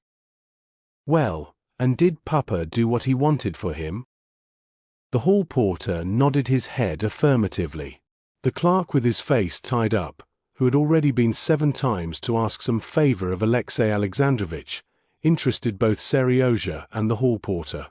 Seryozha had come upon him in the hall, and had heard him plaintively beg the hall porter to announce him, saying that he and his children had death staring them in the face. Since then Seryozha, having met him a 2nd time in the hall, took great interest in him. "Well, was he very glad?" he asked. "Glad? I should think so. Almost dancing as he walked away." "And has anything been left?" asked Seryozha, after a pause. "Come, sir," said the hall porter, then with a shake of his head he whispered, "Something from the countess." Seryozha understood at once that what the hall porter was speaking of was a present from Countess Lydia Ivanovna for his birthday. "What do you say? Where?" "Corney took it to your papa. A fine plaything it must be too." "How big? Like this?" "Rather small, but a fine thing." "A book?" "No, a thing. Run along, Vasily Lukitch is calling you," said the porter, hearing the tutor's steps approaching, and carefully taking away from his belt the little hand in the glove half pulled off, he signed with his head towards the tutor. "Vasily Lukitch, in a tiny minute," answered Seryozha with that gay and loving smile which always won over the conscientious Vasily Lukitch. Seryozha was too happy. Everything was too delightful for him to be able to help sharing with his friend the porter the family good fortune of which he had heard during his walk in the public gardens from Lydia Ivanovna's niece. This piece of good news seemed to him particularly important from its coming at the same time with the gladness of the bandaged clerk and his own gladness at toys having come for him. It seemed to Seryozha that this was a day on which everyone ought to be glad and happy. "You know Papa's received the Alexander Nevsky today?" "To be sure I do. People have been already to congratulate him." "And is he glad?" "Glad at the Tsar's gracious favor." "I should think so." "It's a proof he's deserved it," said the porter severely and seriously. Seryozha fell to dreaming, gazing up at the face of the porter, which he had thoroughly studied in every detail, especially the chin that hung down between the grey whiskers, never seen by anyone but Seryozha, who saw him only from below. "Well, and has your daughter been to see you lately?" The porter's daughter was a ballet dancer. "When is she to come on weekdays? They've their lessons to learn too." "And you've your lesson, sir. Run along." On coming into the room, Seryozha, instead of sitting down to his lessons, told his tutor of his supposition that what had been brought him must be a machine. "What do you think?" he inquired. But Vasily Lukitch was thinking of nothing but the necessity of learning the grammar lesson for the teacher, who was coming at 2. "No, do just tell me, Vasily Lukitch," he asked suddenly, when he was seated at their work table with the book in his hands, "what is greater than the Alexander Nevsky? You know Papa's received the Alexander Nevsky." Vasily Lukitch replied that the Vladimir was greater than the Alexander Nevsky. "And higher still?" "Well, highest of all is the Andrei Pervozvany." "And higher than the Andrei?" "I don't know." "What, you don't know?" And Seryozha, leaning on his elbows, sank into deep meditation. His meditations were of the most complex and diverse character. He imagined his father's having suddenly been presented with both the Vladimir and the Andrei today, and in consequence being much better tempered at his lesson, and dreamed how, when he was grown up, he would himself receive all the orders, and what they might invent higher than the Andrei. Directly any higher order were invented, he would win it. They would make a higher one still, and he would immediately win that too. The time passed in such meditations, and when the teacher came, the lesson about the adverbs of place and time and manner of action was not ready, and the teacher was not only displeased, but hurt. This touched Seryozha. He felt he was not to blame for not having learned the lesson. However much he tried, he was utterly unable to do that. As long as the teacher was explaining to him, he believed him and seemed to comprehend, but as soon as he was left alone, he was positively unable to recollect and to understand that the short and familiar word suddenly is an adverb of manner of action. Still he was sorry that he had disappointed the teacher. He chose a moment when the teacher was looking in silence at the book. "Mikhail Ivanitch, when is your birthday?" he asked all of a sudden. "You'd much better be thinking about your work. Birthdays are of no importance to a rational being. It's a day like any other on which one has to do one's work." Seryozha looked intently at the teacher, at his scanty beard, at his spectacles, which had slipped down below the ridge on his nose, and fell into so deep a reverie that he heard nothing of what the teacher was explaining to him. He knew that the teacher did not think what he said, he felt it from the tone in which it was said.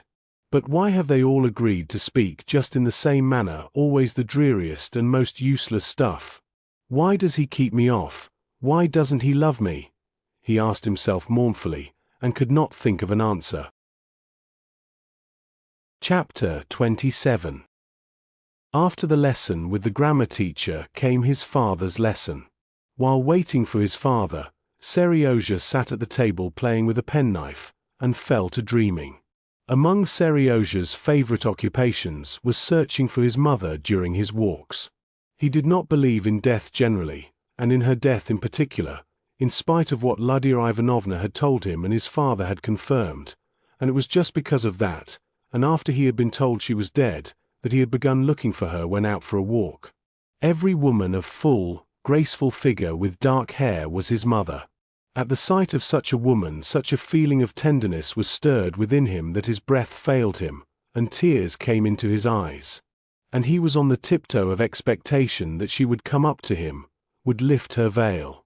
All her face would be visible, she would smile, she would hug him, he would sniff her fragrance, feel the softness of her arms, and cry with happiness, just as he had one evening lain on her lap while she tickled him, and he laughed and bit her white, ring-covered fingers. Later, when he accidentally learned from his old nurse that his mother was not dead, and his father and Lydia Ivanovna had explained to him that she was dead to him because she was wicked, which he could not possibly believe, because he loved her, he went on seeking her and expecting her in the same way.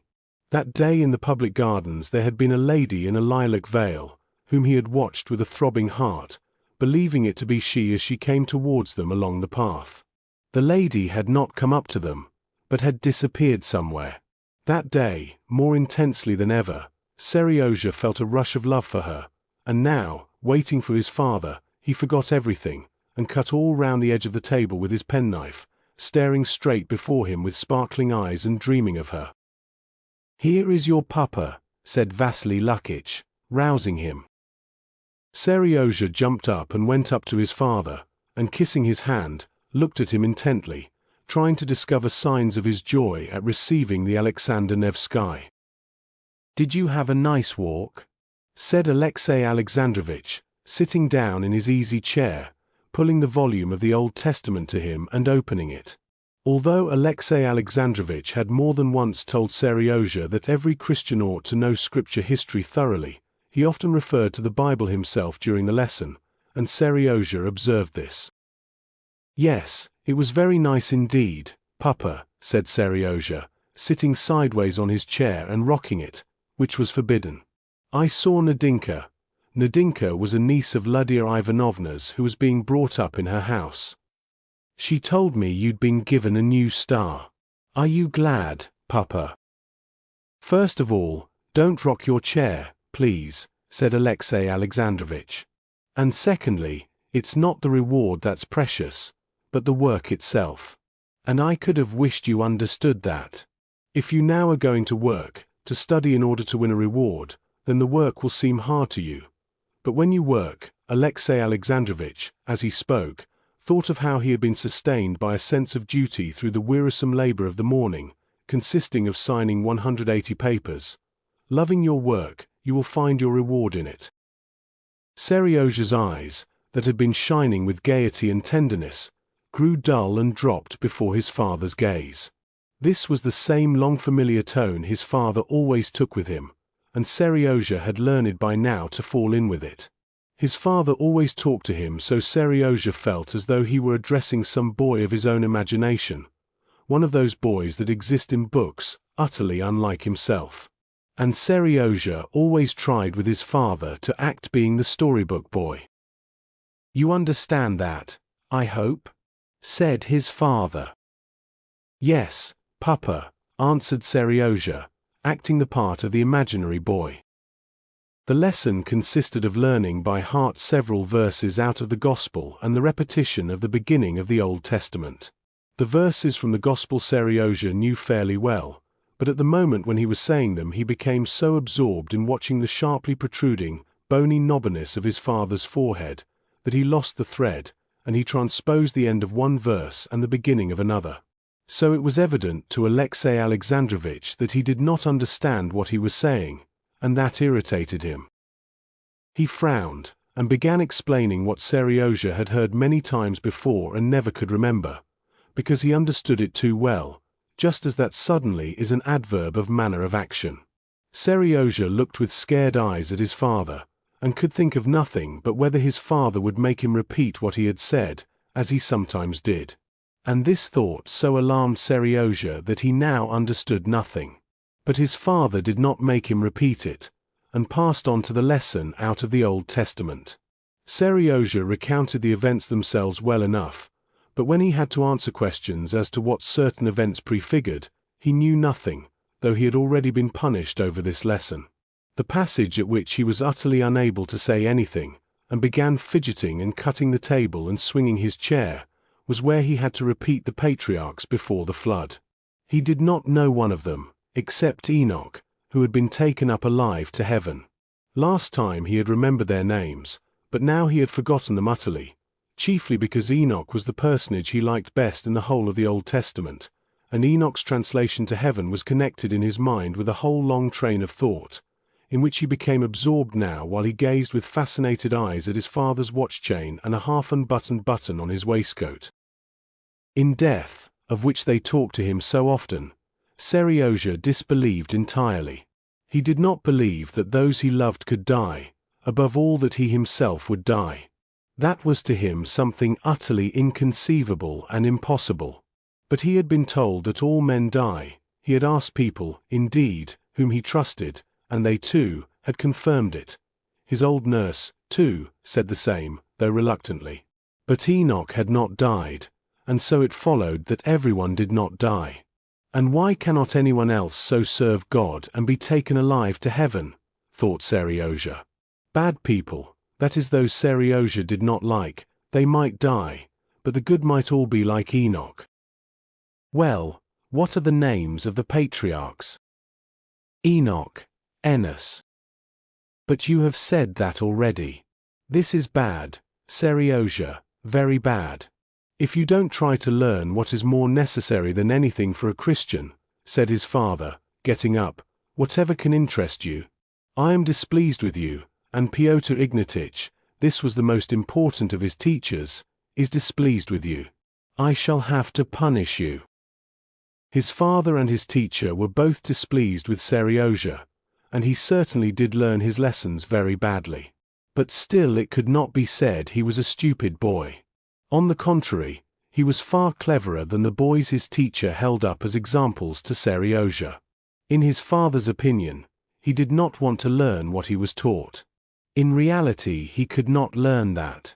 He could not, because the claims of his own soul were more binding on him than those claims his father and his teacher made upon him. Those claims were in opposition, and he was in direct conflict with his education. He was 9 years old, he was a child, but he knew his own soul, it was precious to him, he guarded it as the eyelid guards the eye, and without the key of love he let no one into his soul. His teachers complained that he would not learn, while his soul was brimming over with thirst for knowledge. And he learned from Kapitanich, from his nurse, from Nadinka, from Vasily Lukitch, but not from his teachers. The spring his father and his teachers reckoned upon to turn their mill wheels had long dried up at the source, but its waters did their work in another channel. His father punished Seryozha by not letting him go to see Nadinka, Lydia Ivanovna's niece, but this punishment turned out happily for Seryozha. Vasily Lukitch was in a good humor, and showed him how to make windmills. The whole evening passed over this work and in dreaming how to make a windmill on which he could turn himself clutching at the sails or tying himself on and whirling round. Of his mother Seryozha did not think all the evening, but when he had gone to bed, he suddenly remembered her, and prayed in his own words that his mother tomorrow for his birthday might leave off hiding herself and come to him.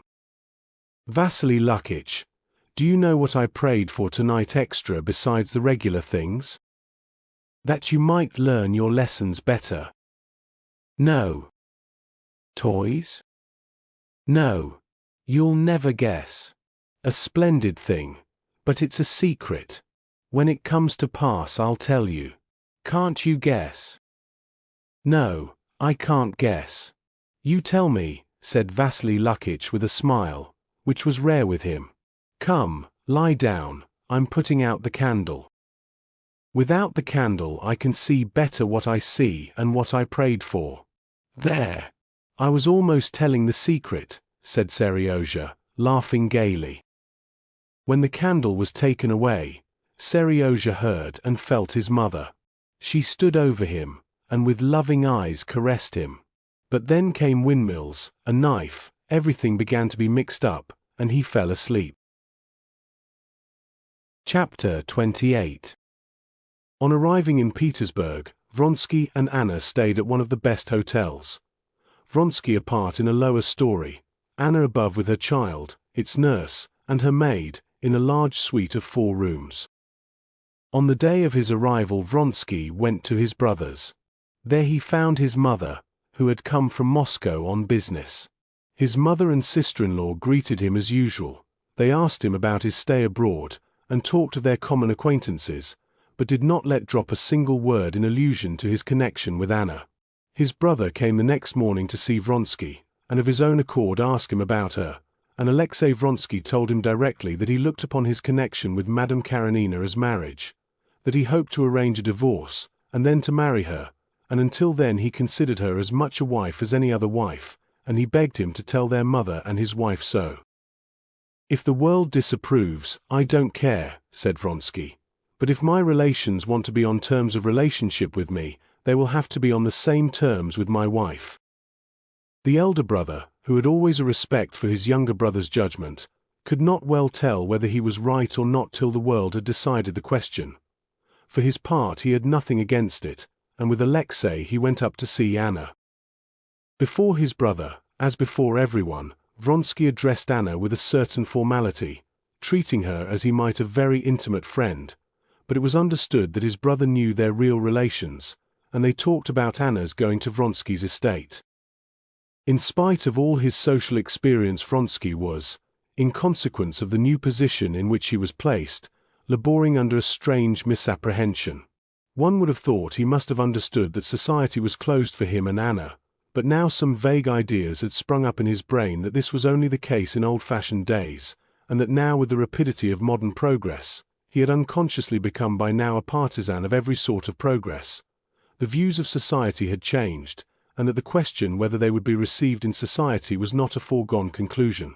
Of course, he thought, she would not be received at court, but intimate friends can and must look at it in the proper light. One may sit for several hours at a stretch with one's legs crossed in the same position, if one knows that there's nothing to prevent one's changing one's position. But if a man knows that he must remain sitting so with crossed legs, then cramps come on, the legs begin to twitch and to strain towards the spot to which one would like to draw them. This was what Vronsky was experiencing in regard to the world. Though at the bottom of his heart he knew that the world was shut on them, he put it to the test whether the world had not changed by now and would not receive them. But he very quickly perceived that though the world was open for him personally, it was closed for Anna. Just as in the game of cat and mouse, the hands raised for him were dropped to bar the way for Anna. One of the first ladies of Petersburg society whom Vronsky saw was his cousin Betsy. At last, she greeted him joyfully. "And Anna, how glad I am! Where are you stopping? I can fancy after your delightful travels you must find our poor Petersburg horrid. I can fancy your honeymoon in Rome. How about the divorce? Is that all over?" Vronsky noticed that Betsy's enthusiasm waned when she learned that no divorce had as yet taken place. "People will throw stones at me, I know," she said, "but I shall come and see Anna. Yes, I shall certainly come. You won't be here long, I suppose." And she did certainly come to see Anna the same day, but her tone was not at all the same as in former days. She unmistakably prided herself on her courage, and wished Anna to appreciate the fidelity of her friendship. She only stayed 10 minutes, talking of society gossip, and on leaving she said, "You've never told me when the divorce is to be. Supposing I'm ready to fling my cap over the mill, other starchy people will give you the cold shoulder until you're married. And that's so simple nowadays. Ça se fait. So you're going on Friday? Sorry we shan't see each other again." From Betsy's tone Vronsky might have grasped what he had to expect from the world, but he made another effort in his own family. His mother he did not reckon upon. He knew that his mother, who had been so enthusiastic over Anna at their first acquaintance, would have no mercy on her now for having ruined her son's career. But he had more hope of Varia, his brother's wife. He fancied she would not throw stones, and would go simply and directly to see Anna, and would receive her in her own house. The day after his arrival Vronsky went to her, and finding her alone, expressed his wishes directly. "You know, Alexei," she said after hearing him, "how fond I am of you, and how ready I am to do anything for you. But I have not spoken, because I knew I could be of no use to you and to Anna Arkadyevna," she said, articulating the name Anna Arkadyevna with particular care. "Don't suppose, please, that I judge her. Never. Perhaps in her place I should have done the same. I don't and can't enter into that," she said, glancing timidly at his gloomy face. "But one must call things by their names. You want me to go and see her, to ask her here, and to rehabilitate her in society. But do understand that I cannot do so. I have daughters growing up, and I must live in the world for my husband's sake. Well, I'm ready to come and see Anna Arkadyevna. She will understand that I can't ask her here, or I should have to do so in such a way that she would not meet people who look at things differently. That would offend her. I can't raise her." "Oh, I don't regard her as fallen more than hundreds of women you do receive," Vronsky interrupted her still more gloomily, and he got up in silence, understanding that his sister-in-law's decision was not to be shaken. "Alexei, don't be angry with me. Please understand that I'm not to blame," began Varia, looking at him with a timid smile. "I'm not angry with you," he said still as gloomily, But I'm sorry in two ways. I'm sorry, too, that this means breaking up our friendship, if not breaking up, at least weakening it. You will understand that for me, too, it cannot be otherwise." And with that he left her. Vronsky knew that further efforts were useless, and that he had to spend these few days in Petersburg as though in a strange town, avoiding every sort of relation with his own old circle in order not to be exposed to the annoyances and humiliations which were so intolerable to him. One of the most unpleasant features of his position in Petersburg was that Alexey Alexandrovitch and his name seemed to meet him everywhere. He could not begin to talk of anything without the conversation turning on Alexey Alexandrovitch. He could not go anywhere without risk of meeting him. So at least it seemed to Vronsky, just as it seems to a man with a sore finger that he is continually, as though on purpose, grazing his sore finger on everything. Their stay in Petersburg was the more painful to Vronsky that he perceived all the time a sort of new mood that he could not understand in Anna.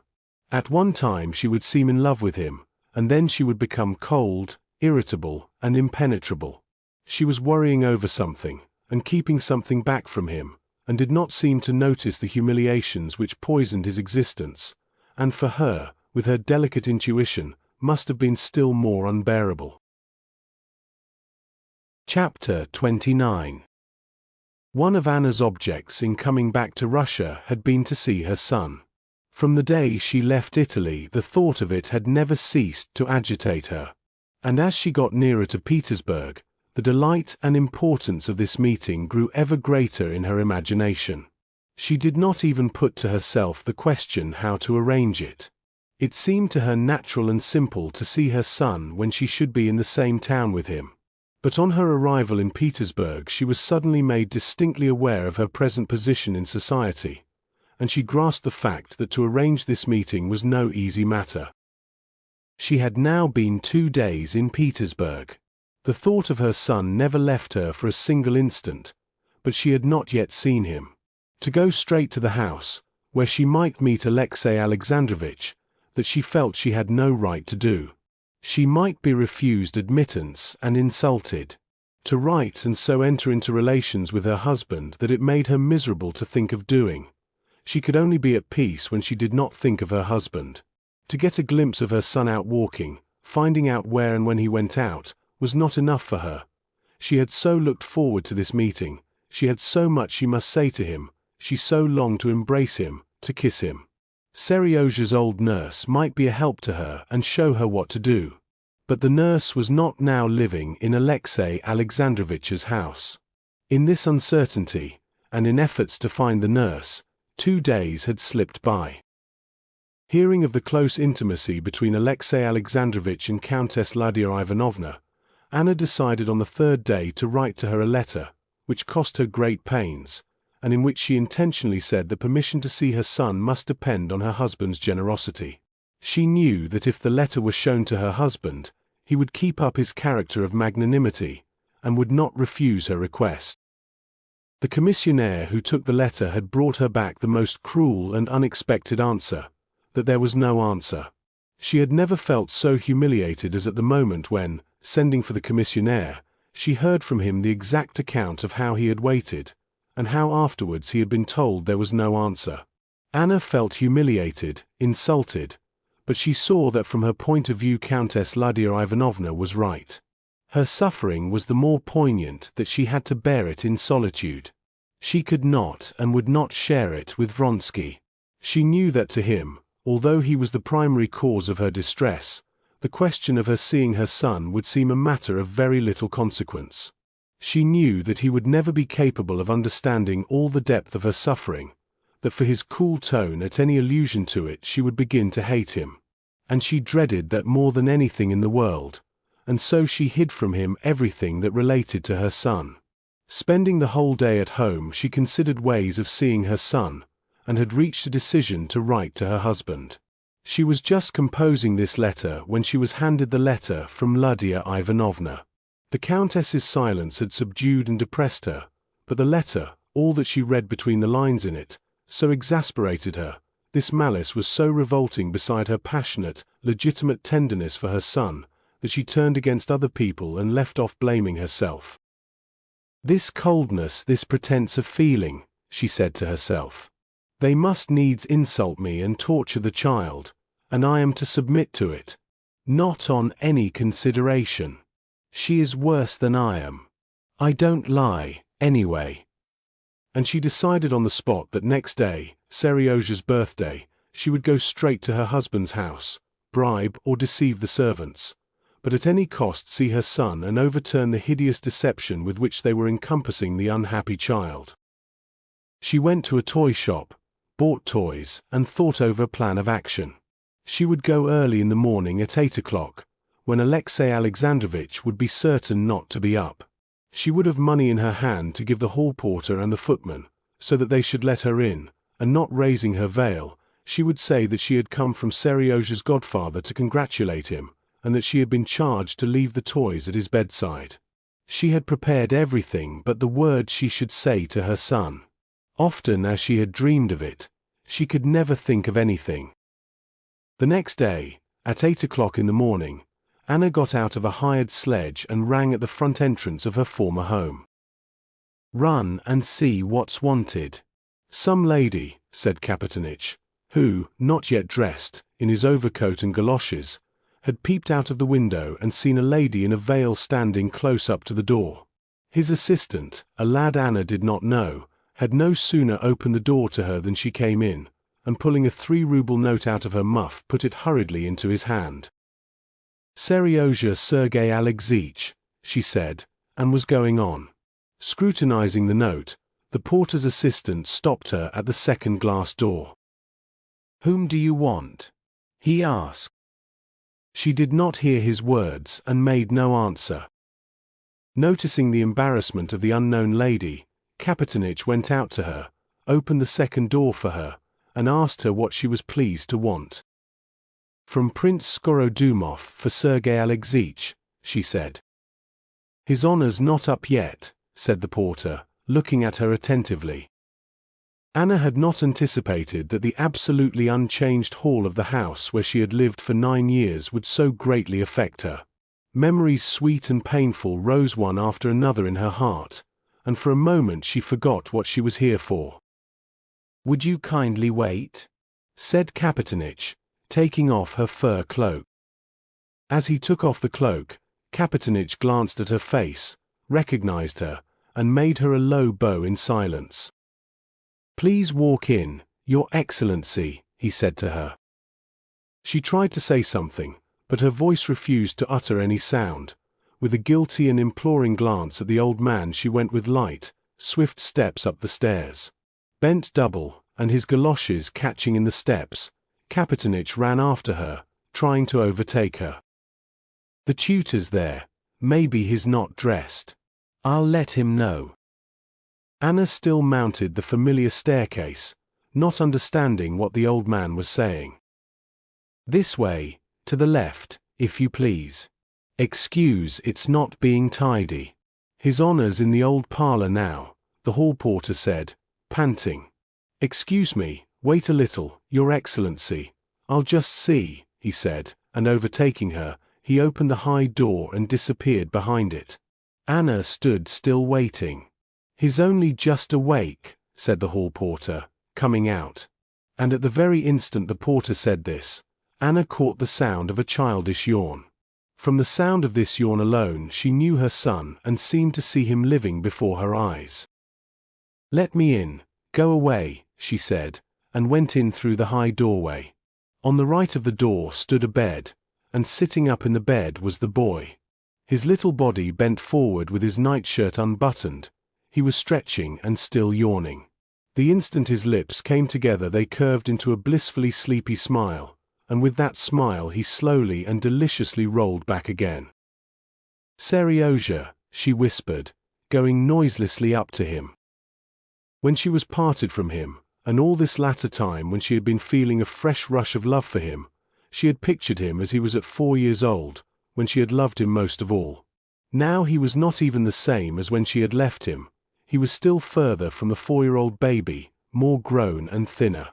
How thin his face was, how short his hair was. What long hands. How he had changed since she left him. But it was he with his head, his lips, his soft neck and broad little shoulders. "Serioja," she repeated just in the child's ear. He raised himself again on his elbow, turned his tangled head from side to side as though looking for something, and opened his eyes. Slowly and inquiringly he looked for several seconds at his mother standing motionless before him. Then all at once he smiled a blissful smile, and shutting his eyes, rolled not backwards but towards her into her arms.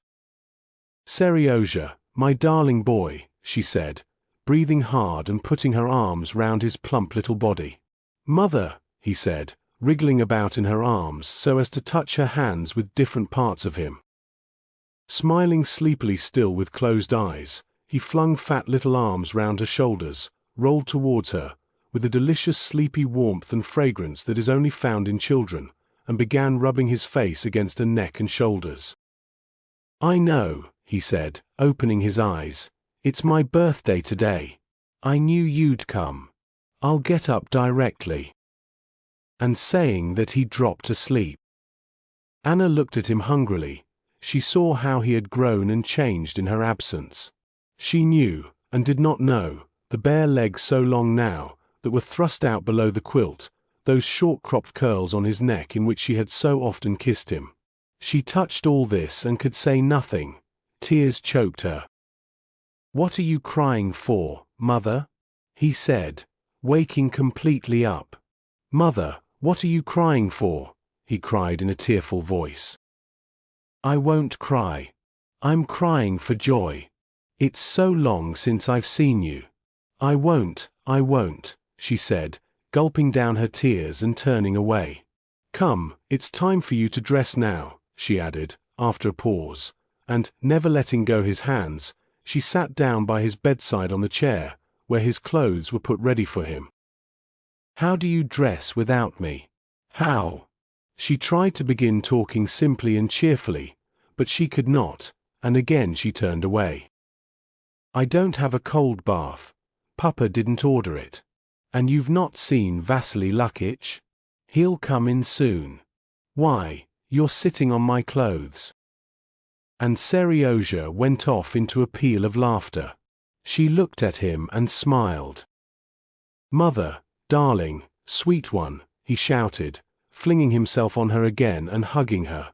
It was as though only now, on seeing her smile, he fully grasped what had happened.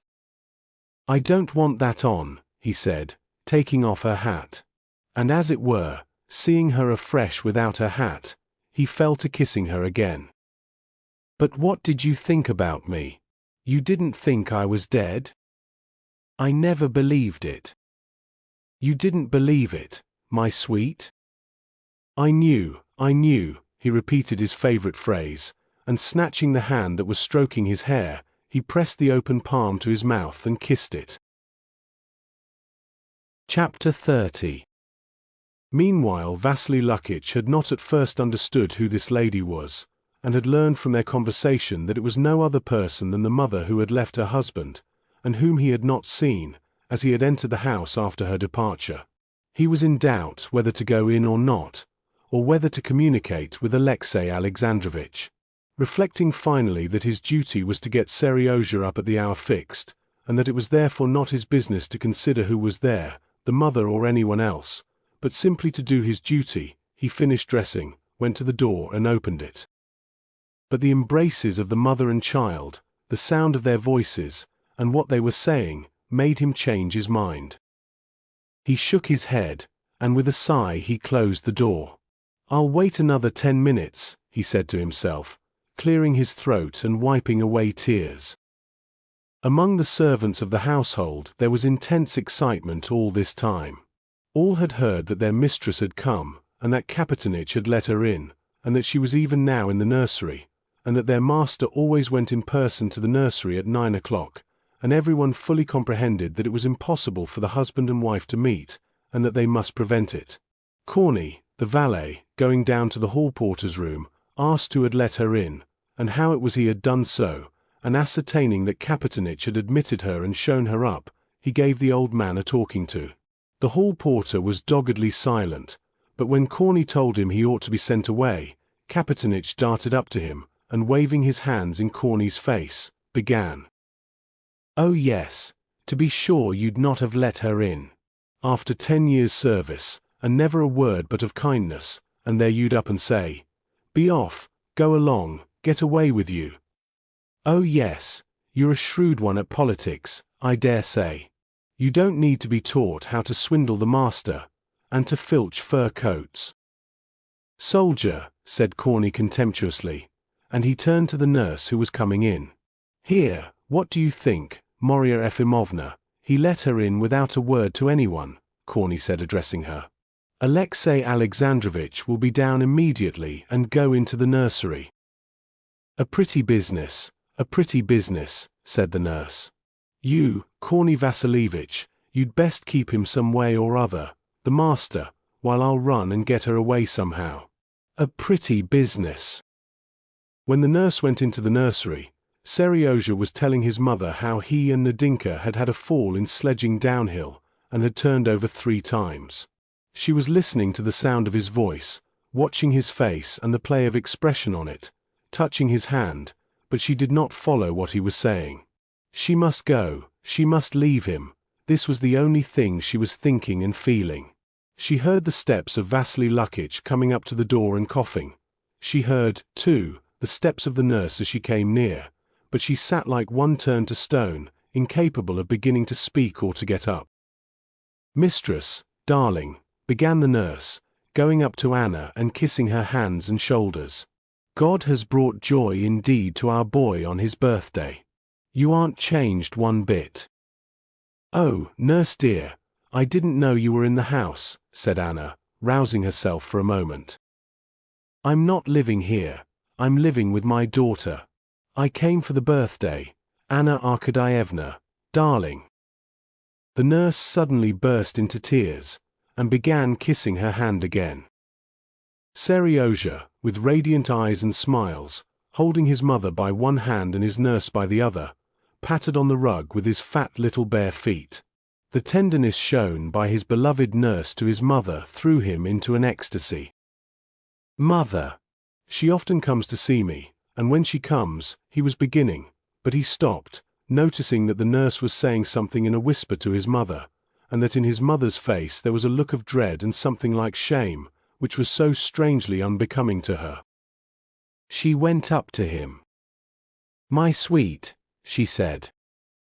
She could not say goodbye, but the expression on her face said it, and he understood. "Darling, darling Kutik," she used the name by which she had called him when he was little. "You won't forget me?" But she could not say more. How often afterwards she thought of words she might have said. But now she did not know how to say it, and could say nothing. But Seryozha knew all she wanted to say to him. He understood that she was unhappy and loved him. He understood even what the nurse had whispered. He had caught the words always at 9 o'clock, and he knew that this was said of his father, and that his father and mother could not meet. That he understood, but one thing he could not understand, why there should be a look of dread and shame in her face. She was not in fault, but she was afraid of him and ashamed of something. He would have liked to put a question that would have set at rest this doubt, but he did not dare. He saw that she was miserable, and he felt for her.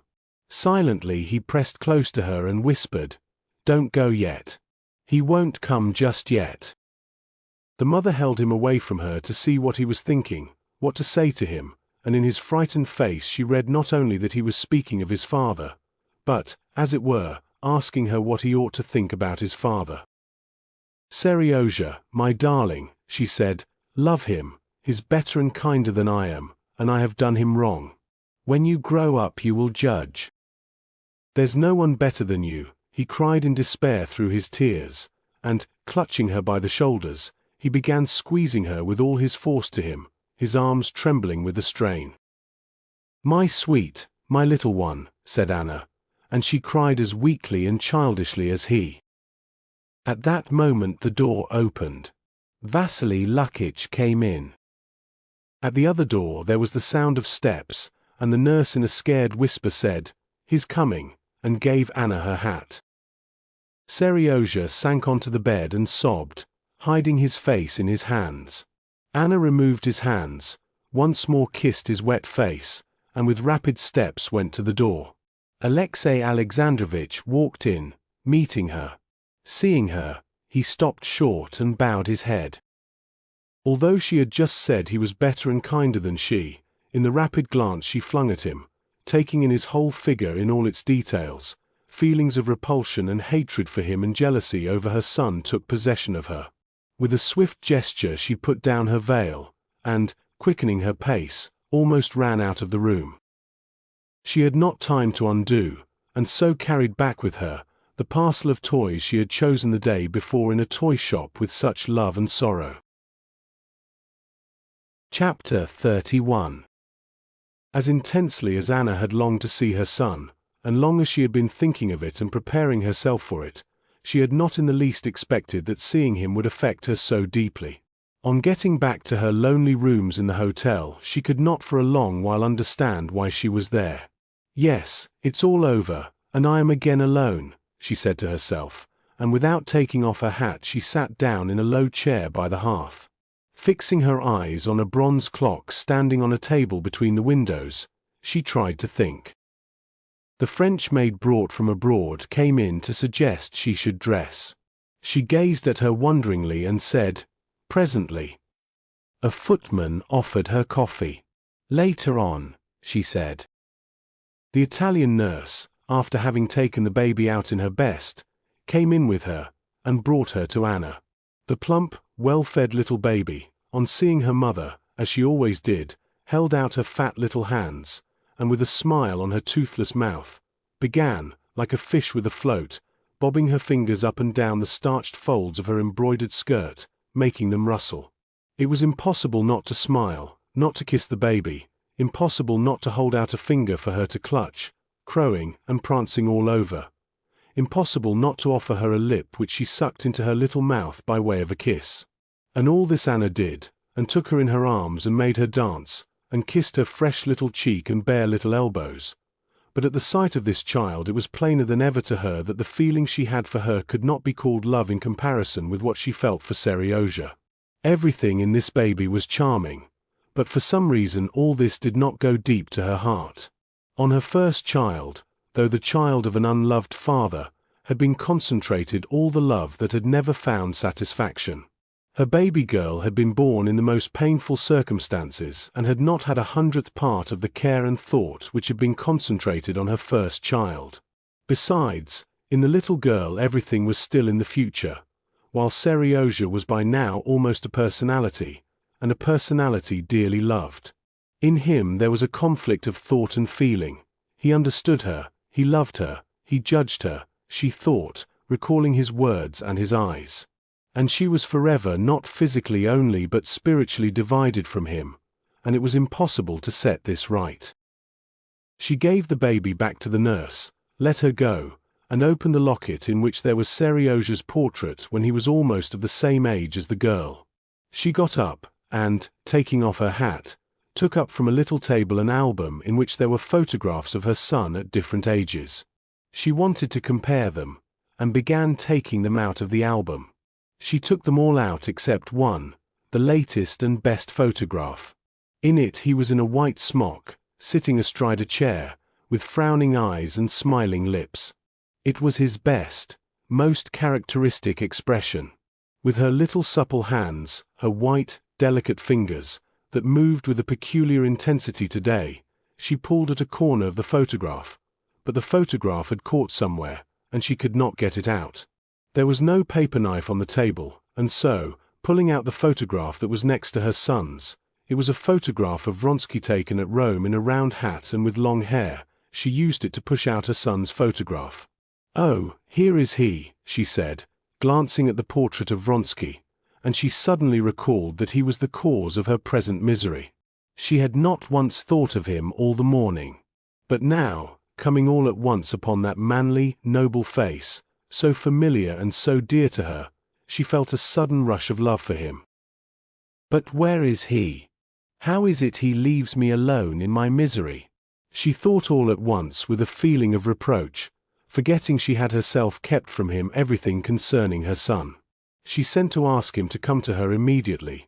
With a throbbing heart she awaited him, rehearsing to herself the words in which she would tell him all, and the expressions of love with which he would console her.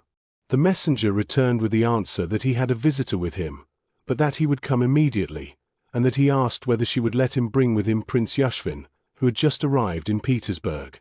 He's not coming alone, and since dinner yesterday he has not seen me, she thought. He's not coming so that I could tell him everything, but coming with Yashvin. And all at once a strange idea came to her. What if he had ceased to love her? And going over the events of the last few days, it seemed to her that she saw in everything a confirmation of this terrible idea. The fact that he had not dined at home yesterday, and the fact that he had insisted on their taking separate sets of rooms in Petersburg, and that even now he was not coming to her alone, as though he were trying to avoid meeting her face to face. But he ought to tell me so. I must know that it is so. If I knew it, then I know what I should do, she said to herself, utterly unable to picture to herself the position she would be in if she were convinced of his not caring for her. She thought he had ceased to love her, she felt close upon despair, and consequently she felt exceptionally alert. She rang for her maid and went to her dressing room. As she dressed, she took more care over her appearance than she had done all those days, as though he might, if he had grown cold to her, fall in love with her again because she had dressed and arranged her hair in the way most becoming to her. She heard the bell ring before she was ready. When she went into the drawing-room it was not he, but Yashvin, who met her eyes. Vronsky was looking through the photographs of her son, which she had forgotten on the table, and he made no haste to look round at her. "We have met already," she said, putting her little hand into the huge hand of Yashvin, whose bashfulness was so queerly out of keeping with his immense frame and coarse face. "We met last year at the races." "Give them to me," she said, with a rapid movement snatching from Vronsky the photographs of her son, and glancing significantly at him with flashing eyes. "Were the races good this year?" "Instead of them I saw the races in the Corso in Rome." "But you don't care for life abroad," she said with a cordial smile. "I know you and all your tastes, though I have seen so little of you." "I'm awfully sorry for that, for my tastes are mostly bad," said Yashvin, gnawing at his left mustache.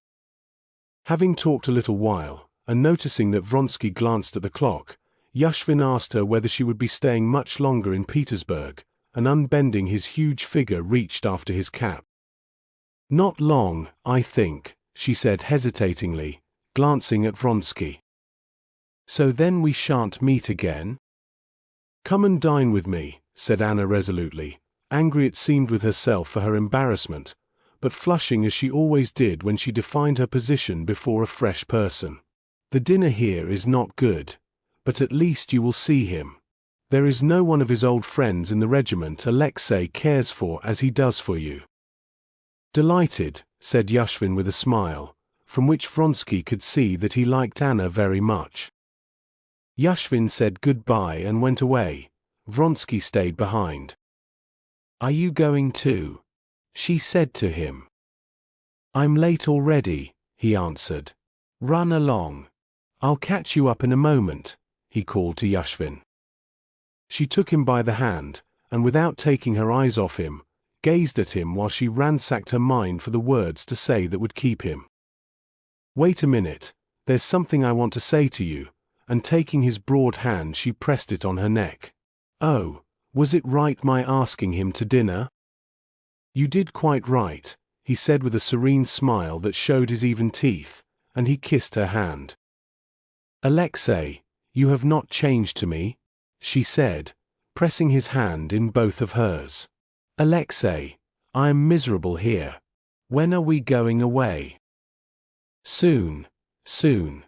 You wouldn't believe how disagreeable our way of living here is to me too," he said, and he drew away his hand. "Well, go, go," she said in a tone of offense, and she walked quickly away from him. Chapter 32. When Vronsky returned home, Anna was not yet home. Soon after he had left, some lady, so they told him, had come to see her, and she had gone out with her. That she had gone out without leaving word where she was going, that she had not yet come back, and that all the morning she had been going about somewhere without a word to him. All this, together with the strange look of excitement in her face in the morning, and the recollection of the hostile tone with which she had before Yashvin almost snatched her son's photographs out of his hands, made him serious. He decided he absolutely must speak openly with her, and he waited for her in her drawing room. But Anna did not return alone, but brought with her her old unmarried aunt, Princess Oblonskaya. This was the lady who had come in the morning, and with whom Anna had gone out shopping. Anna appeared not to notice Vronsky's worried and inquiring expression, and began a lively account of her morning's shopping. He saw that there was something working within her.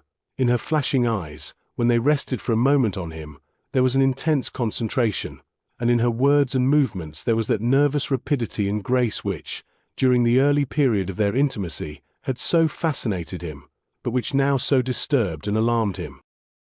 The dinner was laid for 4. All were gathered together and about to go into the little dining room when Tushkevich made his appearance with a message from Princess Betsy. Princess Betsy begged her to excuse her not having come to say goodbye. She had been indisposed, but begged Anna to come to her between 6:30 and 9 o'clock. Vronsky glanced at Anna at the precise limit of time, so suggestive of steps having been taken that she should meet no one, but Anna appeared not to notice it. "Very sorry that I can't come just between 6:30 and 9, she said with a faint smile. "The princess will be very sorry." "And so am I." "You're going, no doubt, to hear Patty?" said Tushkevich. "Patty? You suggest the idea to me. I would go if it were possible to get a box." "I can get one." Tushkevich offered his services. "I should be very, very grateful to you," said Anna. "But won't you dine with us?" Vronsky gave a hardly perceptible shrug. He was at a complete loss to understand what Anna was about. What had she brought the old Princess Oblonskaya home for? What had she made Tushkevich stay to dinner for? And, most amazing of all, why was she sending him for a box? Could she possibly think in her position of going to Patty's benefit, where all the circle of her acquaintances would be? He looked at her with serious eyes, but she responded with that defiant, half-mirthful, half-desperate look, the meaning of which he could not comprehend. At dinner Anna was in aggressively high spirits. She almost flirted both with Tushkevich and with Yashvin. When they got up from dinner and Tushkevich had gone to get a box at the opera, Yashvin went to smoke, and Vronsky went down with him to his own rooms. After sitting there for some time he ran upstairs.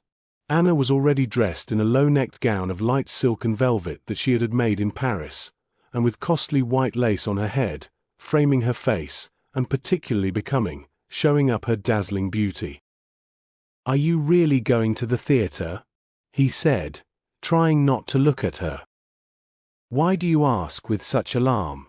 she said, wounded again at his not looking at her. "Why shouldn't I go?" She appeared not to understand the motive of his words. "Oh, of course, there's no reason whatever," he said, frowning. "That's just what I say," she said, willfully refusing to see the irony of his tone, and quietly turning back her long, perfumed glove. "Anna, for God's sake, what is the matter with you?" he said, appealing to her exactly as once her husband had done.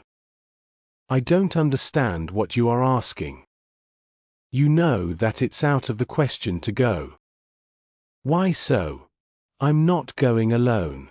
Princess Varvara has gone to dress. She is going with me." He shrugged his shoulders with an air of perplexity and despair. "But do you mean to say you don't know?" he began. "But I don't care to know," she almost shrieked. "I don't care to.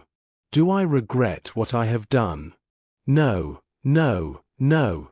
If it were all to do again from the beginning, it would be the same.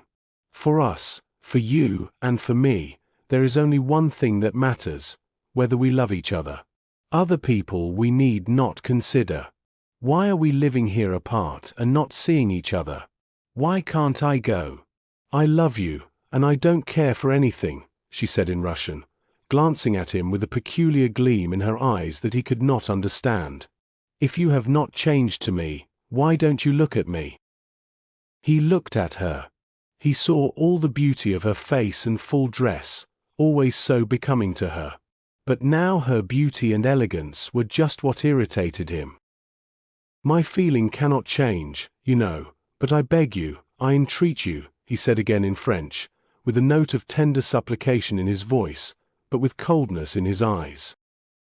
She did not hear his words, but she saw the coldness of his eyes, and answered with irritation. And I beg you to explain why I should not go. Because it might cause you, he hesitated. I don't understand. Yashvin ist pas compromettant, and Princess Varvara is no worse than others. Oh, here she is. Chapter 33. Vronsky for the first time experienced a feeling of anger against Anna, almost a hatred for her willfully refusing to understand her own position. This feeling was aggravated by his being unable to tell her plainly the cause of his anger. If he had told her directly what he was thinking, he would have said, "In that dress, with a princess only too well known to everyone, to show yourself at the theatre is equivalent not merely to acknowledging your position as a fallen woman, but is flinging down a challenge to society, that is to say, cutting yourself off from it forever." He could not say that to her. But how can she fail to see it, and what is going on in her, he said to himself. He felt at the same time that his respect for her was diminished while his sense of her beauty was intensified. He went back scowling to his rooms, and sitting down beside Yashvin, who, with his long legs stretched out on a chair, was drinking brandy and seltzer water, he ordered a glass of the same for himself. "You were talking of Lankovsky's Powerful.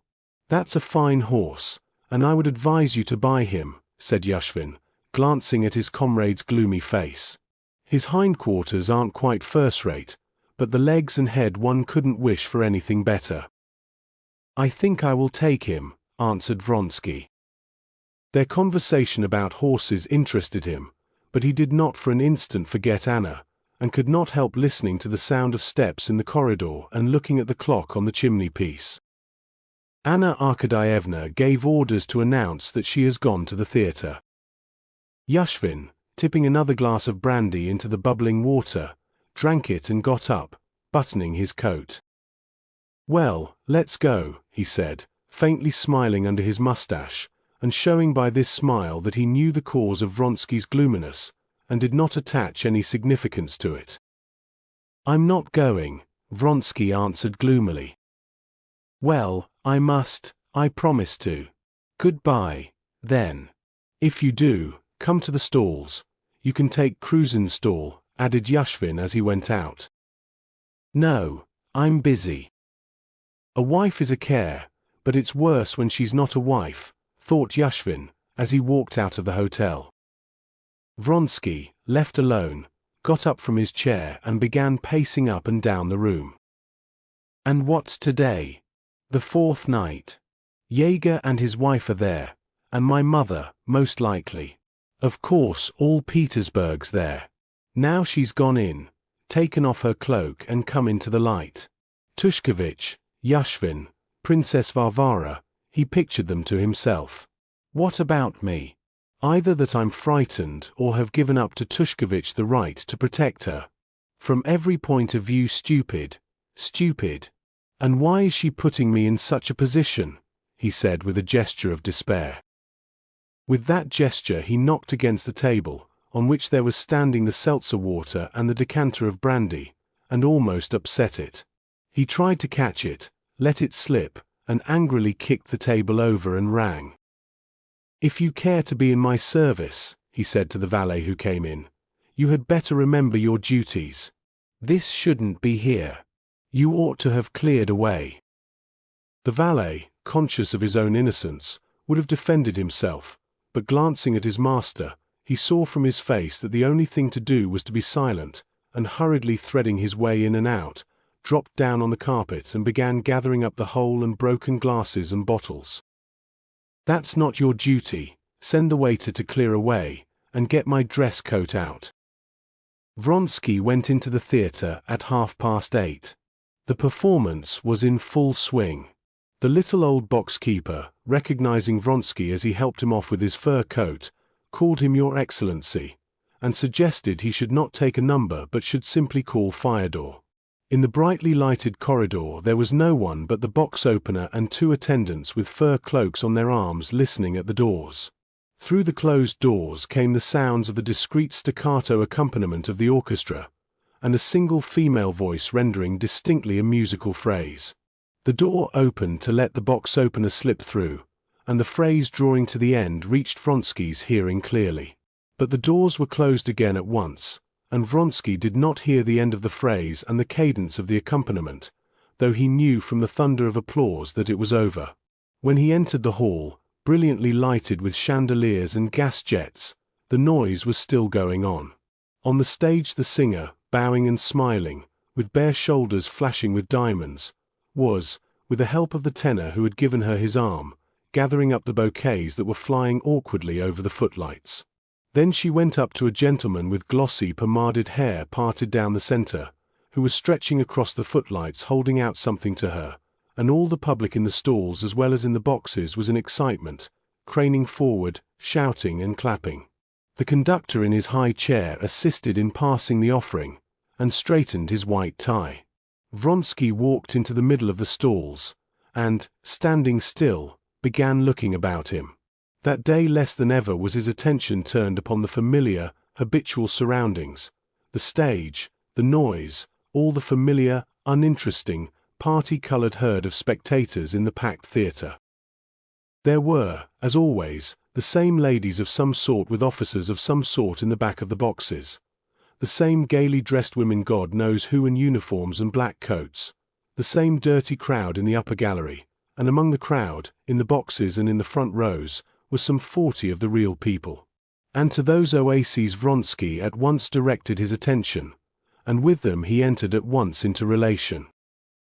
The act was over when he went in, and so he did not go straight to his brother's box, but going up to the first row of stalls stopped at the footlights with Serpuhovskoy, who, standing with one knee raised and his heel on the footlights, caught sight of him in the distance and beckoned to him, smiling.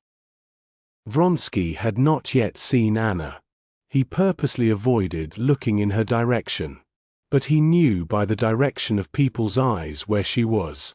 He looked round discreetly, but he was not seeking her, expecting the worst. His eyes sought for Alexey Alexandrovitch. To his relief, Alexey Alexandrovitch was not in the theatre that evening. "How little of the military man there is left in you," Serpuhovskoy was saying to him.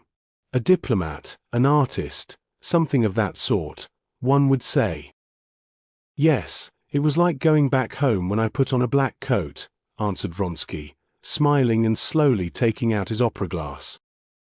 "Well, I'll own I envy you there. When I come back from abroad and put on this," he touched his epaulets, "I regret my freedom."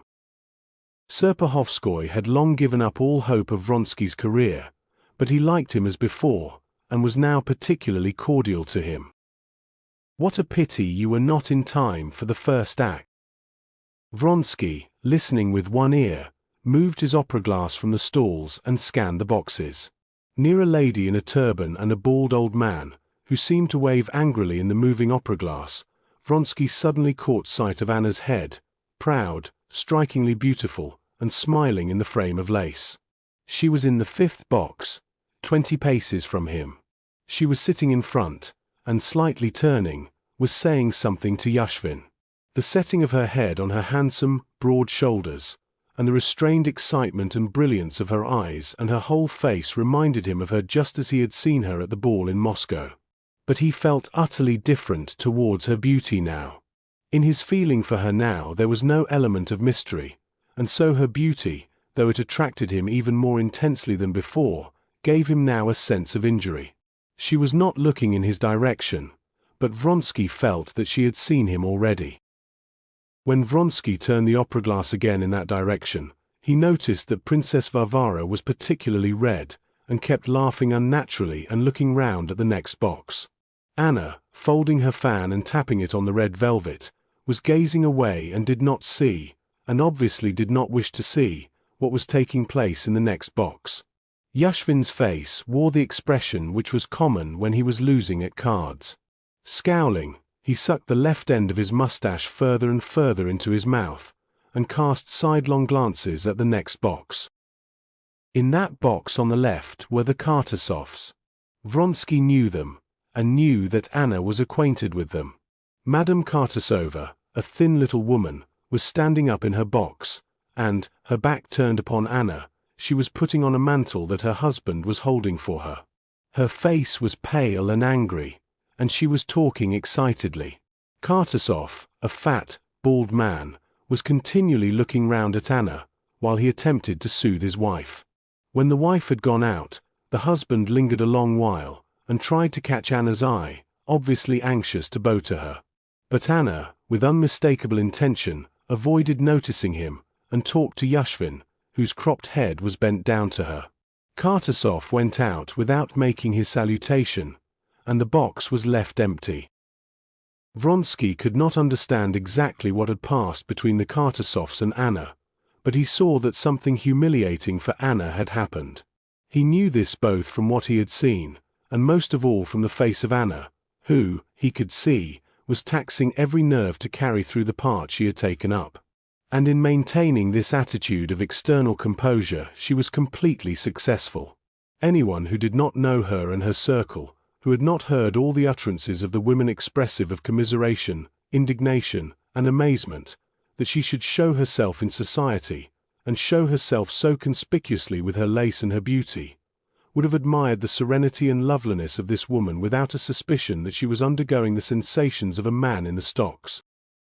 Knowing that something had happened, but not knowing precisely what, Vronsky felt a thrill of agonizing anxiety, and hoping to find out something, he went towards his brother's box. Purposely choosing the way round furthest from Anna's box, he jostled as he came out against the colonel of his old regiment talking to two acquaintances. Vronsky heard the name of Madame Karenina, and noticed how the colonel hastened to address Vronsky loudly by name, with a meaning glance at his companions. "Ah, Vronsky, when are you coming to the regiment? We can't let you off without a supper. You're one of the old set," said the colonel of his regiment. "I can't stop, awfully sorry, another time," said Vronsky, and he ran upstairs towards his brother's box. The old countess, Vronsky's mother, with her steel-grey curls, was in his brother's box. Varia with the young Princess Sorokina met him in the corridor. Leaving the Princess Sorokina with her mother, Varia held out her hand to her brother-in-law, and began immediately to speak of what interested him. She was more excited than he had ever seen her. "I think it's mean and hateful, and Madame Kartasova had no right to do it." "Madame Karenina," she began. "But what is it? I don't know." "What? You've not heard? You know I should be the last person to hear of it. There isn't a more spiteful creature than that Madame Kartasova." "But what did she do?" "My husband told me. She has insulted Madame Karenina." Her husband began talking to her across the box, and Madame Kartasova made a scene. She said something aloud, he says, something insulting, and went away. "Count, your mamma is asking for you," said the young Princess Sorokina, peeping out of the door of the box. "I've been expecting you all the while," said his mother, smiling sarcastically. "You were nowhere to be seen." Her son saw that she could not suppress a smile of delight. "Good evening, Mamma. I have come to you," he said coldly. "Why aren't you going to faire la cour à Madame Karenina?" she went on, when Princess Sorokina had moved away. "Elle fait sensation.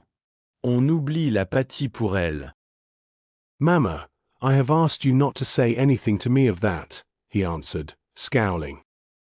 "I'm only saying what everyone's saying."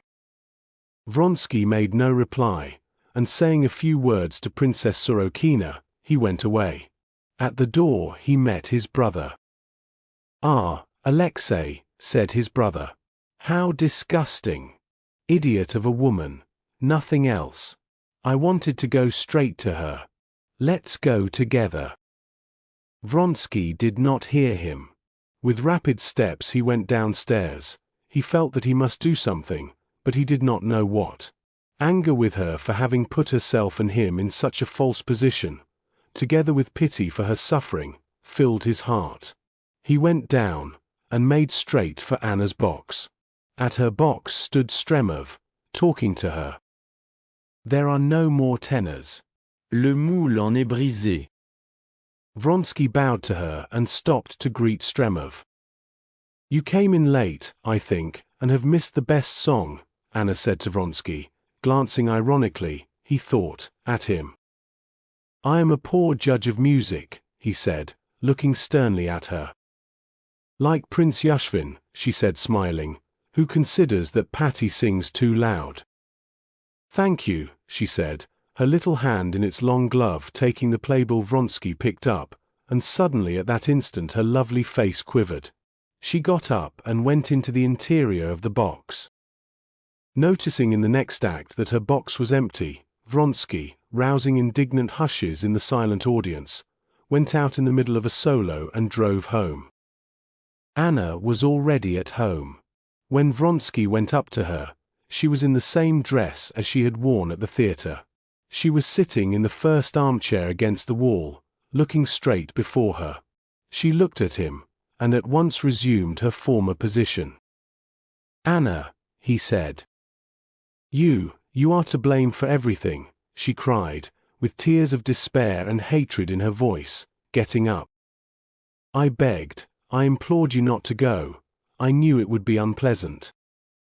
"Unpleasant," she cried, "hideous. As long as I live I shall never forget it. She said it was a disgrace to sit beside me." "A silly woman's chatter," he said, "but why risk it, why provoke? I hate your calm. You ought not to have brought me to this. If you had loved me." "Anna, how does the question of my love come in?" "Oh, if you loved me, as I love, if you were tortured as I am," she said, looking at him with an expression of terror. He was sorry for her, and angry notwithstanding. He assured her of his love because he saw that this was the only means of soothing her, and he did not reproach her in words, but in his heart he reproached her. And the asseverations of his love, which seemed to him so vulgar that he was ashamed to utter them, she drank in eagerly, and gradually became calmer.